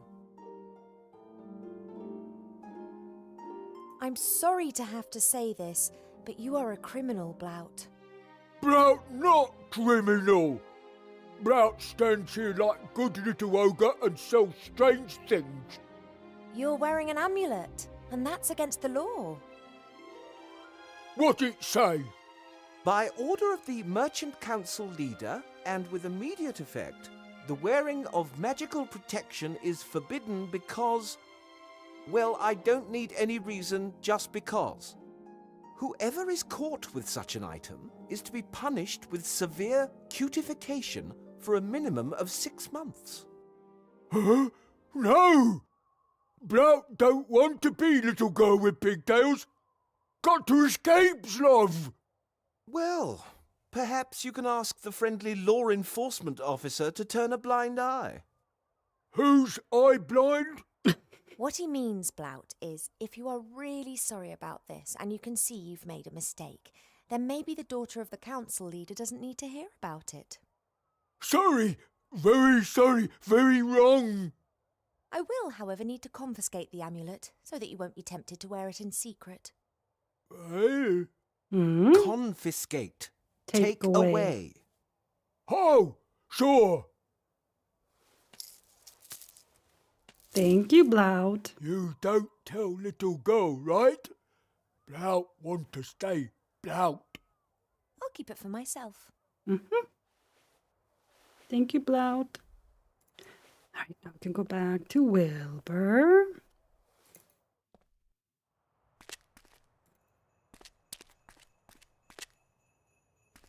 Wilbur? Yes? I've saved Archmage Alistair! Or the frog that we think is Archmage Alistair. Cracking! Is he alright? Yeah, he's okay. Got a few bumps and bruises. But it wasn't because I dropped him a couple of times fighting the troll together with a hippogriff or anything like that. Ivo? Did you just say you rode a hippogriff into battle against a troll?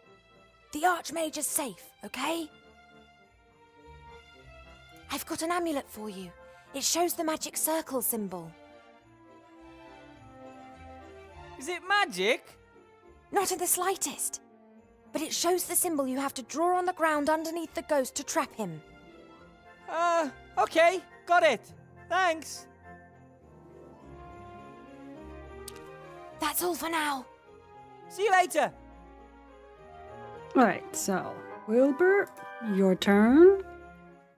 Okay, so you have the amulet. Yes, you do. Okay, let's see. What do we do now? Back to the cave, probably.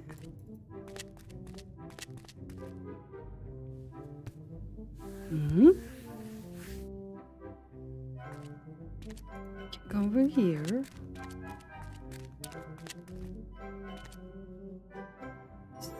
Sneak to the island. I'll sneak back over to the island. Now I know what awaits me there. Maybe I can find a place to hide while I suss out the situation. Or maybe I can even go to get Remy without being noticed.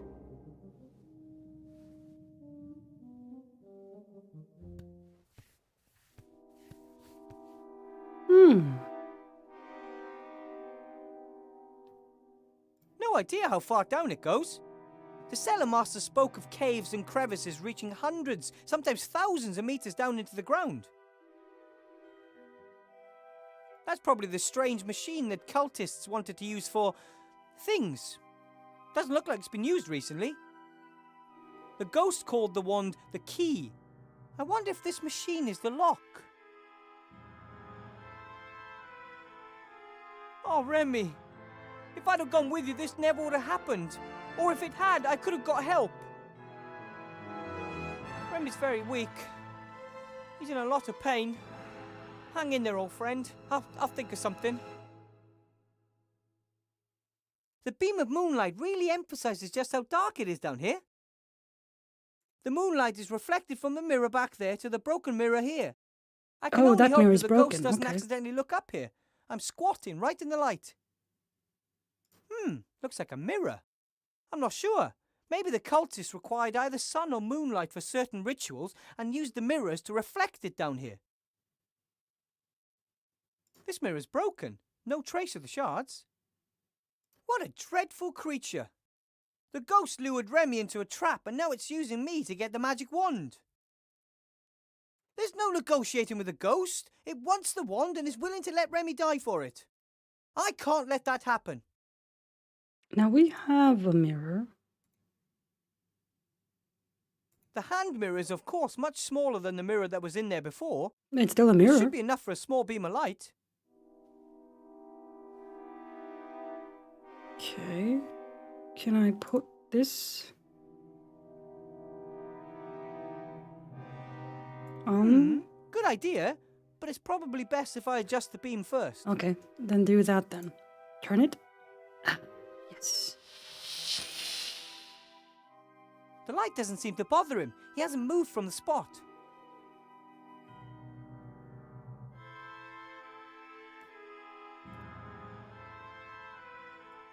If I put the medallion on the mirror, then the shadow might...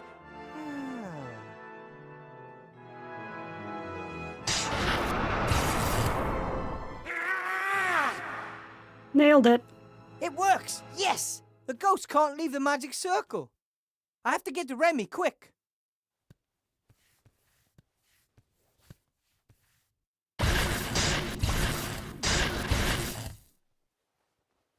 Remy! Good idea, using the magic circle, Wilbur. But it won't hold him off for long. Okay, but we gotta get out of here, quick. No. No? It's too late, Wilbur. The trap is probably the only thing holding me together.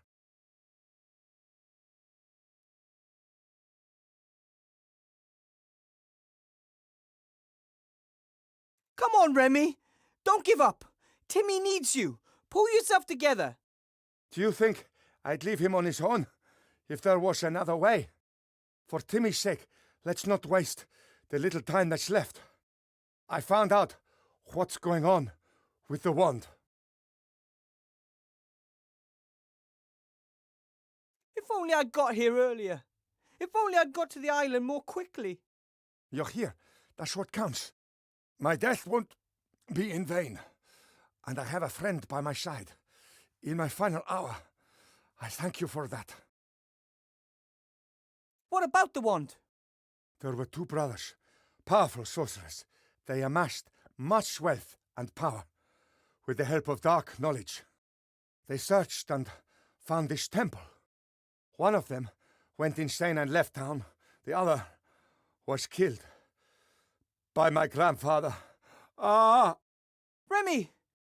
Shortly before the brother's death, he transferred all of his power to a wand. That power would only be unleashed if a blood descendant held the wand in their hands.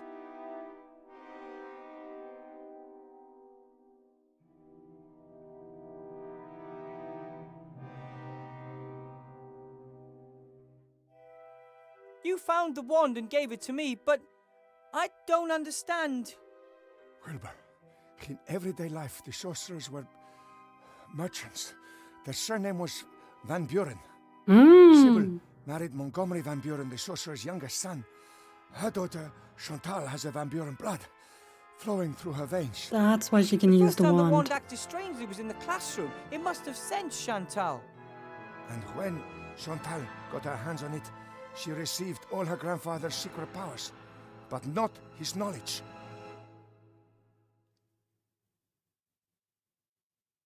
How can we destroy the wand? It's explained in the second brother's book of spells. He spent his final years mentally deranged in the dark woods. And the one brother came up with a way to break the other's power if it ever became necessary. Yes. You must find the book and destroy the wand, Wilbur. Go now, my friend. Remy! The Resistance needs a leader, and I know of no greater fighter for good than you. No.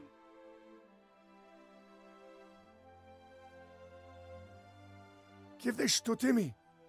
Please, look after him.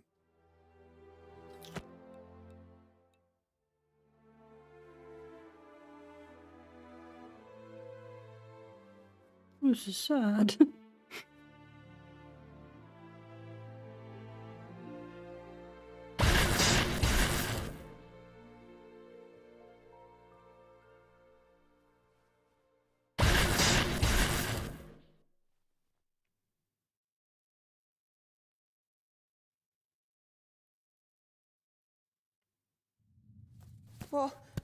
What happened?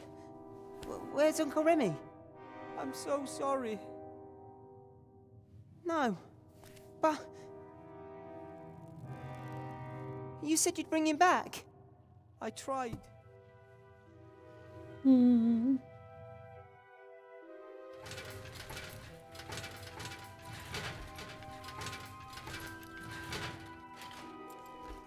All set to go? They're waiting down by the gate. All right. And Timmy? Esther and Nate are taking care of him. Okay. You really are quite sure? Yes. Remy said the key to the wand's destruction lies in the dark woods. And his death shall not be in vain. No, it shan't be. I just don't know if we should split up. We're a good team together.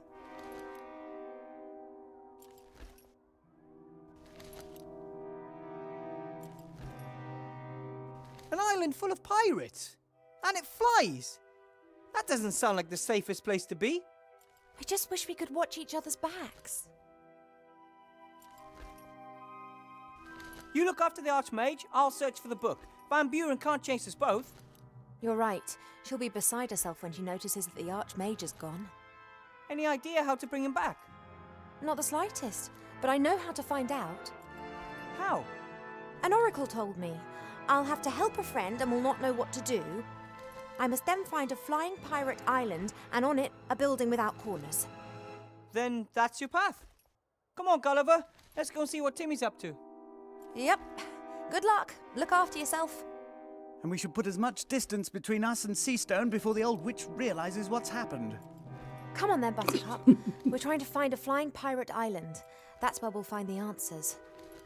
Too many questions. Cheap, here you are at last. We're looking for a flying island. Try to keep up this time. He just got here. Oh, poor Cheap. Oh.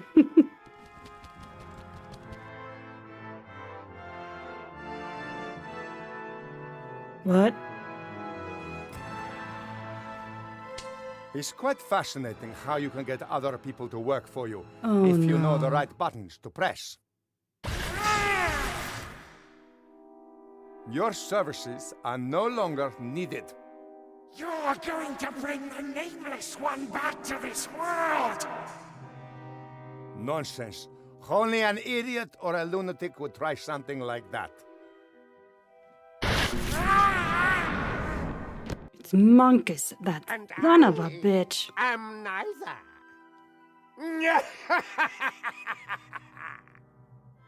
We got tricked again by Monkus.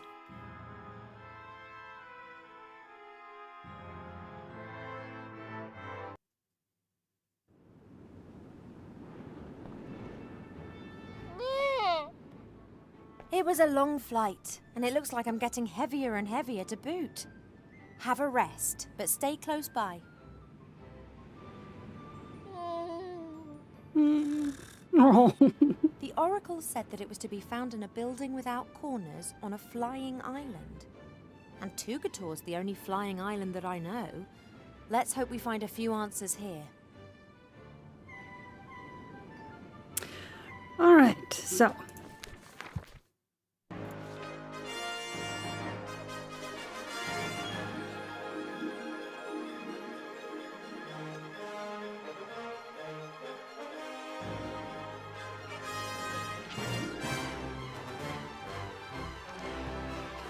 That is gonna be it for today. Thank you for hanging out with me. I hope you have a wonderful rest of your day. And we will continue with the next chapter tomorrow. Bye.